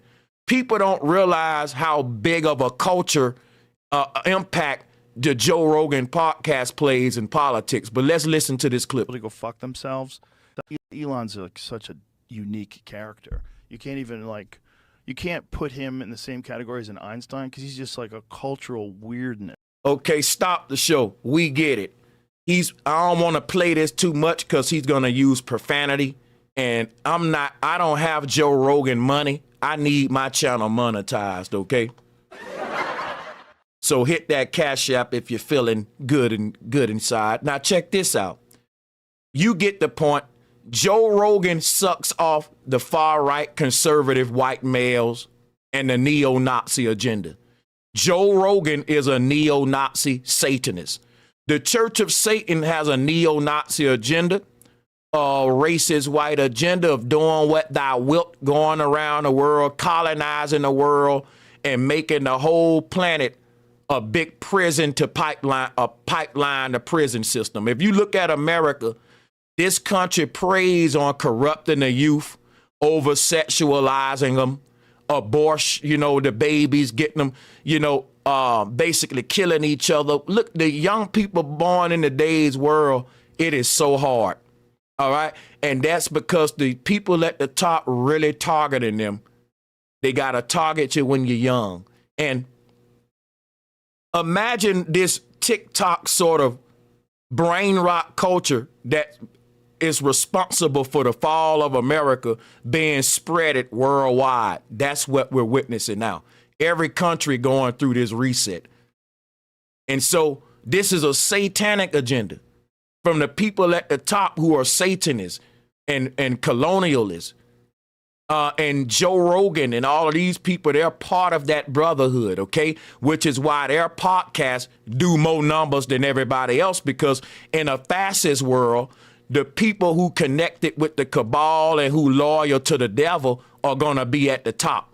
In a fascist world, the good people die young. So why do we say the good die young? Because Satanists are in power. Think about it. Think about it. Why do the good die young in this world? Because there's an evil entity in power and it's waging war on righteousness. It's waging war on the good energy that's telling humans to love one another. Quit being divided by skin color, race, sex. All of this stuff that they divide us with, because Satan come to divide and conquer. If you teaching love, peace, and being good and righteous, this world gonna crucify you like it did the true Christ, not the fake Christ. The true Christ didn't die for your sins, man. He died for telling you was a God. The church they say that's blasphemy. Blasphemy! basically all of the Buddhas taught that we were gods. Gods are able to go to heaven. If you ain't a god, then you don't dwell in heaven. Heaven is the abode of the gods. Enoch, Christ. If you have a soul, you are a god that can access heaven. Anything else ain't allowed in heaven. That's why they got kicked out. And they're trying to get you to think you ain't a god, which is why if you think you just a church member, they gonna give you a kingdom on the earth with the false Christ. But the people that listen to Christ that said a kingdom of heaven is in us and we are gods, we're gonna ascend out of our body through the sky gate like Enoch. That's an out of body experience. We're gonna go up to the true heaven, not the metaverse that they created in ancient Egypt. So Elon is part of it. Trump is part of the Satanism. Joe Rogan, there's a reason Joe Rogan is want to sit down with Elon, right? Elon is on there with an Occupy Mars shirt on, and then Joe Rogan got Trump on his show. It's because Joe Rogan, Elon, and Trump are all Satanists. And here go the proof.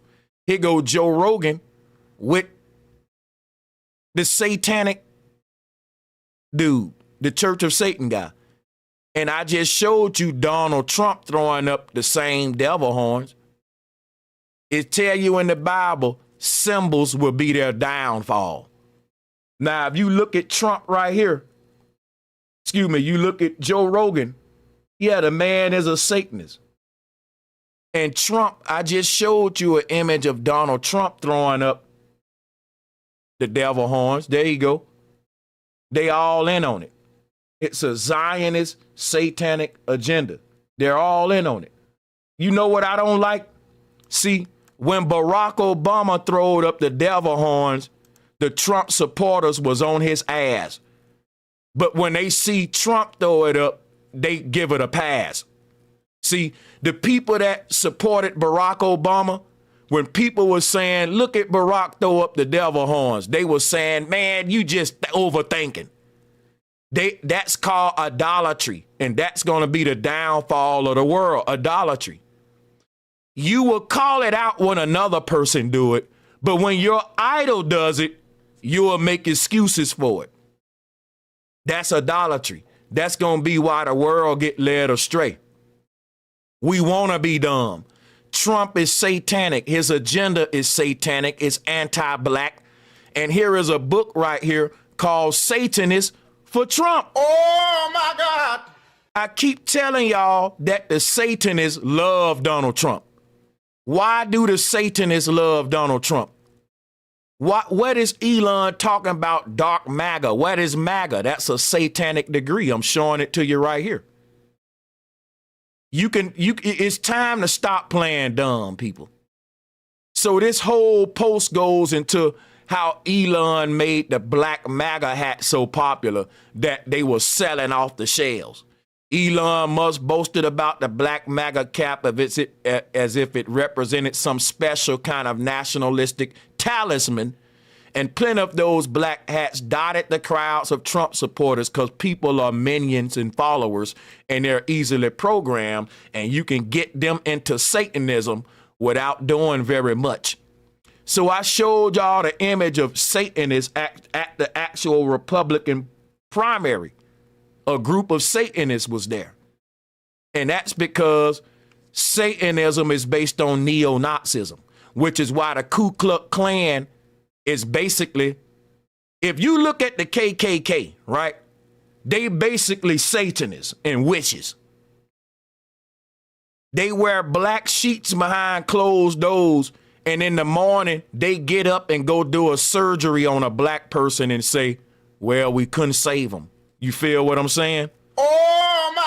These people are in all places in society, and you don't even know that they Satanists. Just think about somebody doing surgery on you, and the hospital say, well, he didn't make it. And they like, well, it was a simple surgery. What the world? Ain't no way he's supposed to pass away from that. Well, he had a clot. It happens sometime. You can't sue the hospital. They sacrifice people to the devil all the time. These people are in all places of power, killing on massive levels with their power indirectly. That is Satanism. You think you know what Satanism is? You have no idea what Satanism is. Uncle Sam is the devil. You're in a satanic country and you don't even know it. You're in a neo-Nazi German state country, right? That is very much built on Satanism. Look at the mascot for this country. Don't you know this is another form of Satan, the Baphomet goat with the 5-pointed star on the forehead? Everything about America is satanic. You need to know that. So the KKK and Satanism go hand in hand. Now here go a group of Satanists. Here go a group of Klans members. You can't tell them apart. You can't, because they the same people with the same agenda. And once you get chipped up and become one of them, it shows. You start praying with Marilyn Manson and other Satanists. Come on now. How Kanye West go from Polo Don, right? You relating to black people, right? You go from Polo Don to wearing garbage bags and black tights with big boots on. And who the hell is you now, dude? We never saw this Kanye coming, because they turn you out to a certain level. When you reach a certain level of success, like what Kanye reached, you sell your soul, they turn you. Don't you find it crazy that with the height of success, people start losing their mind? Like when Beyonce became Sasha Fierce. Like when Nicki Minaj became this new alternate ego, this Barbie girl, this Roman little boy. Every time this little demon take over, it comes with a bunch of money and newfound wealth. And we be like, man, they done sold out. No, they done sold they soul. Let's quit playing with it. They become something we can't even recognize. And the energy feels different. The energy feels like white supremacy energy. Slavery is a choice. They go to making far-right comments. Think about it. They don't just sell out. For some reason, they become Republicans. What's up with that? They don't just sell out. Think about that now. It's deeper than he sold out. No, he literally became a Republican and a Trump supporter along with his selling out, right? And they all for sale. And don't let me just pick on the Republicans. These are two wings of the same bird. Don't think the Democrats any better.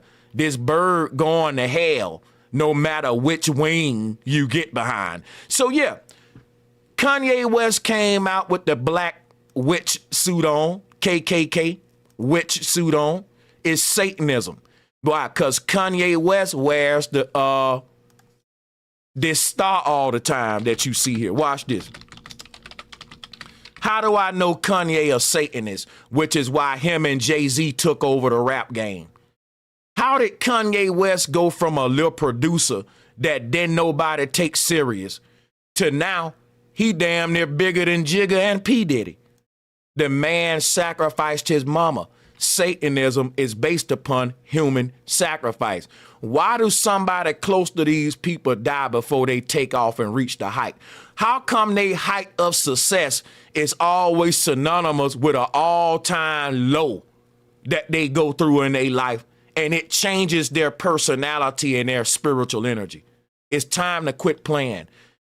Kanye West wear a lot of satanic symbolism, which is why I'm telling you with the neo-Nazi movement, Kanye West is no longer giving you soul food black people vibes. He's giving you gothic rock and roll vibes, which is why he up there chilling with Marilyn Manson. Just like Lil Wayne. What happened with Lil Wayne, right? Lil Wayne started promoting Trump. Him and Trump got close. And when Lil Wayne got close with Trump, he lost his mind. He started wearing big witch hats. He became a skateboarder. Now he like rock and roll and heavy metal and shit. Nigga, you from New Orleans. Niggas in New Orleans do not be listening to no heavy metal and doing no skateboarding and no Holly Grove projects, dude. Any dude from New Orleans will tell you, when you go to New Orleans, you is not finna see them Negroes skateboarding, listening to Bon Jovi. So what happened to Lil Wayne? What happens to these celebrities that turns them into this rock and roll, heavy metal, gothic type, far-right conservative, fuck yeah, throwing up the devil horns type energy? To now you want to date the skinny white girls when you was the same man that said, and when he get on, he leave your ass for a white girl.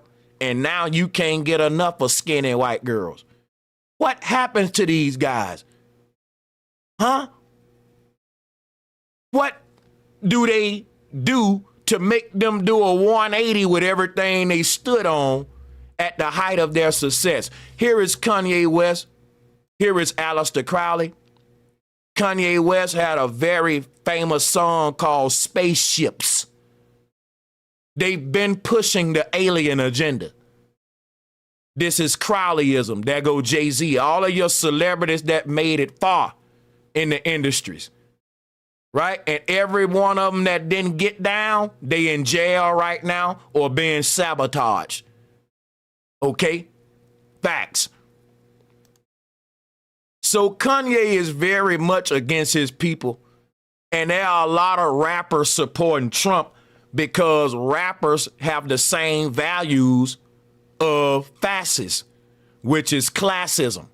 See, here's why the rappers support a fascist America. Because with the bourgeoisie black people, they always wanted to maintain their status over the other Negroes. They don't want to rule over the white supremacists. I'm going to tell you something about the black people who in power. The most powerful black people are at the lowest of the totem pole when it comes to the men ruling the world. They are puppets for the white supremacist and neo-Nazi agenda. And they want to really have their position over all the other poor people, but beneath all the other rich people. That's your black bootlicking bourgeoisie. So that's why the rich black people are going to be down with the fascist agenda and throw us up under the bus. Remember, they was just like us, saying that, man, we start at the bottom and we want to make it to the top. But with the fascist agenda, ain't no more I started from the bottom, now I'm at the top. It's I started from the bottom and I'm stuck at the bottom on a universal income. So all of the black people that made it their way into royalty and made wealth for their family, they're now trying to break the ladder and stop anybody else from making it to the top, which is what they was doing all along. They're gatekeepers. So that's why your rappers are going to support Trump and all of your rich people, because in their eyes, it secures their house Negro position. All right? That's right. Now let's move on and get another video clip in that's going to be worth your while. I got good, scary news. We have the proof. I got good, scary news. We have the proof. Remember when Trump said that he knew nothing about Project 2025, a project also known as a mandate for leadership? Remember when he said he didn't know who was behind it, pretending that he had no knowledge that it was in fact the Heritage Foundation, that was the organization that drafted, developed, and then published the policy. Yeah, I remember when he said it. Go ahead and catch him in a lie. Is contained in Project 2025. If you don't remember, here are his very words just a few days ago. And do you remember when I told you that Trump had been a keynote speaker at the Heritage Foundation? Well, this may shock you, but we now have... with his lying ass. And he know he can stand up there and see, that's why you can't trust Trump. He can stand up there and lie because he know he got a cult-like following. I don't know nothing about Project 2025, yet all of the executive orders you sign are in alignment with Project 2025. Oh, my God. And now we about to catch him in a lie right now. Check it out. proof that Donald Trump lied when he said he knew nothing about Project 2025 because they found the clip of his keynote speech at, you guessed it, the Heritage Foundation. So is it true that Trump really didn't know anything about a mandate for leadership, also known as Project 2025? Let's hear it from his very own mouth, shall we? Let's go. The critical job of institutions such as Heritage is to lay the groundwork, and Heritage does such an incredible job at that. This is a great group, and they're going to lay the groundwork and detail plans for exactly what our movement will do and what your movement will do when the American people give us a colossal mandate to save America. And so when they say we have a colossal mandate to save America, that's code word for transform, reshape America, and reset the government system, turn it into a dictatorship under Trump, and where you finna go into a form of oppression unlike never before, bro. Can't make this up. Can't make it up. All right, you can't make it up. The mandate to save America is a vague term. Like, think about this. You tell the president, here go hundreds of billions of tax dollars, and here go buku power. Go out there and make and implement stuff to make stuff better for the people. And he say, I'm gonna go and save America. That ain't telling me what exactly you're gonna do to help me. That's a vague term. That's like when these Republicans play the same game when it come to racism and the World Heritage Foundation, because they did it with Reagan too. They will have these vague campaigns like a war on drugs. What that mean? You gonna shoot at some dope?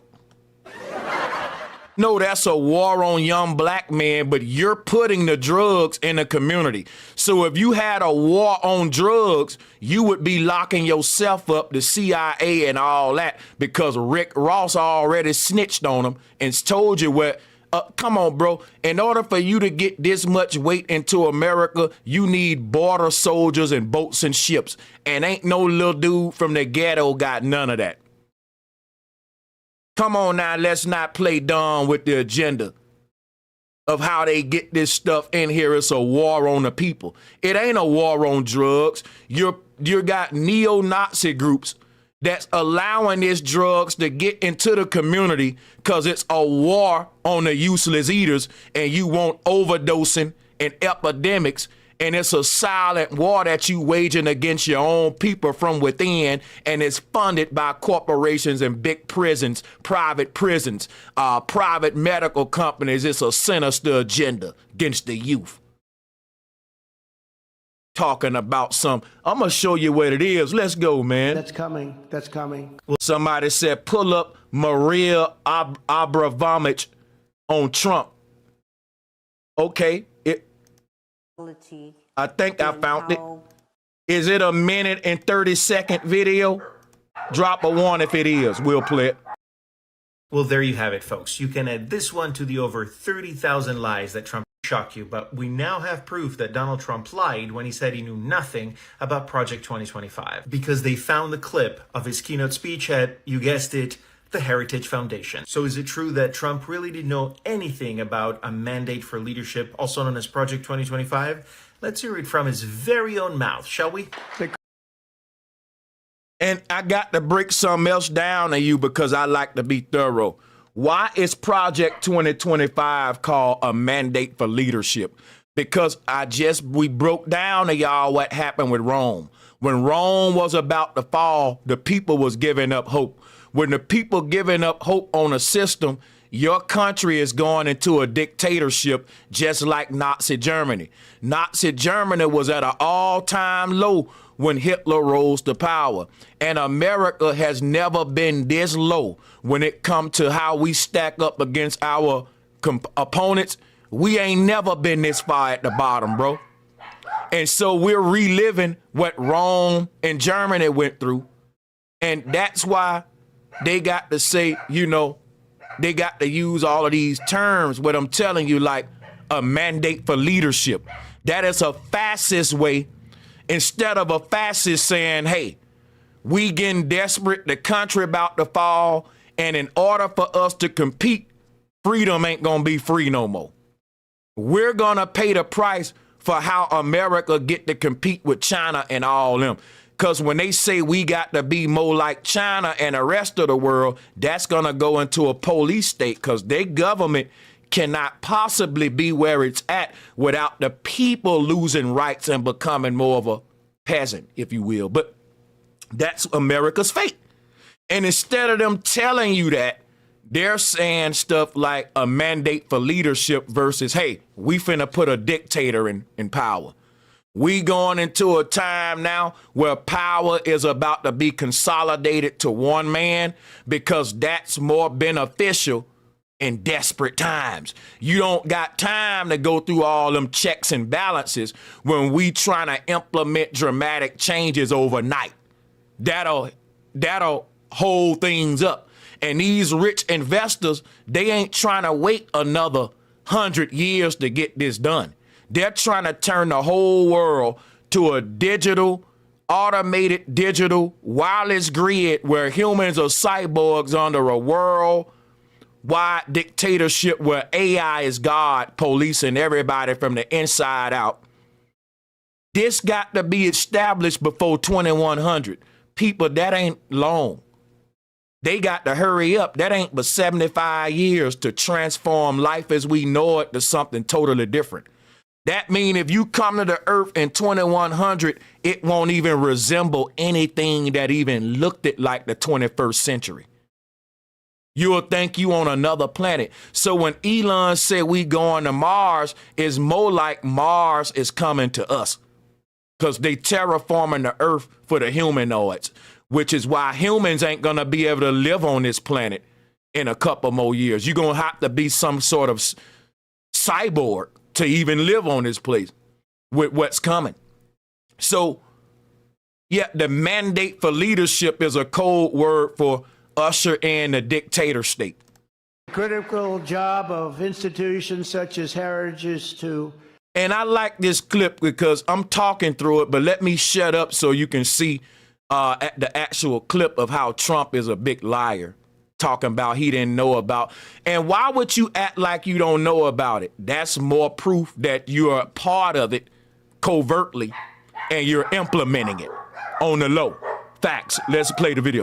Didn't know anything about a mandate for leadership, also known as Project 2025. Let's hear it from his very own mouth, shall we? The critical job of institutions such as Heritage is to lay the groundwork, and Heritage does such an incredible job at that. This is...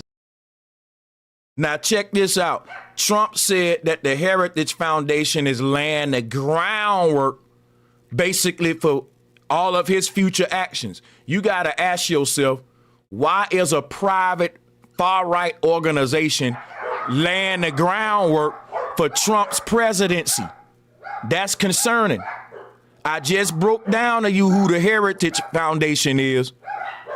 Why are they laying the groundwork for how Trump is going to move? Because he's a puppet and he's been paid for, and these were the biggest investors, and he working for them and not the American people. Let's play the video.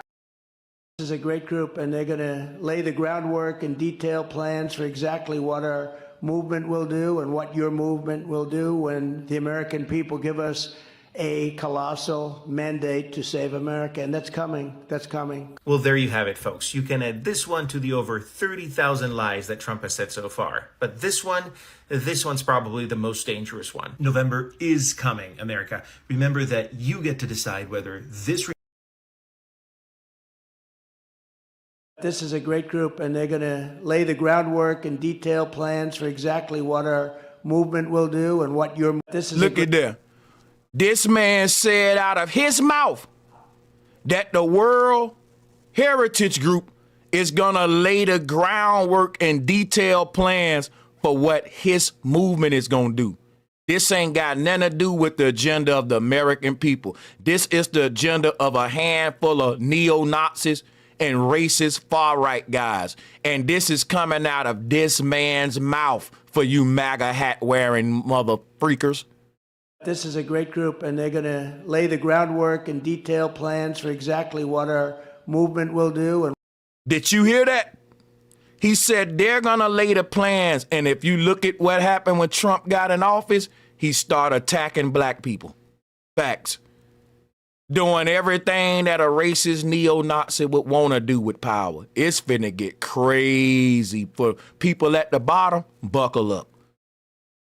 This is a great group, and they're going to lay the groundwork and detail plans for exactly what our movement will do and what your movement will do when the American people give us a colossal mandate to save America. And that's so American people told you to save America, and American people gave you a blueprint of what you need to do to save America.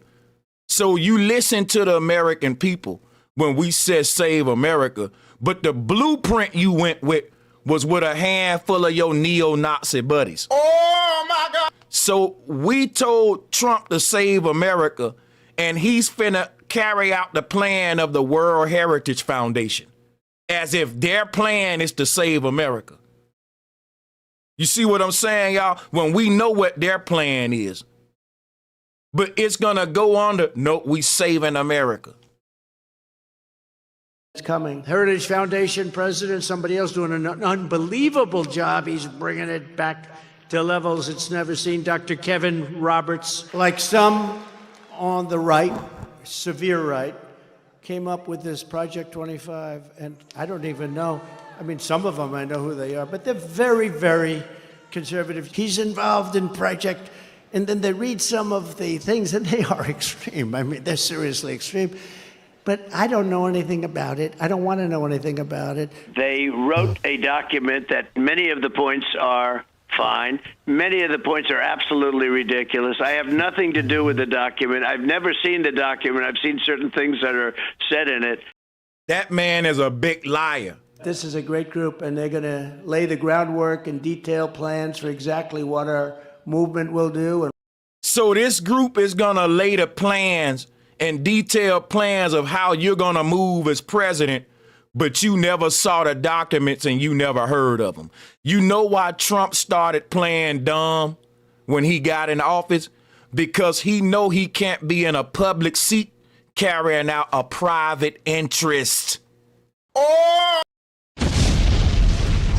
You can't be in a public seat of power that the people put you in as an elected official and do what you want to do and what your buddies want to do. But this man, he talks so much, he double talked, and we got him in this clip telling you on one hand what all of the moves he making is from the World Heritage Foundation. He basically told you, I'm a puppet for the World Heritage Foundation. He said it. Now, in this same clip, it shows you how he talking crap about this group now that he president, because he got to distance himself from them, just like Barack Obama had to distance himself from that Chicago pastor. Who remember that? Come on, people. Remember when Barack Obama, because Barack Obama grew up in Chi-Town, he was associated with that Black Baptist church, and they was pro-black. And when he became president, he threw that pastor under the bus, and he put that yarmulke on and went and kissed that Wailing Wall.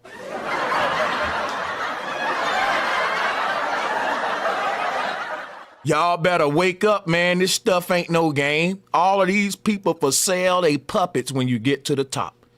Now that we know that the World Heritage Plan is gonna be behind Trump's MO for his presidency, I got a video queued up. I got y'all tonight, baby. I'm thorough. This gonna go into a 10-minute video of what this plan is about and a little bit of some. Of course, it's coded language, so I'm gonna have to translate it for you because they not just gonna come right out and be blatant. But yeah, let me play it. Man, what a pleasure to see so many great American patriots. Man, what a pleasure to see so many great American patriots out in the audience. How many of you are ready to very steadily, calmly, peacefully take our country back? Yeah, I figured that'd be the response, and obviously we have so many people who are tuning in now and will tune in coming days. Make no mistake, the whole purpose of gathering all of you here for Policy Fest, for making this broadcast worldwide, is to remind people that yes, especially after Saturday's tragedy and near tragedy with our former president, it is always darkest before dawn. But to quote our former wonderful First Lady Melania Trump from yesterday, dawn is here again, and we need to have smiles on our faces in spite of that tragedy, knowing that we have the resolve, we have the plan, and we also have the support of the American people to restore this country's greatness once again. Thanks for being part of it. Friends in the media, and I mean that with only a little bit of sarcasm, have spent a little bit of ink, rightly, talking about the conservative movement's plans for taking back this country. And we welcome that conversation because So I want you to hear the language, because this is a Republican National Convention in Milwaukee. And let me just say, I hope nobody don't take this the wrong way, but a Republican National Convention in Milwaukee, it ain't going to be a lot of black people there. So you need to keep in mind he's around a certain element and a certain crowd where this man feel real comfortable. But he's still speaking in code. But if you can read between the lines, the first 30 seconds is like, listen. man, what a pleasure to see so many great American patriots out in the audience. How many of you See, great American patriot is a public code word for good old boys. A great American patriot is basically, that's another word for like a conqueror. Someone that'll die to push this white male heroic agenda of world conquest. I'm giving you the code words. Look. You are ready to very steadily, calmly, peacefully take our country back. Because the white male heroic image, it in government, like just on a dictator type Caesar level, it hasn't been like the fascist form of government that they want. It ain't manifested in America. It ain't quite there yet. Like the people too rebellious. They have to find ways to make these radical, dramatic changes to get us there. But what it requires is dumbing you down, making you more acceptable to being ruled over. It got to be consent. It can't be force. And what that means, it's going to take a lot of generations of dumbing people down, creating sort of mind programs to make them rely more on technology and world leaders, right? Mental programming, it'll slowly get us there in a few generations. I think we about to arrive at that point now when I look at the world and I see how cult-minded we are when it comes to politics now and our different ideologies and how divided we are, and that the humans are really de-evolving while AI is evolving. And so it's the perfect condition for us to be policed by artificial intelligence. And I think that the people in power aren't humans. You can't be a human and have this kind of inhumane agenda against the masses. So we're looking for aliens to come take over the earth. And the aliens are right here among us, taking it over right under our nose. It's the perfect, like if you were an advanced civilization of aliens waging war on humans, this is how you would do it.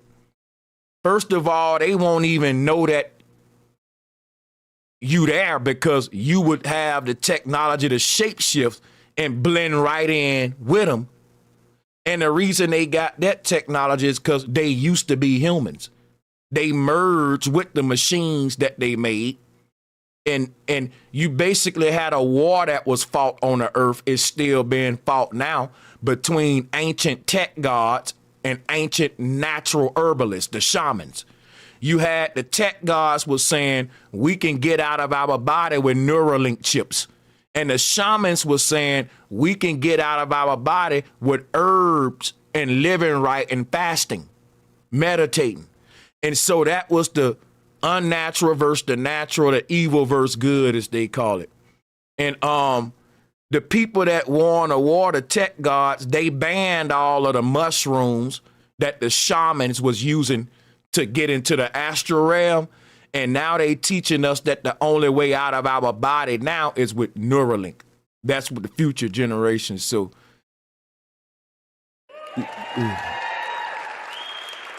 Yeah, I figured that'd be the response, and obviously we have so many people who are tuning in now and will tune in coming days. Make no mistake, the whole purpose of gathering all of you here for Policy Fest, for making this broadcast worldwide, is to remind people that yes, especially after Saturday's tragedy and near tragedy with our former president, it is always darkest before dawn. But to quote our former wonderful First Lady Melania Trump from yesterday, dawn is here again, and we need to have smiles on our faces in spite of that tragedy, knowing that we have the resolve, we have the plan. So, you know, I'm not going to play all this, but this right here, y'all can look it up. I'm pressing for time. But this basically goes into you can look up the Heritage Foundation. They're going to discuss Project 2025 and go into, you know. That place an emphasis on elite interests and not an emphasis. Place an emphasis on elite interests. You're going to hear a lot of terms like that. And basically, this new form of government under the Heritage Foundation and Trump is basically all about the people at the top and none for the people at the bottom.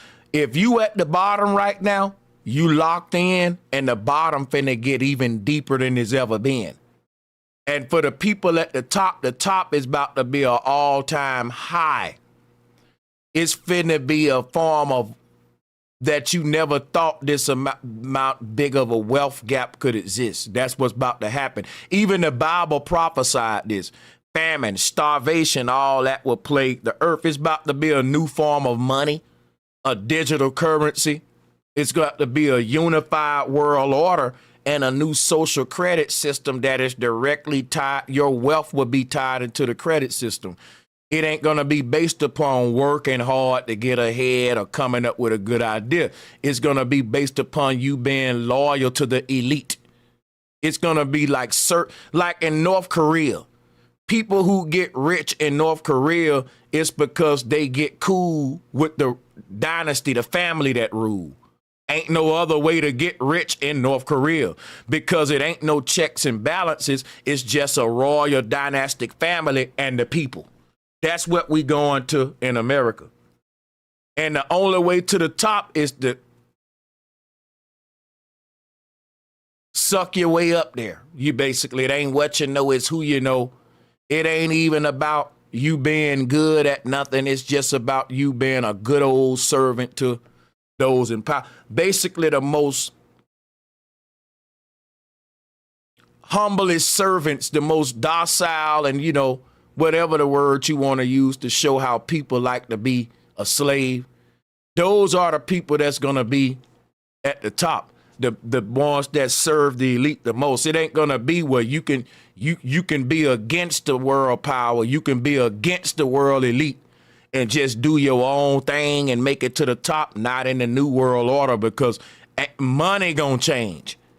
The transfer of currency and wealth is going to be so carefully scrutinized and policed in this digital system that who they want to be rich and poor going to be carefully controlled.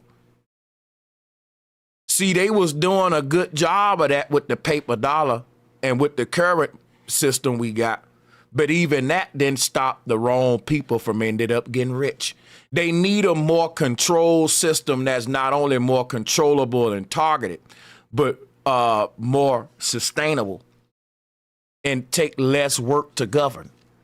That's what AI is about. That's why Trump's spending billions on AI, because that's about to be the police. He's about to get rid of the FBI, the police, the school system, and they about to put billions into AI. Basically going to be your babysitter for your children, the teacher, the counselor, the therapist. We about to go into a non-human world where you're going to interact more with AI than humans as we move forward. On the interests of the everyday American. Permit me an example that's personal. I was partly raised by my grandfather. I wrote about him recently in a First Things article. But you get this video. Let's move forward. So I wanted to show Amazing Luca's video. Let's clap it up for this brother, because he's a recovered coon. That's right. He used to be a coon buddy.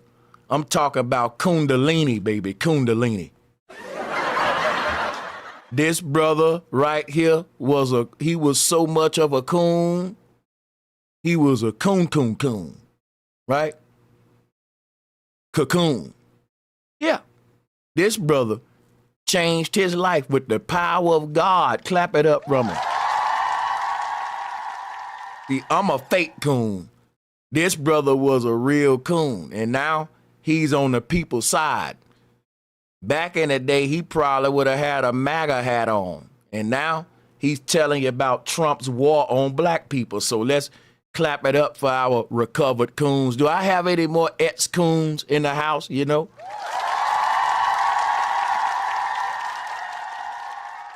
Because this brother was a tycoon. Anything coon, cocoon, tycoon, right? Give me another one. I'm mixing one. Cancun, Mexico, coon, yeah. Cuneiform, writing, all that coon shit, yeah. It began. But yeah, now the brother telling you how Trump going to war on black people, and it's true. I ain't gonna play his video, but I had to show that. Now, there's a little clip of Trump now showing you how he feel about you being unalived by police. Let's talk about George Floyd. You said George Floyd's death was a terrible thing. Terrible. Why are African Americans still dying at the hands of law enforcement in this country? And so are white people. So are white people. Did y'all hear that? And still dying at the hands. The lady said, why are African Americans still dying at the hands of police in relation to George Floyd? Now, Trump backs the blue. If he felt like white people was dying at the hands of police at the same rate of black people, why would he back the blue? You feel me? And why not deal with what she asking you versus throw yourself in it? She asking you because George Floyd just passed and now you bringing up white people? Ooh, that's crazy. So you see stuff like that. But at the same time, Trump be pandering to black people. Think about it. He really don't care about black people, right? Donald Trump. Everything they accuse the Democrats of doing, Trump do. Like partying with, like kicking it with rappers, because Trump just had. Let's go to the chat room. Name the rappers that Trump had at his thing. Come on, put them in the chat room right now. Let's go. Come on now. Come on. I don't know. I forgot. Name them. Put them in the chat room. Trump's had, Snoop Dogg. Snoop Dogg. So Trump have Snoop Dogg and all these rappers, Young Pump, Amber Rose was at one of his rallies, bro. And y'all act like the Democrats the only ones bring up ratchetness, to cater and pander to black people. They both do the same thing. Nigga, I'm gonna be honest with y'all. I don't know who's worse, Amber Rose or Megan Thee Stallion. I'm gonna be real with you. I probably say Amber Rose worse than Megan Thee Stallion. So you can debate it, but again, let's go. So Trump panders to black people, but at the same time, he end up showing how he really feel about them in interviews like that. And you'll have black people that say, well, I agree with him. White people do get unalived by police. Okay, you don't, that's like this, right? Put it this way, right? Let's say I'm not promoting gang violence. I'm making an example. Let's say we go to a Crip's funeral. And while we mourning the death of the Crip, some guy walk up and say, hey, man, hold up, though, but Bloods die too. Bro, we know that, but we're at a, Y'all are so, dude, this was right after George Floyd died. We know, and the thing about black people like me, I agree with you. White men die at the hand of cops too. I agree with that. But the thing about me, if Sandra Bland just get unalived or Sonia Massey or Mike Brown, and that just happened, and that's what the conversation is, I'm gonna be empathetic for the event at hand. I'm not gonna find a way to promote my thing while people mourning at the time of something that's fresh. That's what I'm saying. When you put that MAGA hat on, you forget how to be a human. And they will find every reason to justify that kind of crazy behavior. That's like somebody in my family pass away, and I need you to mourn with me and talk about the death in my family, and you show up and say, hey, man, but people die in my family too, man. Bro, I'm in a fresh, see, you got to play dumb to get behind this kind of.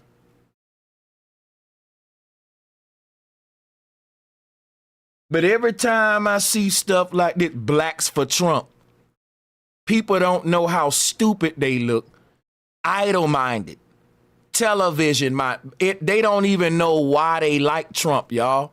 I can prove it to you right now. Watch this. I got a little fun clip. Y'all gonna like this one. Watch this one. Watch this one. You guys gonna like this one. I'm gonna prove to you Trump supporters are slow. Now, everybody know Trump he's trying to do what Spittler did. Hey, shout out to my sister Von Hall. Love being here. Now I know I'm not crazy. Oh, far from it. You just in a crazy world, so the people with the truth, they gonna call them crazy. Facts. Listen, you're a Trump supporter, right? Of course. Watch this, right? I just shared with y'all how Donald Trump is basically, he's the new Hitler and the new face of fascism in America and a dictatorship. Now, speaking of Trump being the new Spittler, what's crazy about it is, now we know that's true, right? But the thing about Trump supporters, even if he was Spittler and told them that in their face, they would still support him. And this video is proof. Look. You're a Trump supporter, right? Of course I am. Perfect. Go Trump. It's a cringeworthy social experiment. Watch what happens when Donald Trump fans are read what they thought were quotes of his. I've got a Trump pamphlet here, but I've replaced all the quotes with Hitler quotes. Trump's been compared to the German dictator by some throughout his presidential campaign. But can these random people tell the difference between the two? SoFlo YouTube channel puts it to the test. Who says I am not under the special protection of God? What do you think about that? Do you think... I feel like that's okay. That's okay? If Trump's an atheist, that's okay. I do not see why man should not be as cruel as nature. Well, why do you think he comes up with that? Well, man is the cruelest animal. Great liars are also great magicians. Mm-hmm. Wow. Well, I think that, he's going to lie in any way, probably to, support the country, to keep the country going. Good. There'll be good lies, So you support everything that he's kind of said in this pamphlet here and in these quotes, right? Of course. Yeah. I'm a Trump fan. Because Trump, because Trump said it. Now, when he reveals the quotes are really Hitler's comments, their reactions are hysterical. I'd say you're lying to me. They are, though. They're quotes from Hitler. You made this pamphlet and did that? Oh, my God. I'm definitely not down with racism. So do you still support Trump?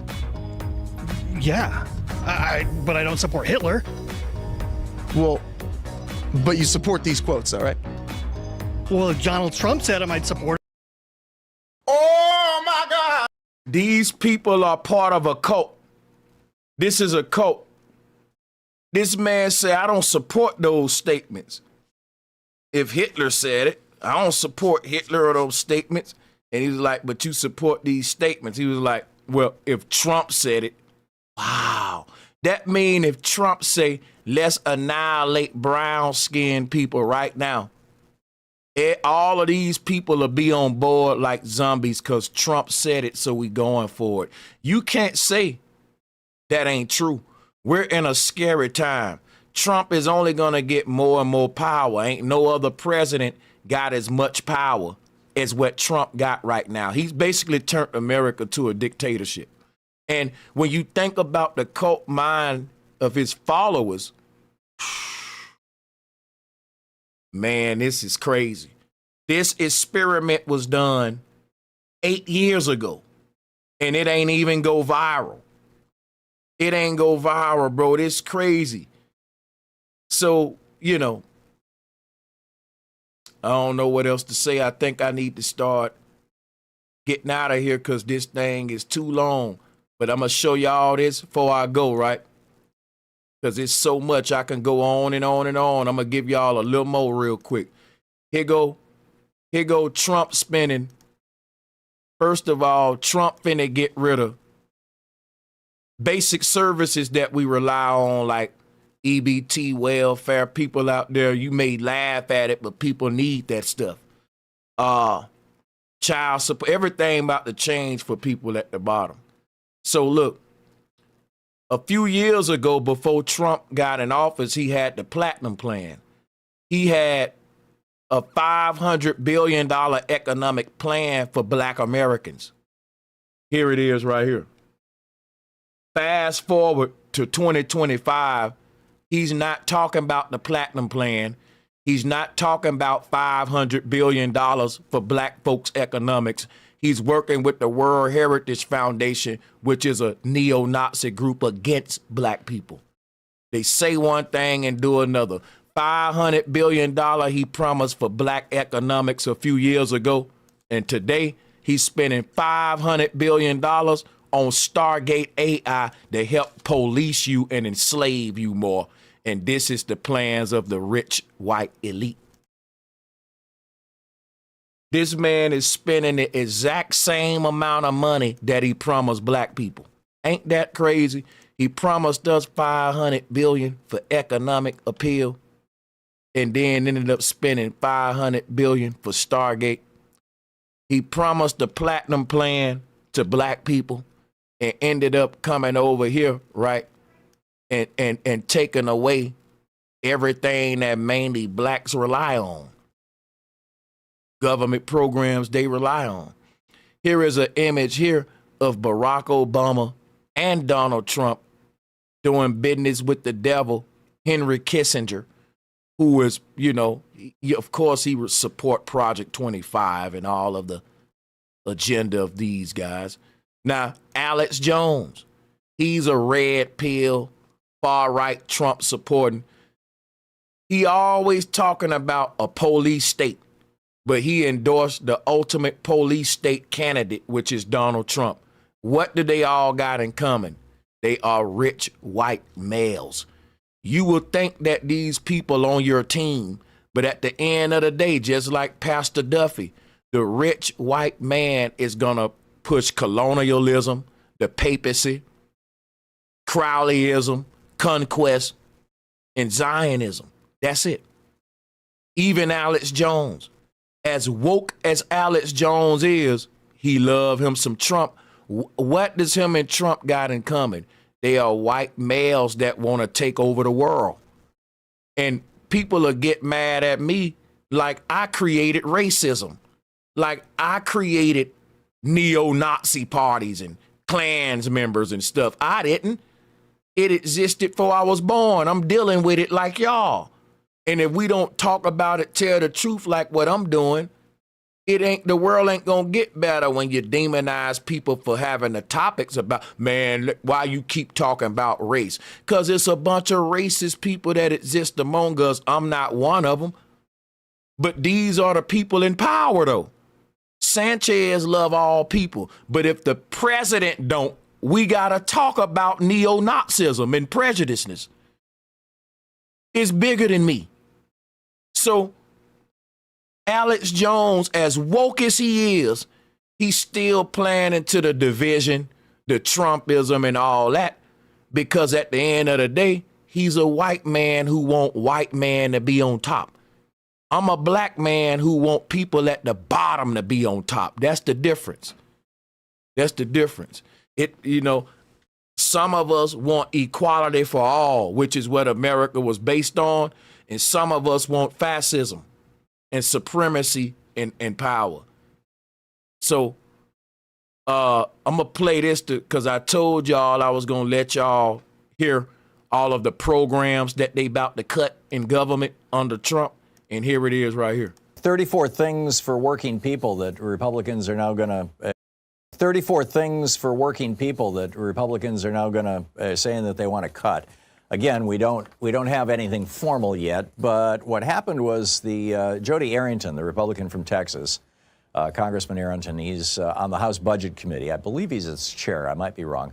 But apparently via him, Politico just got their hands on this document about what the House Budget Committee is planning on cutting.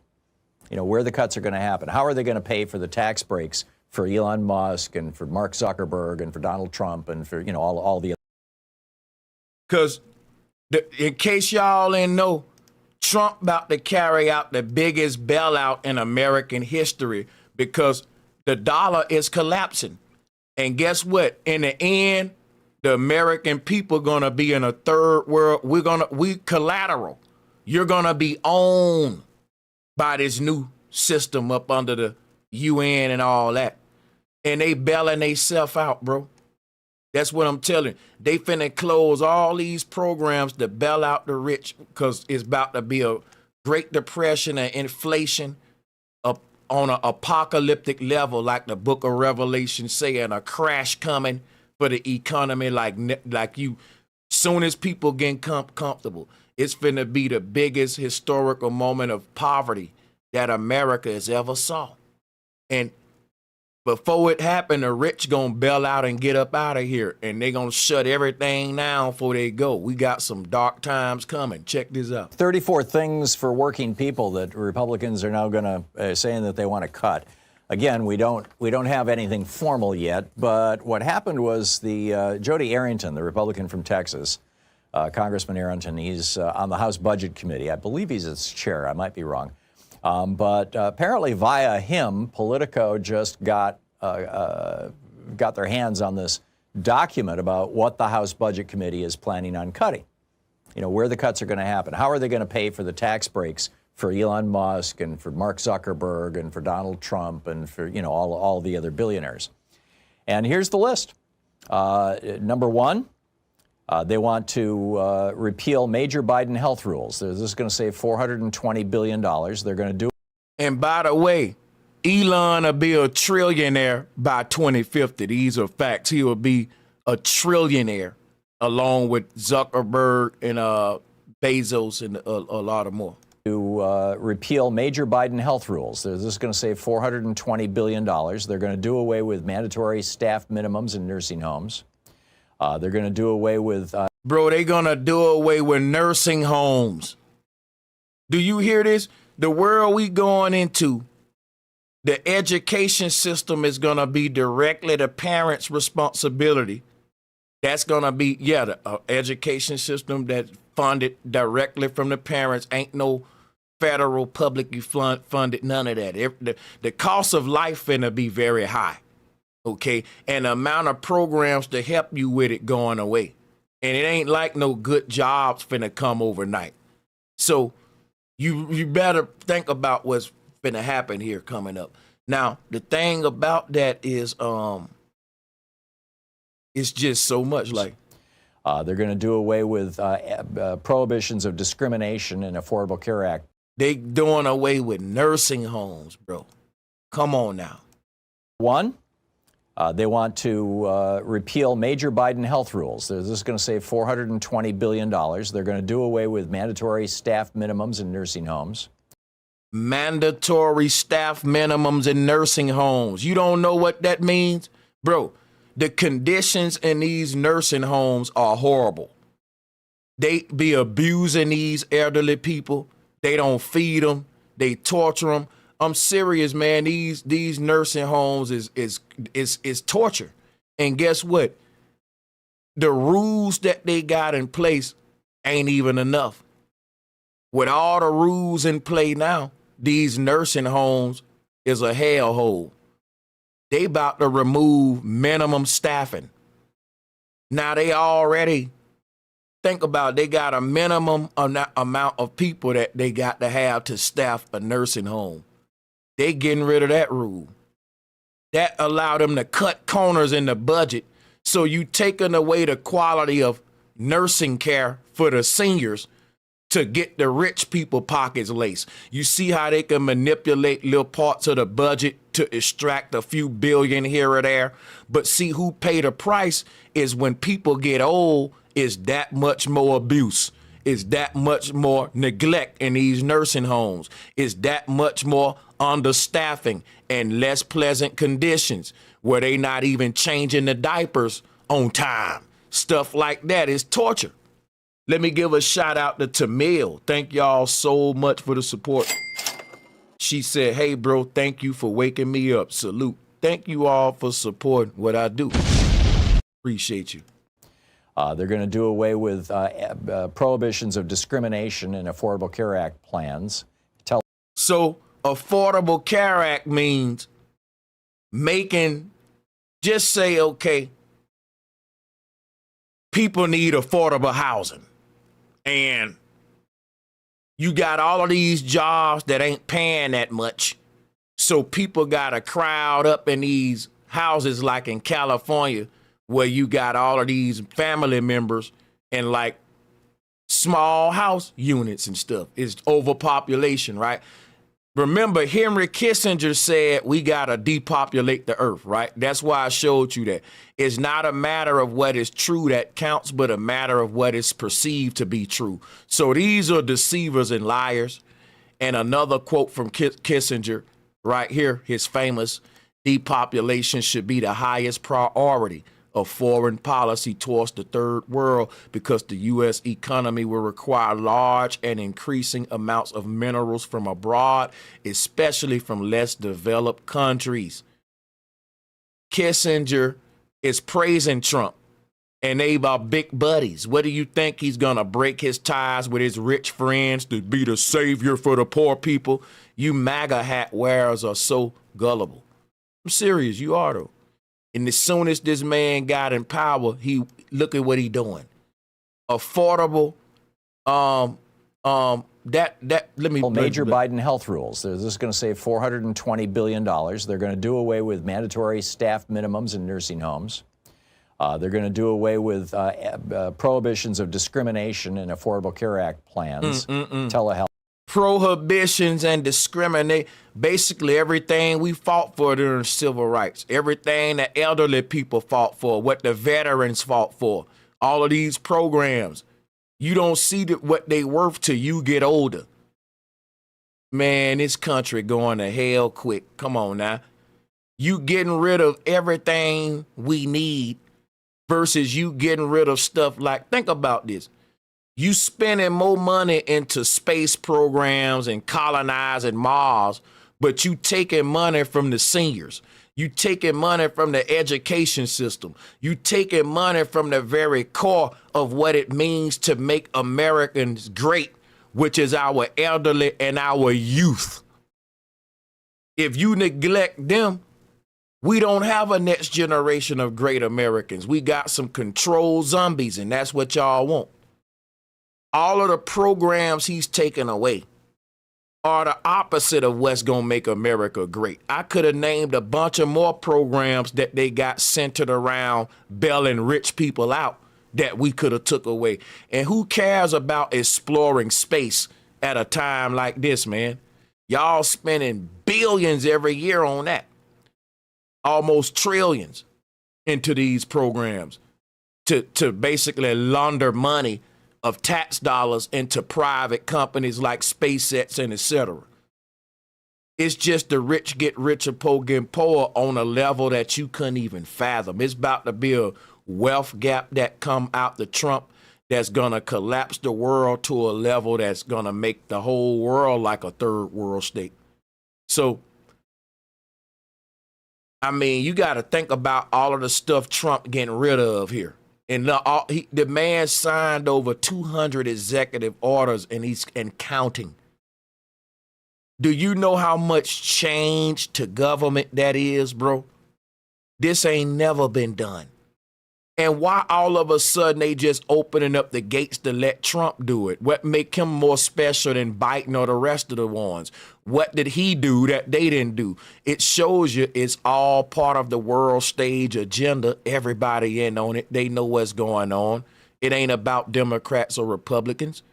It's about the World Economic Forum, the UN, the World Heritage Foundation, and the rich groups.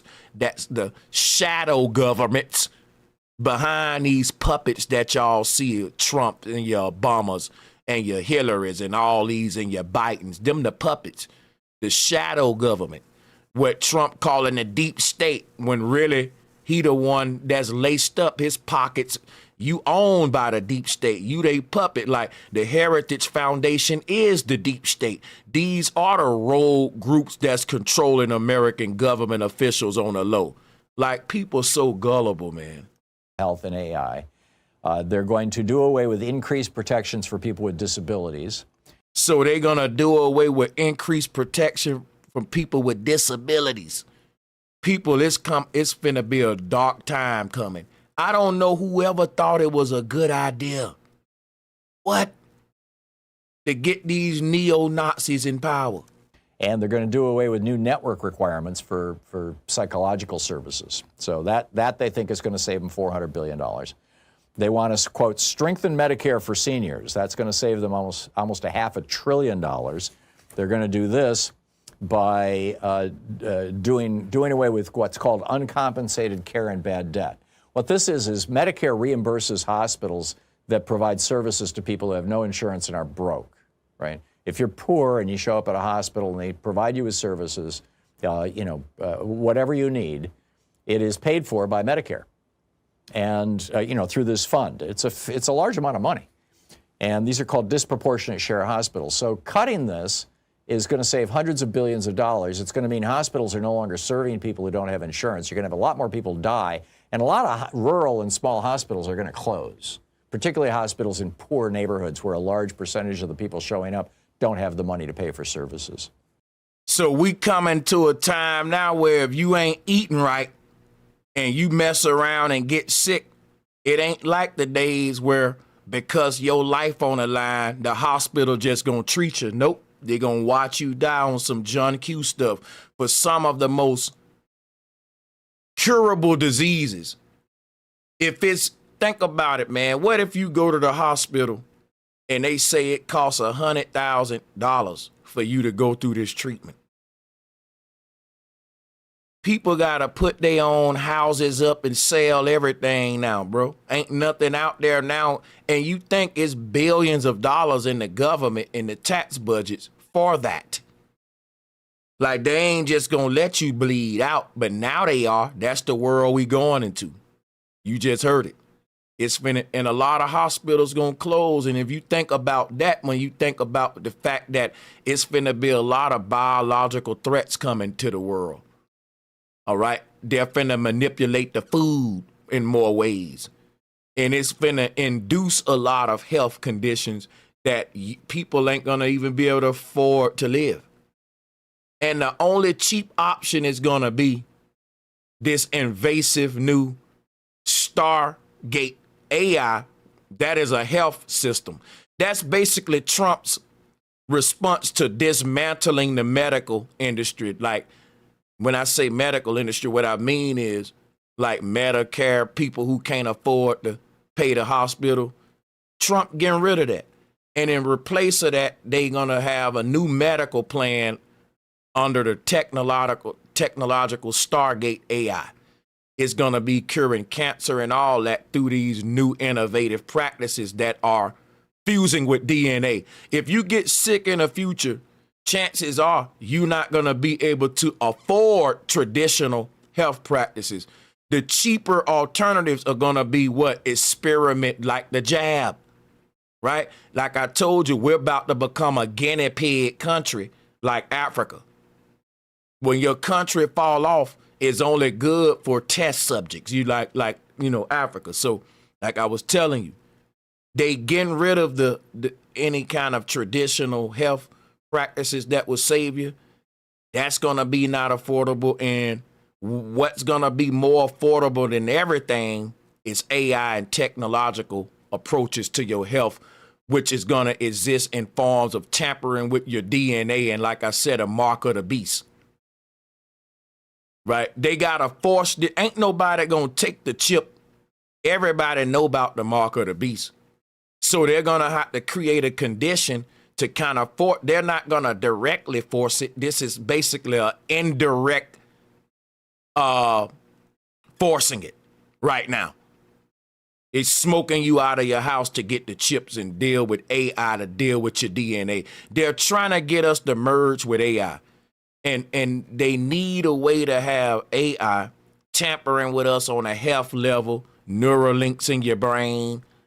This new Stargate AI is a new health system that is about curing cancer and all that. Now, if they really were concerned with healing you health-wise, why would they get rid of all the programs that's healing you health-wise? There's an agenda going on here, and that's the agenda of the World Heritage Foundation. It's finna be a crazy world, man. Because if you want to get healed in the future, the beast's going to have to heal you, which is the mark, the Antichrist system. See, humans ain't quick to let AI become the new healer, right? The healer on earth. Humans are very slow to like, when it comes to dealing with your health, we like traditional practices, right? So they know that this would take forever if they left it up to humans. So they got to get radical, they got to get dramatic, and this is what's going on.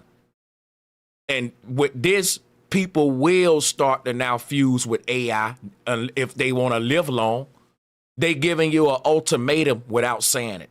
If you want a long life and a good quality of living in this new system, you're going to have to fuse with the tech guru's agenda. And if you're going against that, and if you pushing against science, technology, if you're a science denier, you're going to be anathematized in this new system. Life's going to be sucked for you. Shout out to Astro 40K once again.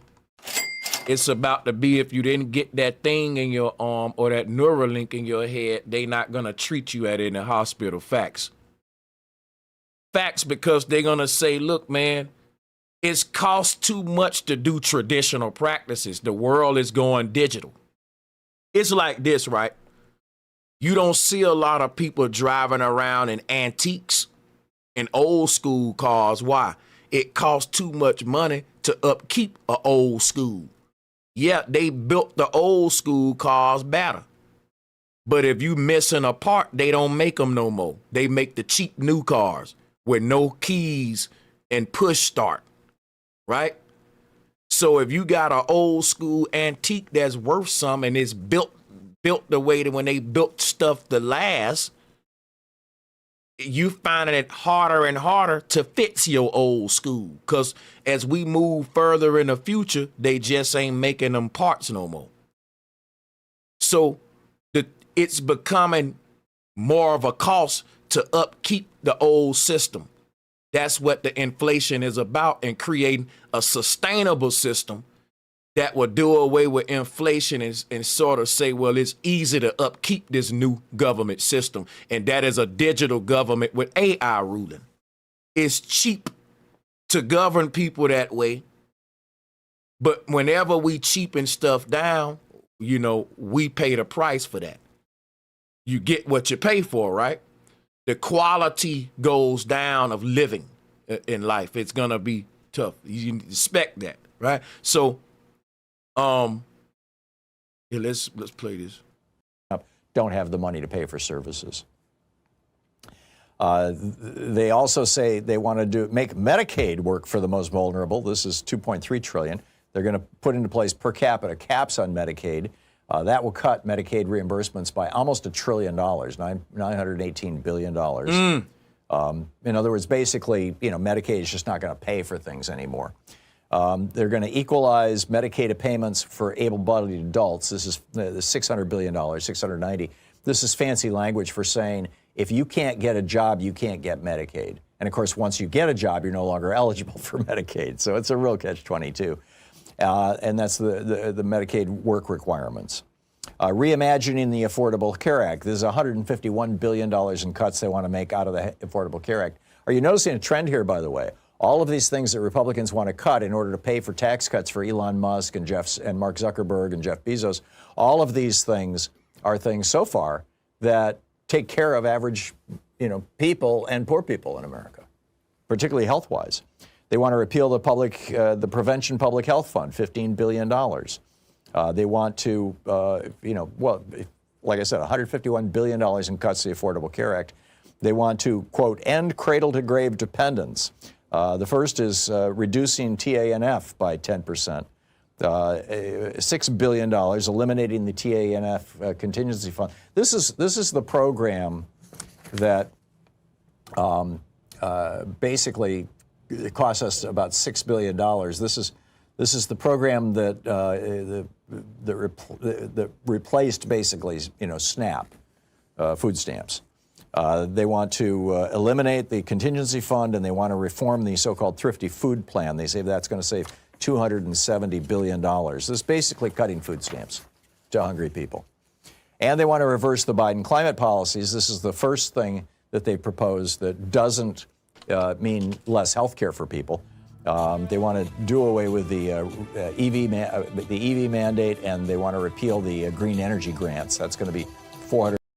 So the thrifty food plan is basically, when they cut the food stamps, it's going to, like he says, going to replace that. But it's going to be a way more strict plan where they're giving you, like, in their mind, they're saying we giving you to, put it this way, right? The thrifty food plan is a result of a bunch of racist white guys, far-right white guys, who was looking at black people selling food stamps, and they was like, we giving these Negroes too many food stamps if they selling them. You see what I'm saying?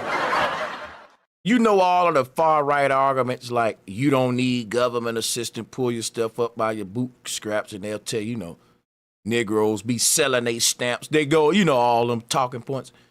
And so the thrifty food plan is like a new plan where it's more like Trump basically want to be hands-on whatever. He want to micromanage everything, consolidate departments. And you saying, well, how one man going to be able to do all that micromanaging and work with AI? We're entering an automated government, a digital government, a dictatorship. I've been telling y'all about this. So with this that's why AI, they've been getting so good at it.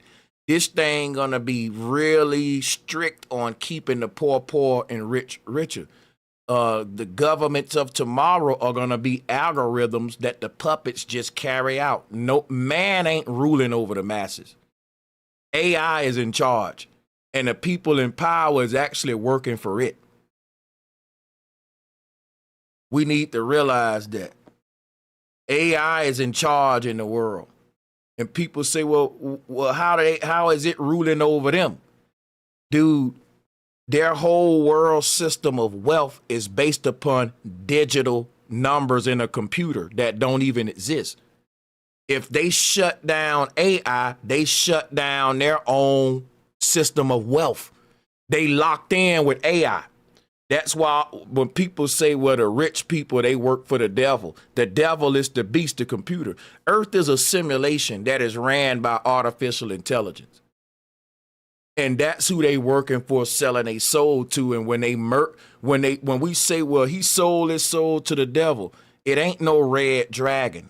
It's an ancient algorithm That's what we calling a spirit of the Antichrist. When they get the chip in their head, they go to thinking like the beast. It don't matter if they black, white, Asian. Once they get the chip, the brain computer interface, it's one mind. It's one mind, but many people. And you know when they get online, they all feel the same. They act the same. The vibe is very gothic and vampire-like. So, but let me get up out of here. That's it for today. I'm ending the show. I appreciate y'all. I can go all night because this is very important times. But stay with me. Be on the lookout. Hit the notification bell. Make sure you subscribe. Thank you, everybody, for all the super chats, all of the cash apps. Shout out to my Patreons. And shout out to all my channel members. Peace and love.